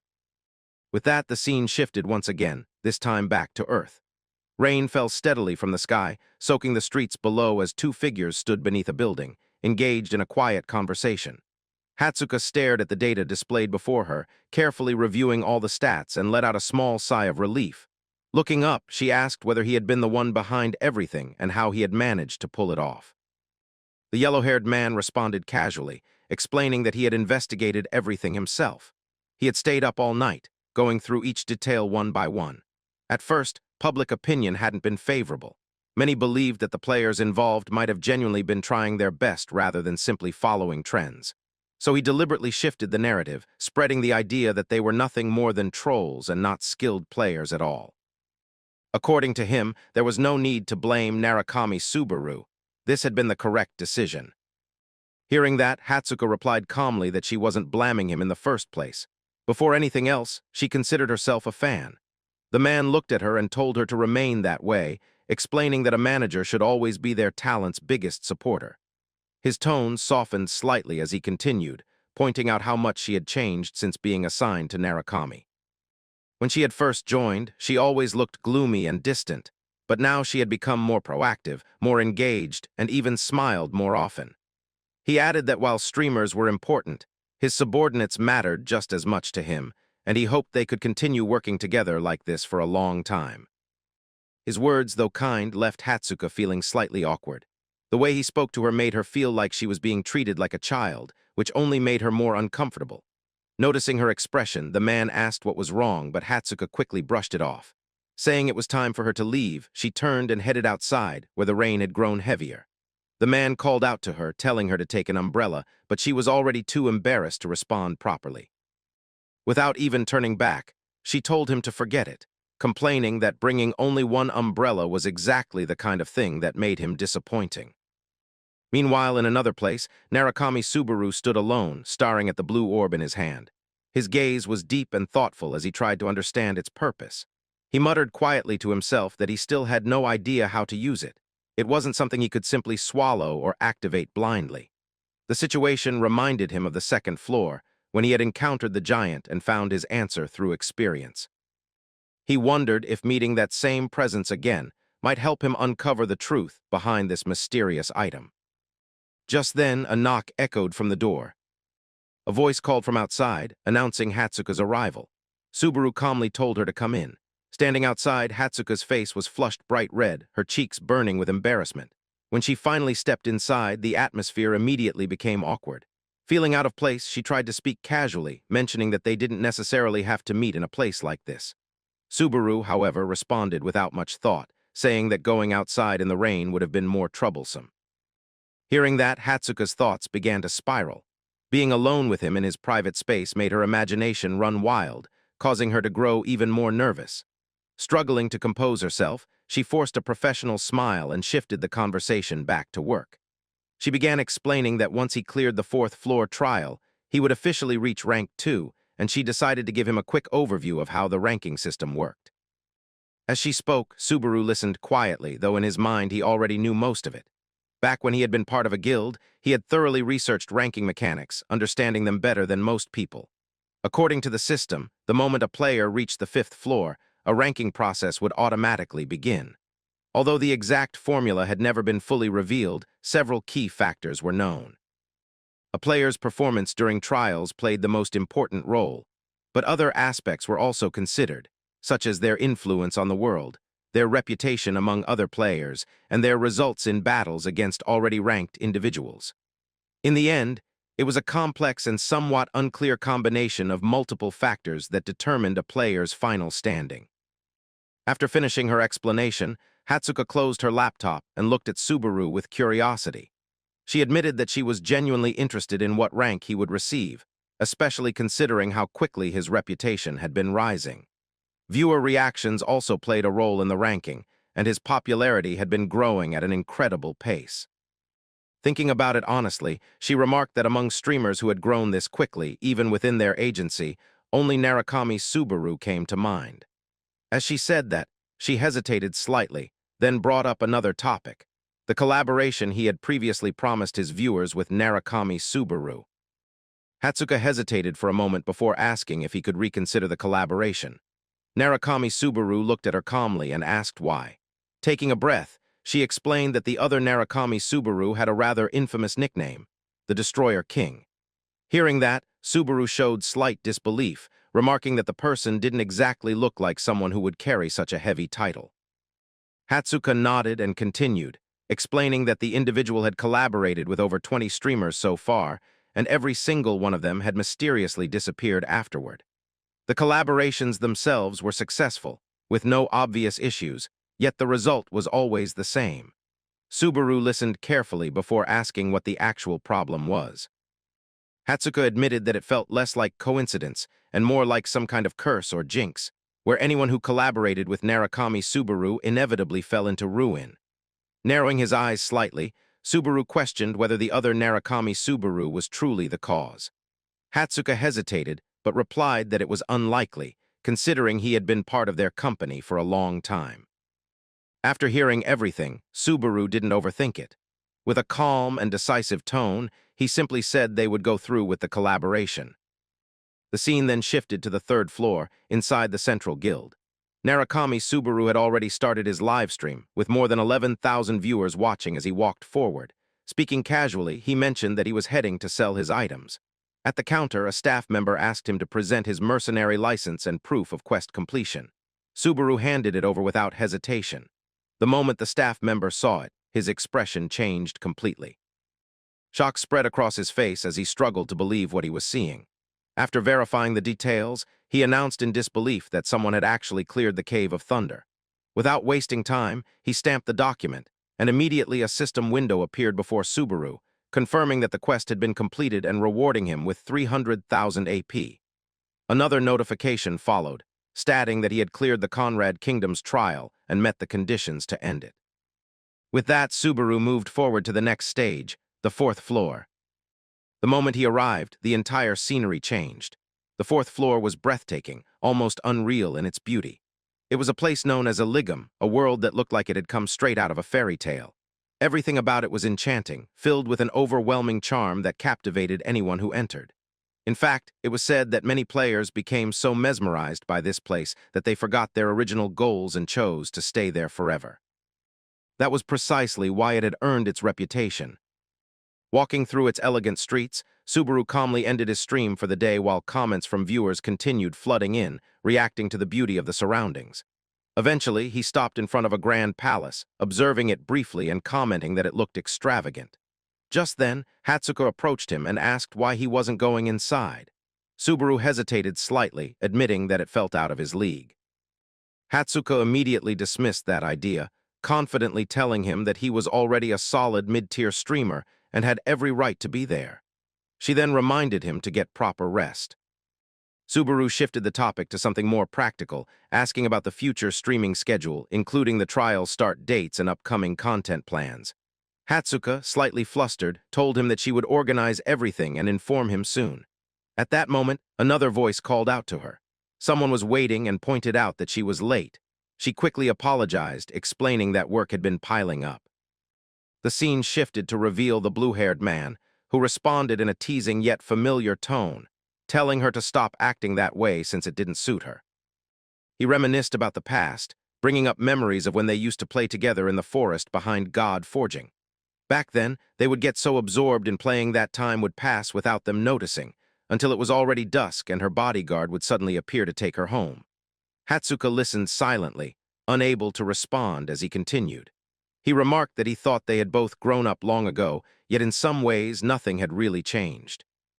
Then, in a more serious tone, he revealed that her father had known everything all along, where she was and what she had been doing. Hearing that, Hatsuko was completely shocked. After a brief silence, she quietly suggested that maybe she should quit her job altogether. The scene shifted once again, this time to the 8th floor, inside the Blue Zone Guild house. A man sat alone, staring at a screen filled with streaming messages, his expression troubled.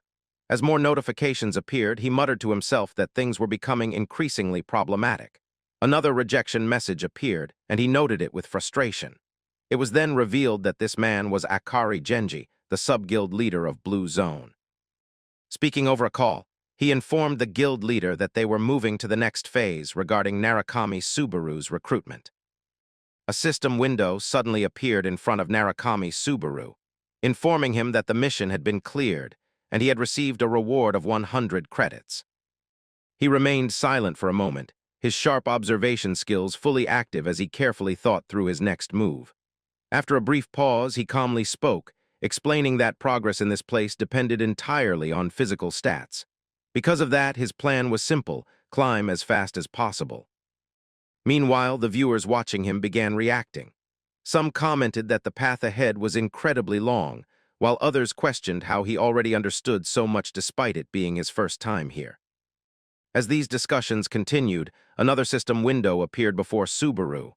This time, it displayed a cost of 3,000 credits.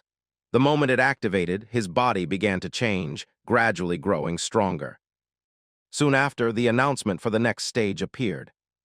The 4th floor trial had begun. The environment shifted, welcoming all participants to a place known as the Forest of War. The rules were explained clearly. 8 players would be divided into 2 teams of 4 and placed into a battlefield structured like a strategic arena. There were 3 main lanes, top, mid, and bottom, along with a jungle area in between. Each player had to defend their assigned lane while strengthening themselves by defeating enemies and clearing waves of soldiers. The objective was straightforward: destroy the enemy base to win. At the same time, it was revealed that clearing this floor was far from easy. Players had to repeatedly win matches and climb the ranking system until they reached challenger rank, making it a long and demanding process. Another system window appeared, assigning ranks to all participants. Subaru was placed at Bronze 3, and all stats were adjusted to 50% to match that rank. As more details were revealed, it became clear that players would earn points through victories, gradually climbing from bronze to silver, gold, platinum, diamond, and finally challenger. After hearing everything, Subaru calmly concluded that it would likely take at least 6 months to clear this stage. To many, this floor was a barrier they would never overcome. Soon, the final announcement appeared. The trial would end only after reaching challenger rank.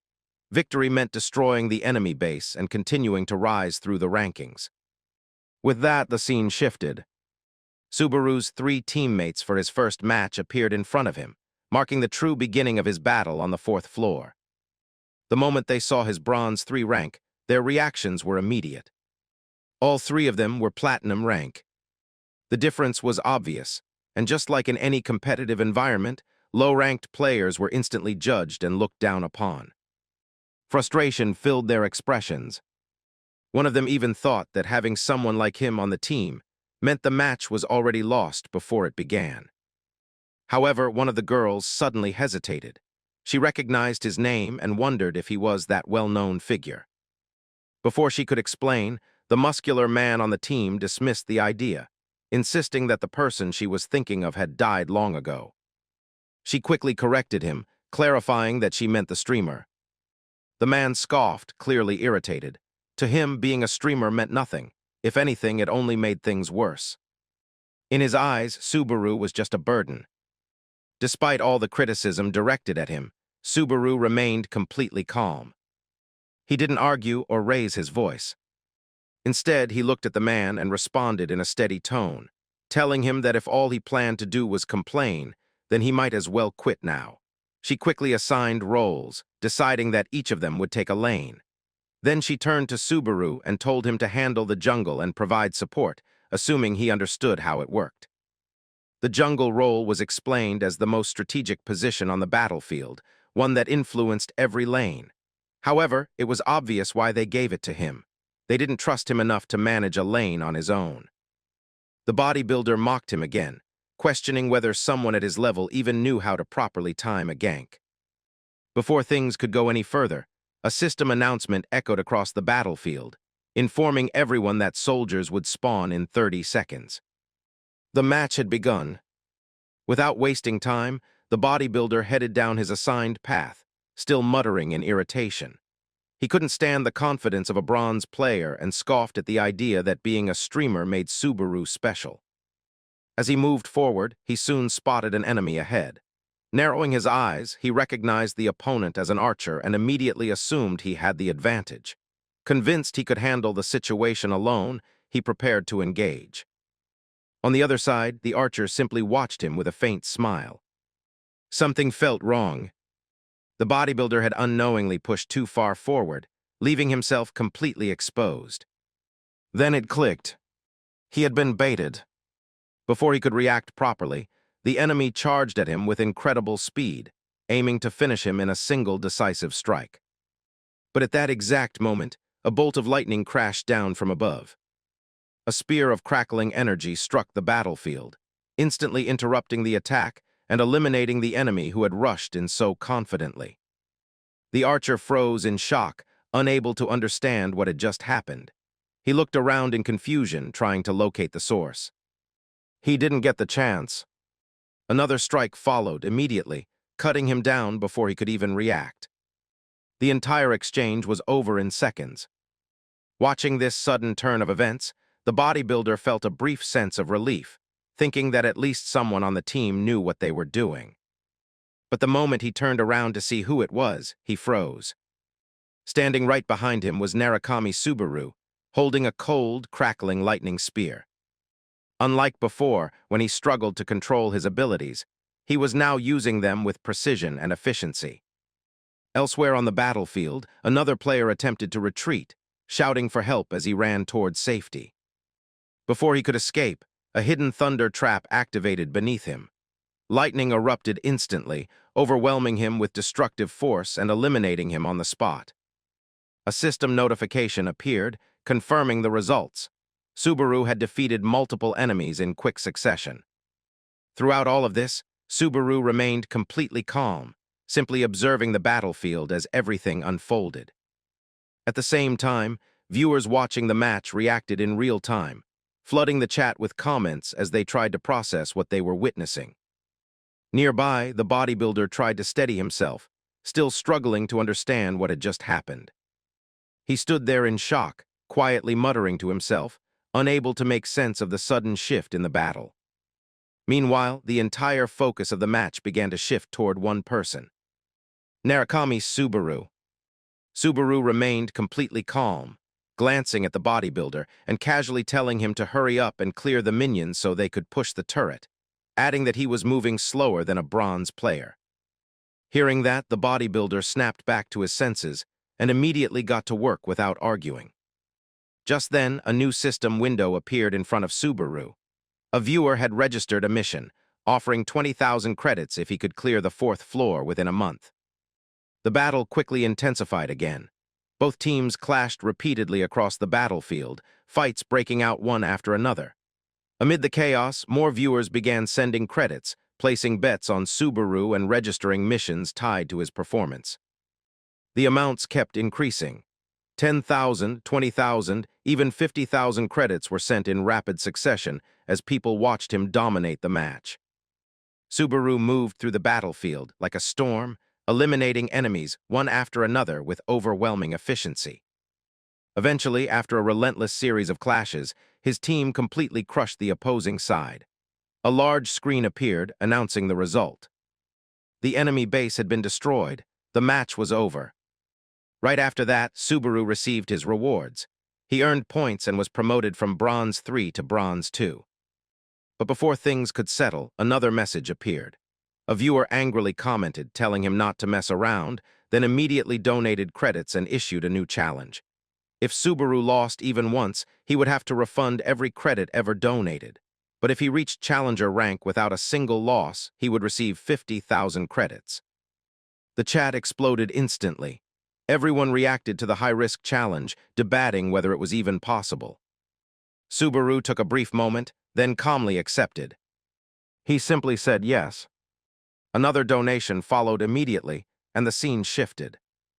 In a different place, a girl began her stream introduction. She introduced herself as Mizumega, explaining in a somewhat awkward tone that she couldn't cry or laugh properly, describing herself as what people would call a dead channel streamer. Despite saying that, she suddenly started crying anyway, revealing the contradiction in her own words. Only around 50 viewers were watching her stream, but she still tried to act confident, insisting she could win and declaring she would keep streaming until she reached diamond rank. However, her inner thoughts told a different story. She believed she could have already reached challenger if she weren't streaming and only played like this because she needed the money. Forcing a smile, she quickly composed herself and told everyone to focus on the match. Soon her team lineup appeared.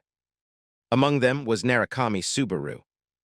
The moment she noticed him, her eyes immediately focused on his mask, recognizing him as the new Subaru. But Subaru didn't respond at all. Seeing his rank, she felt annoyed, thinking she had been matched with someone lower than expected. At that moment, the same viewer who had given Subaru a mission appeared again and offered her one as well. The condition was simple. If she lost, she would receive 30,000 credits. Her attitude changed instantly. With a bright smile, she accepted the mission and thanked the viewer, then turned to her team and told them to stay calm. Right then, a system message flashed across the screen, announcing another defeat. Subaru silently observed everything, carefully analyzing the situation. As he watched, he realized something. It was about time he encountered them again. The scene shifted once more, showing the girl repeatedly losing to the same opponent and being forced to respawn over and over again. Seeing this pattern, Subaru narrowed his eyes and pointed out that this wasn't normal gameplay. It was deliberate. He began to understand what was happening. Slowly gripping his sword, his expression sharpened as the situation became clear to him. Then with calm confidence, he drew his blade. The moment it left its sheath, a chilling light radiated from it, carrying a heavy, oppressive presence. Without hesitation, he declared that the credits placed on the other side would not be lost. He would make sure of it. Now the scene shifts as Gormarmak stands directly in front of Narukami Subaru, his sharp gaze locked onto him with clear hostility. With a mocking tone, he questions whether Subaru is the streamer everyone has been talking about, asking if he had been given a mission to fight him one-on-one. Subaru simply smirks faintly and replies without hesitation that it would have been interesting if such a mission existed, but unfortunately, it doesn't. Gormarmak scoffs at the response, clearly amused, but his voice quickly turns heavy as he asserts his superiority. He reminds Subaru that this is the Forest of War, a place where a diamond rank would never lose to someone at silver rank, especially when silvers suffer from a 75% stat penalty. Despite the pressure, Subaru remains completely calm. He listens without reacting, then calmly points out that if stats were everything, there would be no need for exams in the first place. Those words instantly irritate Gormarmak. Without wasting another moment, he activates his ability. The ground begins to tremble violently as enormous stone arms emerge behind him, assembling with overwhelming force. The entire area shakes as if the forest itself is responding to his power. Massive rock limbs rise into the air, radiating crushing strength, while his aura expands, turning the surrounding atmosphere suffocating.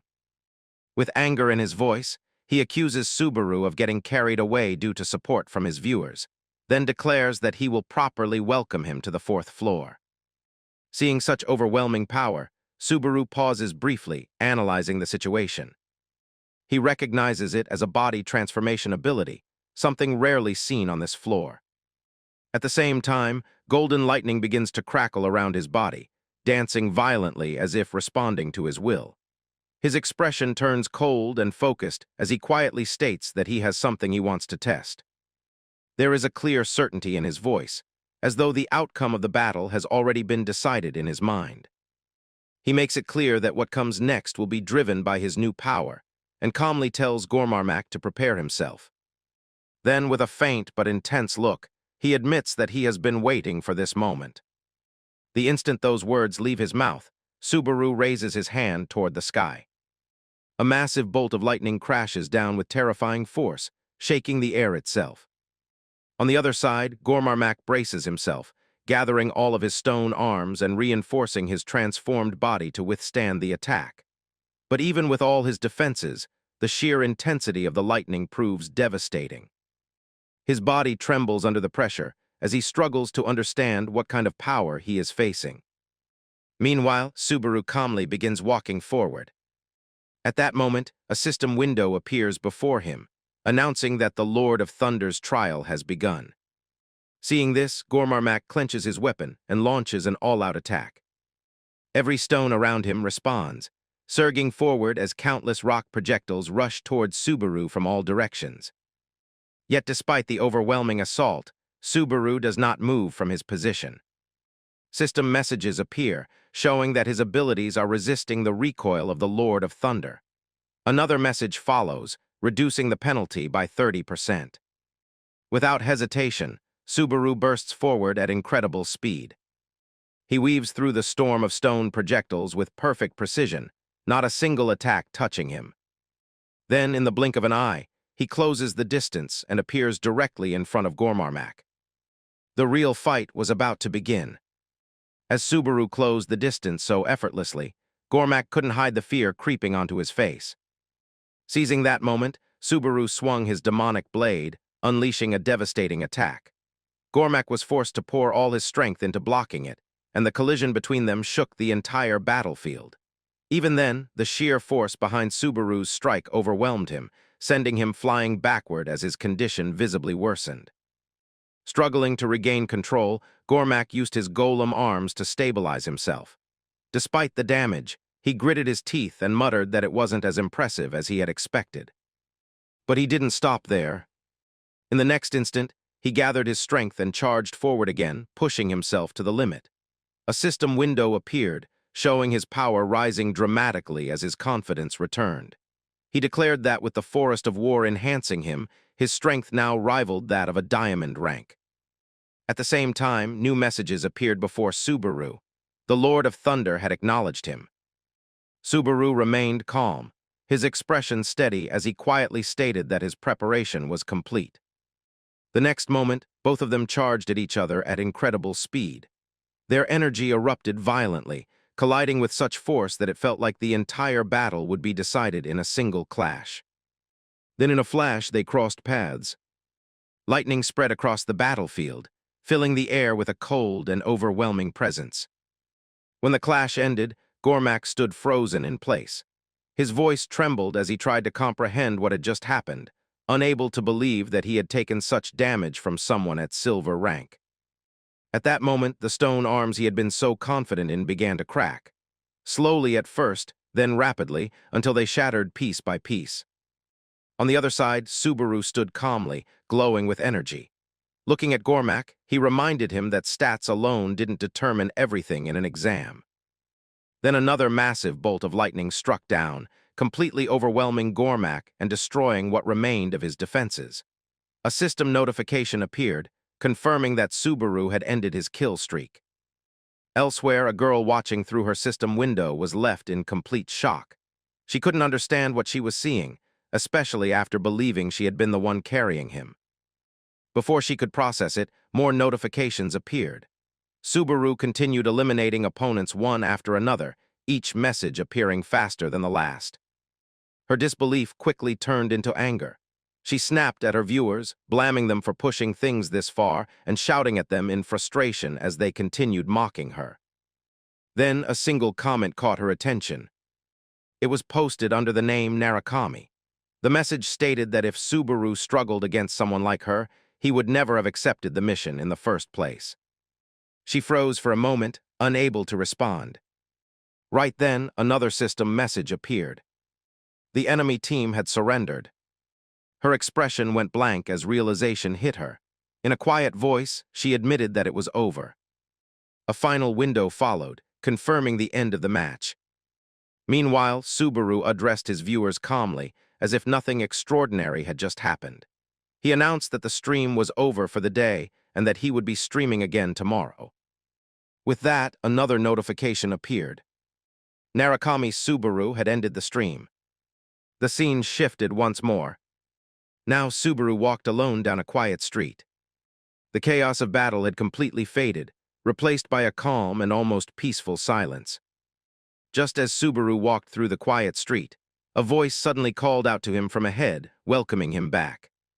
Standing there was Hatsuka. Subaru looked slightly surprised and asked if she had really been waiting there this late. Hatsuka simply smiled gently and reminded him that she had promised to give him a summary of the schedule. He nodded, acknowledging it, but before he could continue, she interrupted him, her tone more earnest than before. She admitted that she had wanted to give it to him today and that there was also something she wanted to talk about. Subaru tilted his head slightly, curious about what she meant. Hatsuka's expression slowly changed. She began to look uneasy, as if she had been holding something back for a long time. She mentioned how well his streams had been doing lately, pointing out that he had reached 13,000 concurrent viewers not long ago. Everything seemed to be going perfectly, yet despite that, she couldn't shake off a strange feeling of anxiety whenever she watched him. Her composure gradually broke as her emotions surfaced. Subaru, slightly confused, asked if she was drunk. She immediately denied it, brushing the comment aside and continuing more seriously. She said that watching him felt like he was being chased by something, or perhaps that he himself was chasing something instead. After saying that, she looked directly into his eyes, as if searching for something hidden beneath his calm exterior. She admitted that she had been wondering about this for a long time, and asked if he was dealing with something she didn't know about. Subaru paused for a moment before replying calmly that he couldn't answer that, at least not for now. Hatsuka listened and then smiled faintly, as if she had expected that answer all along. She placed a hand over her chest, her voice trailing off as she tried to express something deeper, almost as if she was comparing him to someone else. Then suddenly, she reached out and placed her hand on his shoulder. At that exact moment, something slipped from her grasp. A letter fell to the ground. Her expression changed instantly, a flicker of unease crossing her face as she hurried to pick it up. In her mind, she questioned what she had just said, as if she herself didn't fully understand it. Subaru stepped forward, intending to help, asking gently if she was okay. But she quickly stopped him, her voice tense and urgent, telling him not to come closer and instead just pick up the letter and go home. Before he could react further, her condition worsened. She sank to the ground and began vomiting, unable to hold herself together any longer. The scene abruptly shifted. In another place, a cold voice spoke in a calm, matter-of-fact tone, responding to instructions from a higher authority. If persuasion didn't work, the target would be dragged back by force. After a brief pause, the same voice casually added that it might as well be treated like a vacation. The speaker was then revealed. Yuji, ranked 50,845th in the blue zone. He walked forward with clear irritation, muttering to himself that he had been close to reaching the 8th floor, yet now had to come all the way down to the 4th floor for this task. After some time, he arrived in front of a massive, luxurious hotel. Clicking his tongue in annoyance, he complained about everything around him. But the moment he stepped inside, his expression changed. Sitting calmly inside was Hatsuka, her presence quiet yet strangely captivating, as if she had been waiting all along. Seeing her, Yuji paused for a brief moment. Then, almost casually, he corrected himself. Maybe not everything here was so bad after all. Right there, Hatsuka quietly placed her device down, the same one that had been playing Narukami Subaru's livestream from the incident the previous night. Although she seemed to be doing better compared to earlier, faint traces of uneasiness still lingered on her face, as if something continued to trouble her deep inside. Just then, the seat in front of her slowly slid back, and a voice addressed her as Miss Hatsuka. The sudden interruption caught her off guard, and she immediately looked up at the man, asking if they had met somewhere before. The man, Yuji, calmly took a seat across from her and replied that this was their first meeting, before casually asking for her name. Hearing that, Hatsuka studied him carefully, her gaze sharp and observant. Almost instantly, she sensed that something about him felt off. Without wasting any time, Hatsuka stood up from her seat and stated firmly that she had no reason to share her name, adding that she was busy and would be leaving. She had barely taken a step forward when Yuji suddenly appeared right in front of Hatsuka, blocking her path entirely. A subtle wave of energy spread from him, halting her movement mid-step. Hatsuka's mind raced in confusion as she tried to understand how he had moved so quickly, unable to recall even a single moment when he had stood up. With a casual smile, he told Hatsuka not to act that way, softening his tone as he added that he had simply noticed a beautiful flower and couldn't walk past it, insisting that he wasn't some shady individual. He then handed Hatsuka a card. Hatsuka glanced at it briefly, already thinking to herself how unbelievably creepy he was, yet her eyes remained fixed on the card. It read Blue Zone, 7th floor player, Yajo. Noticing her reaction, Yuji smirked slightly and commented that he had seen Hatsuka's eyes light up, claiming it was only natural for an ordinary girl to be drawn to someone talented like him. His tone carried quiet arrogance, as if he had already judged her completely. Hatsuka, clearly unimpressed, looked at him directly and questioned why a Blue Zone sub-ranker would be in a place like this. He simply chuckled, brushing off the question and suggesting she ask something more interesting, something that might help them get closer. The playful tone in his voice only made Hatsuka more uncomfortable. Without hesitation, Hatsuka stepped forward, her expression turning cold as she made it clear there was no need to continue the conversation. Yuji's eyes narrowed slightly as he shifted the topic, bringing up what Hatsuka had been watching earlier and asking if it had anything to do with a certain streamer. Hearing this, Hatsuka froze for a split second, surprise flickering across her face as she wondered if he was referring to Narukami Subaru. He continued, his tone now laced with mockery, pointing out how Hatsuka had been staring at the screen as if she were obsessed, dismissing the streamer as nothing more than a fake stuck on the 4th floor, merely imitating an outdated figure. His words were clearly meant to provoke her. Hatsuka's eyes narrowed immediately, and she responded without holding back, questioning whether someone from Blue Zone really had the right to speak like that. There was a clear challenge in her tone now. Yuji remained unfazed, countering by asking if she thought everyone in Blue Zone worshipped Narukami Subaru. His blunt response only fueled Hatsuka's irritation further. Hatsuka replied firmly that respect wasn't the issue, but speaking that way was simply wrong, emphasizing that Blue Zone was the successor to Blue Eyes. There was clear conviction in her stance. This wasn't just a casual argument for Hatsuka, but something she genuinely believed in. However, Yuji looked completely unimpressed. He let out a faint scoff and questioned how long Hatsuka intended to remain stuck in something from 20 years ago, adding that there were now many players far stronger than Narukami Subaru or Blue Eyes, and that one of them happened to be standing right in front of her. His confidence bordered on arrogance, as if he truly believed himself to be above everyone she had mentioned. That was enough to push Hatsuka over the edge. Hatsuka snapped back, telling him to get over himself, beginning to argue that just because the Blue Eyes members were gone, only for her words to trail off. The anger, however, did not fade. Instead, it became more visible, her emotions surging as a faint red energy began to leak from Hatsuka's body, gradually intensifying the atmosphere around her. Yuji stepped closer, completely unfazed by Hatsuka's reaction, his voice lowering slightly as if he was about to reveal something important. Right then, he looked at Hatsuka with a quiet, almost unsettling expression, as he spoke in a low tone, suggesting that what she believed might not be entirely correct. He mentioned that what he was about to say was classified information, something only a few individuals in Blue Zone were aware of, but added that it would soon become public knowledge anyway. He paused deliberately, watching her reaction closely, as if measuring the exact moment to deliver his next words.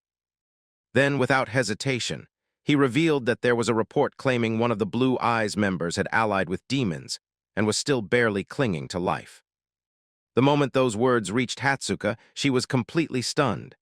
Her mind went blank for a brief second, unable to process what she had just heard as the weight of it settled in. At that exact moment, the scene shifted. A screen appeared, showing Narukami Subaru's livestream. On it, Subaru casually remarked that it was already getting late and that he would end the stream for the day before the broadcast abruptly cut off. The view transitioned once again, this time to Floor 4, Elegum. Narukami Subaru was seen walking alone along a quiet, empty path, his footsteps echoing faintly in the still surroundings. His expression remained calm, but his thoughts were clearly active. He reflected to himself that the stream had stabilized with over 15,000 viewers, nodding that it wasn't a bad pace at all as he continued moving forward. As he walked deeper into the alley, the quiet environment was suddenly interrupted by the presence of someone standing directly in his path. It was none other than Yuji. However, Subaru didn't even acknowledge him. Without giving him a glance, he simply walked past as if Shiro didn't exist at all. That was when Shiro finally spoke from behind, his tone casual yet intentional, calling out to him as if addressing a junior and asking for a moment of his time. Subaru stopped, slowly turning around, his expression sharpening with clear annoyance as he questioned who Shiro even was. Shiro smiled slightly, completely unfazed by the hostility, and instead of answering directly, he moved straight to his purpose. Speaking as if he were offering a valuable opportunity, he suggested that Subaru join Blue Zone, emphasizing that they could provide benefits unmatched by anyone else. Hearing this, Subaru's expression immediately turned cold and uninterested. The thought that crossed his mind was simple: another recruiter. His tone reflected that boredom clearly. Shiro let out a small laugh, mentioning that he had heard Subaru had already turned down similar offers multiple times. He spoke with a mix of amusement and condescension, suggesting that it was normal for someone to try to raise their value at the beginning. Then, shifting slightly closer, he offered what he called advice from a senior, implying that everything should be done in moderation. He continued, explaining that Subaru didn't have to accept the offer immediately, but at least showing up once would be enough. After that, everything could be handled by the Vice Guild Master, and he assured him that he wouldn't regret it. Subaru looked at him for a brief moment, clearly unimpressed, before asking who this Vice Guild Master even was. Shiro's smile widened slightly, as if he had been waiting for that exact question, and he confidently introduced the name: Ikari Genji, a high-rank player from Floor 9. Then, with slight surprise, he questioned whether Subaru really didn't know him. Hearing the name, Subaru paused for a moment, his eyes narrowing slightly as a thought crossed his mind. He recognized the name, recalling that Ikari Genji had once been nothing more than someone who followed Kyojo around. The fact that he had now reached Floor 9 and become a Vice Guild Master didn't impress Subaru. Instead, it sounded almost ridiculous to him. Meanwhile, Shiro extended his hand forward, clearly expecting Subaru to accept the offer, his tone becoming more assertive as he implied that Subaru might not fully understand how valuable this opportunity was. In an instant, his expression darkened, and the shift in atmosphere became sharp and dangerous. Subaru, however, didn't react at all. Instead, he calmly pointed out that this behavior didn't match someone who had just been trying to recruit him. Shiro tilted his head slightly, his tone now completely devoid of friendliness, stating that he didn't recall ever recruiting anyone in the first place. His grip tightened around his sword as killing intent became obvious. He made it clear that if Subaru refused to come with him, then death was the only outcome. The moment those words were spoken, he swung his blade, sending a powerful slash through the air. But by the time the attack reached its target, Subaru had already disappeared. Moving at incredible speed, Subaru reappeared at a distance, completely unharmed. Standing there calmly, he remarked that Blue Zone seemed to care more about its public image than anything else, questioning whether Shiro truly intended to cause such a scene in the middle of the city. In response, Shiro's energy began to surge violently, growing heavier and more oppressive with each passing second. A faint smirk appeared on his face as he acknowledged the question, then asked why Subaru thought he had come here personally in the first place. Then lowering his voice, he spoke a single word, Cyrus. Instantly, a red-colored window materialized in front of them. The moment the word Cyrus was spoken, a system notification immediately appeared, informing Narukami Subaru that he was being pulled into the space of Cyrus. One after another, multiple system windows began flashing before his eyes, each carrying ominous warnings. His sense of balance dropped by 40%, his reaction speed was reduced by 30%, and the environment around him began to distort as the ability fully activated, isolating the space from the outside world entirely. Within seconds, the surroundings had completely changed. Now standing face to face in this altered domain, Narukami Subaru and Yuji locked their gazes onto each other. The atmosphere grew heavy and suffocating, making it clear that this was no longer going to be a simple clash. As the battle began to unfold inside the isolated space, Subaru immediately started analyzing the situation, his thoughts remaining sharp despite the overwhelming pressure. He quickly identified it as a field-type silent skill that blocked both sound and vision, and at the same time, he recognized that Shiro had already cleared trials 3 floors above him. Combined with the fact that Subaru himself was already exhausted from continuous tests, his condition was far from ideal. Even so, he knew hesitation wasn't an option. At that moment, another system window appeared in front of him, showing his power rising rapidly. His thunder abilities intensified, his demon blade reinforced his stamina, and all his stats steadily climbed. Feeling the surge of strength coursing through his body, Subaru narrowed his eyes, understanding that he needed to finish this quickly. A new status ailment, fear, was applied, doubling all incoming pain while dulling his senses by 50%. As Subaru pushed forward, the world around him twisted even further. What had once been a single opponent now split into many. Illusions surrounded him from every direction, making it impossible to distinguish what was real and what wasn't.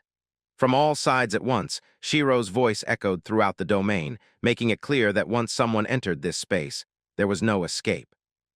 Subaru clenched his teeth, focusing all his strength as he tried to break through the deception. But even when he concentrated all his power into a single point, it still wasn't enough. His frustration grew as the illusions refused to shatter, no matter how hard he pushed. Shiro's voice returned once again, cold and absolute, explaining that within this space, everyone was him and he was everyone. At that moment, the scene shifted back outside. Hatsuka sat alone, waiting, glancing around occasionally as concern began to show on her face. The stream had already ended, so Subaru should have returned by now. She found herself thinking about how she had wanted to apologize for what had happened earlier. Her thoughts drifted uneasily as she recalled the arrogant words that Shiro had said earlier that day. She couldn't stop thinking about them, especially the way he had spoken about Blue Zone moving aggressively. She remembered that Guild Master Kyojo had once worked alongside Narukami Subaru in his prime, and part of her couldn't deny that if Subaru joined them, he might actually learn a lot. At the same time, she felt conflicted, unsure of what would happen to her or what the right choice was. If she thought purely about Subaru's future, maybe letting him go would be the better decision. But in that very moment, a deafening flash erupted nearby, drawing everyone's attention toward its source. Hatsuka's heart skipped a beat as she stared at the overwhelming surge of power, immediately realizing who it belonged to. As the tension reached its peak, inside that domain, Narukami Subaru continued fighting alone, surrounded by countless clones of Shiro. The true terror of the space became clear as Shiro explained that within this domain, physical abilities were suppressed, while pain was amplified to its maximum. Even the thunder ability Subaru relied on so heavily became useless here, leaving him with no reliable way to defeat his opponent. Understanding that Blue Zone had already analyzed him thoroughly, Subaru came to a decisive conclusion. If he used his thunder abilities in this state, he would collapse immediately afterward. That meant he had no choice but to suppress his strongest power and rely instead on his instincts and available items. With that decision made, he steadied himself and prepared for his next move. Gathering what little strength he had left, Narukami Subaru activated Cloud Stride, forcing his exhausted body to move once more. His figure blurred as he surged forward, cutting down the illusionary clones surrounding him one after another. Even within the distorted space, his movements remained relentless, as if he refused to slow down no matter how much pressure was placed on him. Watching this unfold, Yuji quietly observed, acknowledging internally that Subaru had managed to endure far longer than expected inside Cyrus, though to him it still seemed like nothing more than a desperate attempt to buy time. Even as that thought lingered, Subaru continued advancing without hesitation, tearing through clone after clone. Yuji noticed it immediately and was caught slightly off guard. Subaru was doing all of this without even relying on his thunder abilities. Meanwhile, Subaru pressed forward directly toward him, his eyes now completely red, as if he had entered an entirely different mental state. Despite being surrounded by countless enemies, there was a strange certainty in his actions, as though he had already identified the real target among the illusions. Seeing this, Yuji's expression shifted subtly as the realization hit him that he might have misjudged something. At that very moment, a thunder spear began forming in Subaru's hand, crackling with condensed energy. His focus did not waver, and with absolute clarity in his intent, he pushed forward with the belief that he had already found the real one. The attack surged ahead at incredible speed, tearing through every clone in its path as Subaru closed the distance in an instant. But just before the strike could land, Yuji reacted, his voice carrying disbelief as he pointed out that Subaru shouldn't even be capable of moving properly in his current condition. Subaru, however, didn't stop. Instead, he continued forward, calmly acknowledging that he was already used to fighting under pressure due to the burden his thunder abilities placed on him. At that moment, it became clear that he had activated the Mark of Thunder. Steadying himself despite the strain, Subaru launched another attack, this time with far greater force. Without hesitation, he struck directly, and the blow connected with Yuji. The impact stunned him briefly as he struggled to comprehend how it had happened. Almost immediately, a system notification appeared before him, informing him that the Mark of Thunder had been carved onto him and that his movements were now being read.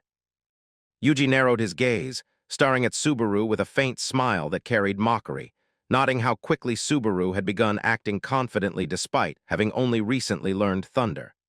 Yet, he dismissed it just as quickly, reminding himself that Subaru was already under the effects of the hallucination curse. In the next instant, the entire space shifted again. The countless clones and illusions began merging, twisting together unnaturally. The battlefield itself felt unstable, as though reality was bending under Yuji's control. Watching this transformation, he felt a quiet excitement, amplifying the power of his hallucination ability even further. What had once been many illusions condensed into something far more terrifying. A single massive, fused entity formed from all those distortions. It towered unnaturally, its presence overwhelming everything around it. As it took shape, Yuji's voice echoed again, explaining that the dulling of senses was only the beginning, and that the true horror of the hallucination curse lay beyond that. The explanation unfolded coldly and precisely. The ability forced its target to believe they were facing the one opponent they feared most. No matter what stood before them, their mind would turn it into an enemy they were certain they could never defeat. And then, as if to prove it, the figure standing before Subaru began to take shape, Kyojo. The presence alone carried immense weight, embodying sorrow, hatred, and fear all at once. The moment Subaru saw him, a surge of emotions crashed through him, shaking his thoughts as recognition set in. From the side, Yuji watched with clear amusement, treating the entire situation like a game that had turned out more entertaining than expected. Meanwhile, the illusion slowly extended its hand towards Subaru, its movement steady and unavoidable. It offered him submission, implying that if he gave in now, he wouldn't be held responsible. In the next instant, it grabbed him. The grip tightened mercilessly, crushing him as if trying to erase his existence entirely. Subaru struggled under the immense pressure, his body pushed to its limits, yet even then, something in him refused to break. Through the strain, he lifted his head slightly, his voice weak but steady as he realized something important. The presence before him had reminded him of what truly mattered. No matter what happened, he would never join Blue Zone, because doing so would mean betraying the people he stood for. With everything he had left, Subaru forced himself to hold on, his will sharpening into a single thought. He had a reason to survive, no matter the cost. At that moment, another system warning appeared, showing that his fatigue had reached 90%. His condition continued to worsen, yet his mind became even clearer. He realized that if he pushed his body to its absolute limit, he could endure the power of the Lord of Thunder for a few seconds. Almost instantly, an immense surge of cold lightning crashed down onto his body. The force was violent enough to tear him apart from within, yet he stood firm, forcing himself to endure it. He understood it was a gamble, but there was no other choice left. A system window appeared, confirming that the Lord of Thunder had manifested within him, and time began to count down. With only seconds remaining, Subaru focused entirely, pushing through the unbearable strain as lightning burst from his body uncontrollably, crackling across him and even streaming from his eyes. In that moment, his entire presence changed, becoming unstable, fierce, and overwhelmingly powerful. But just as quickly, the time ran out. Another notification appeared, stating that the Lord of Thunder had cut off its output. The lightning vanished instantly, leaving Subaru standing there, breathing heavily, his body completely drained. Still, he raised his head, looking directly toward the massive illusion of Kyojo. From within it, but before he could finish, something changed. A figure began moving forward. Yuji's expression shifted instantly, confusion and alarm appearing at the same time as he realized something impossible had just occurred. Someone had entered his space. The figure was Hatsuka. Her presence alone disrupted the flow of the battle, her expression calm yet filled with clear anger. She stepped forward without hesitation, her intent focused entirely on breaking the situation apart. Seeing her, Yuji immediately recognized her from earlier, his confusion deepening as he realized that Cyrus was not something a normal player could even perceive, let alone enter. At that exact moment, system notifications began appearing rapidly. The target of the hallucination curse shifted instantly, followed by another warning stating that the skill effect could no longer be applied due to insufficient conditions. Frustration took over Yuji completely as the situation slipped out of his control for the first time. What had once been a perfectly controlled battle was now beginning to collapse. Before he could even react properly, another system notification appeared. The hallucination curse had ended. In that instant, the entire illusion shattered. The battlefield returned to normal, revealing Narukami Subaru lying on the ground, his condition extremely critical, his body completely drained and barely holding on after everything he had endured. Meanwhile, Yuji was still trying to process what had just happened. His mind struggled to keep up with the sudden shift in events as he turned his attention toward Hatsuka, demanding to know how she had found this place, and more importantly, why she was even here. For a brief moment, Yuji merely smiled, spreading his arms slightly as if brushing the matter aside. He dismissed it casually, claiming that it no longer mattered, since anyone who stepped into his domain was already trapped. However, before he could continue, Hatsuka cut him off with a small but firm gesture, her voice sharp and unwavering as she pointed out that his so-called trap had already been broken. That statement visibly shook him. His expression shifted, and a sense of unease crept into his thoughts. He remembered clearly that he had been strictly instructed by the Vice Guild Master not to let anything about today's incident leak out. Realizing that the situation was slipping out of control, his composure began to crack. Trying to regain control, he forced himself to speak again, this time adopting a calmer and more calculated tone. He suggested that there had been a misunderstanding and attempted to de-escalate the situation, offering anything in exchange, credits, items, or whatever they might want. Hatsuka ignored him completely.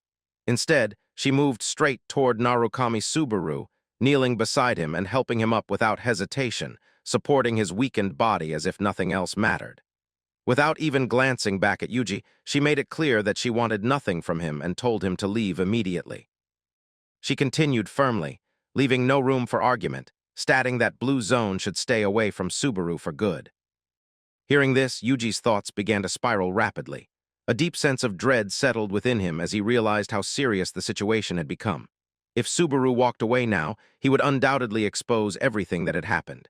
And if that happened, the responsibility would fall entirely on him. The fear tightened around him as another thought struck. If things escalated that far, he would most likely be expelled from the guild. That possibility alone pushed him to his limit. Clenching his fists tightly, Yuji felt his desperation rise. He reminded himself of how hard he had struggled to reach his current position, how much he had sacrificed to climb this far. There was no way he would allow everything to be destroyed by someone from the fourth floor. In the next instant, he lunged forward in a sudden and aggressive attack, aiming directly at them. But before he could even close the distance, everything changed. Hatsuka moved. Her response was so fast and precise that it was nearly impossible to follow. In a single, clean motion, she countered his attack, and in the very next moment his body was split cleanly into two. The sheer speed and finality of the strike left Yuji completely shocked. Even in his final moment, he couldn't comprehend what had just happened, how she had done it, or when she had even moved. Narukami Subaru, who had witnessed everything, slowly pushed himself up, equally stunned by what had just unfolded before his eyes. A heavy silence settled over the area after the sudden end of the fight. After some time, both Subaru and Hatsuka moved quietly to a nearby bench and sat down, as if trying to process everything that had just occurred. Breaking the silence, Subaru spoke with a calm yet curious tone, piecing together what he had learned. He concluded that Hatsuka must have been a former ranker who had dropped out during the exam on floor 8. Hatsuka gave a simple confirmation, and Subaru nodded slightly, acknowledging it with understanding. Glancing back toward where the fight had taken place, he reflected that it made sense now why a seventh-floor player had stood no chance against her. Hatsuka, however, looked visibly unsettled. Her usual composure was shaken, and a faint sheen of sweat had formed on her face, revealing her unease. She quickly tried to explain herself, almost defensively, saying that she had only stepped in because she thought he was in danger and had no other choice. There was a hint of worry in her voice, as if she was concerned about how Subaru might perceive her after witnessing that overwhelming display of strength. Subaru, however, responded immediately, his tone calm but filled with genuine amazement. He made it clear that he didn't see her as a monster at all, but rather felt overwhelmed by how far her strength exceeded anything he had imagined. He even questioned where she had learned such a precise draw technique, initially assuming she had used thunder. Hearing that, Hatsuka couldn't help but smile slightly, her tension easing just a bit at his reaction. Subaru then shifted the conversation, his curiosity still unsatisfied, bringing up the fact that she seemed to know Yuji. Hatsuka responded quickly, explaining that he had approached her earlier that morning and behaved overly familiar, to the point where she had nearly struck him, but held back to avoid causing trouble. Subaru picked up on that word, trouble, and questioned it. Hatsuka's expression turned serious again as she explained that Blue Zone was once again attempting to recruit him. She admitted that if they offered something significant enough, there was a chance he might be swayed, and she didn't want to be the one holding him back. Her voice softened slightly, revealing genuine concern, but at the same time she admitted that she had been careless. Even so, she made it clear that if he ever chose to join a group like that, she would oppose it without hesitation. Subaru responded with a dry remark, pointing out that at this rate, it didn't seem like he would be able to join even if he wanted to. Hatsuka took a deep breath, clearly stressed, running a hand through her hair as she tried to think through the situation. Frustration crept into her voice as she wondered what they should do next, concluding that for now, they needed to report everything to the agency. Before she could continue, Subaru suddenly interrupted her train of thought, saying that he had an idea.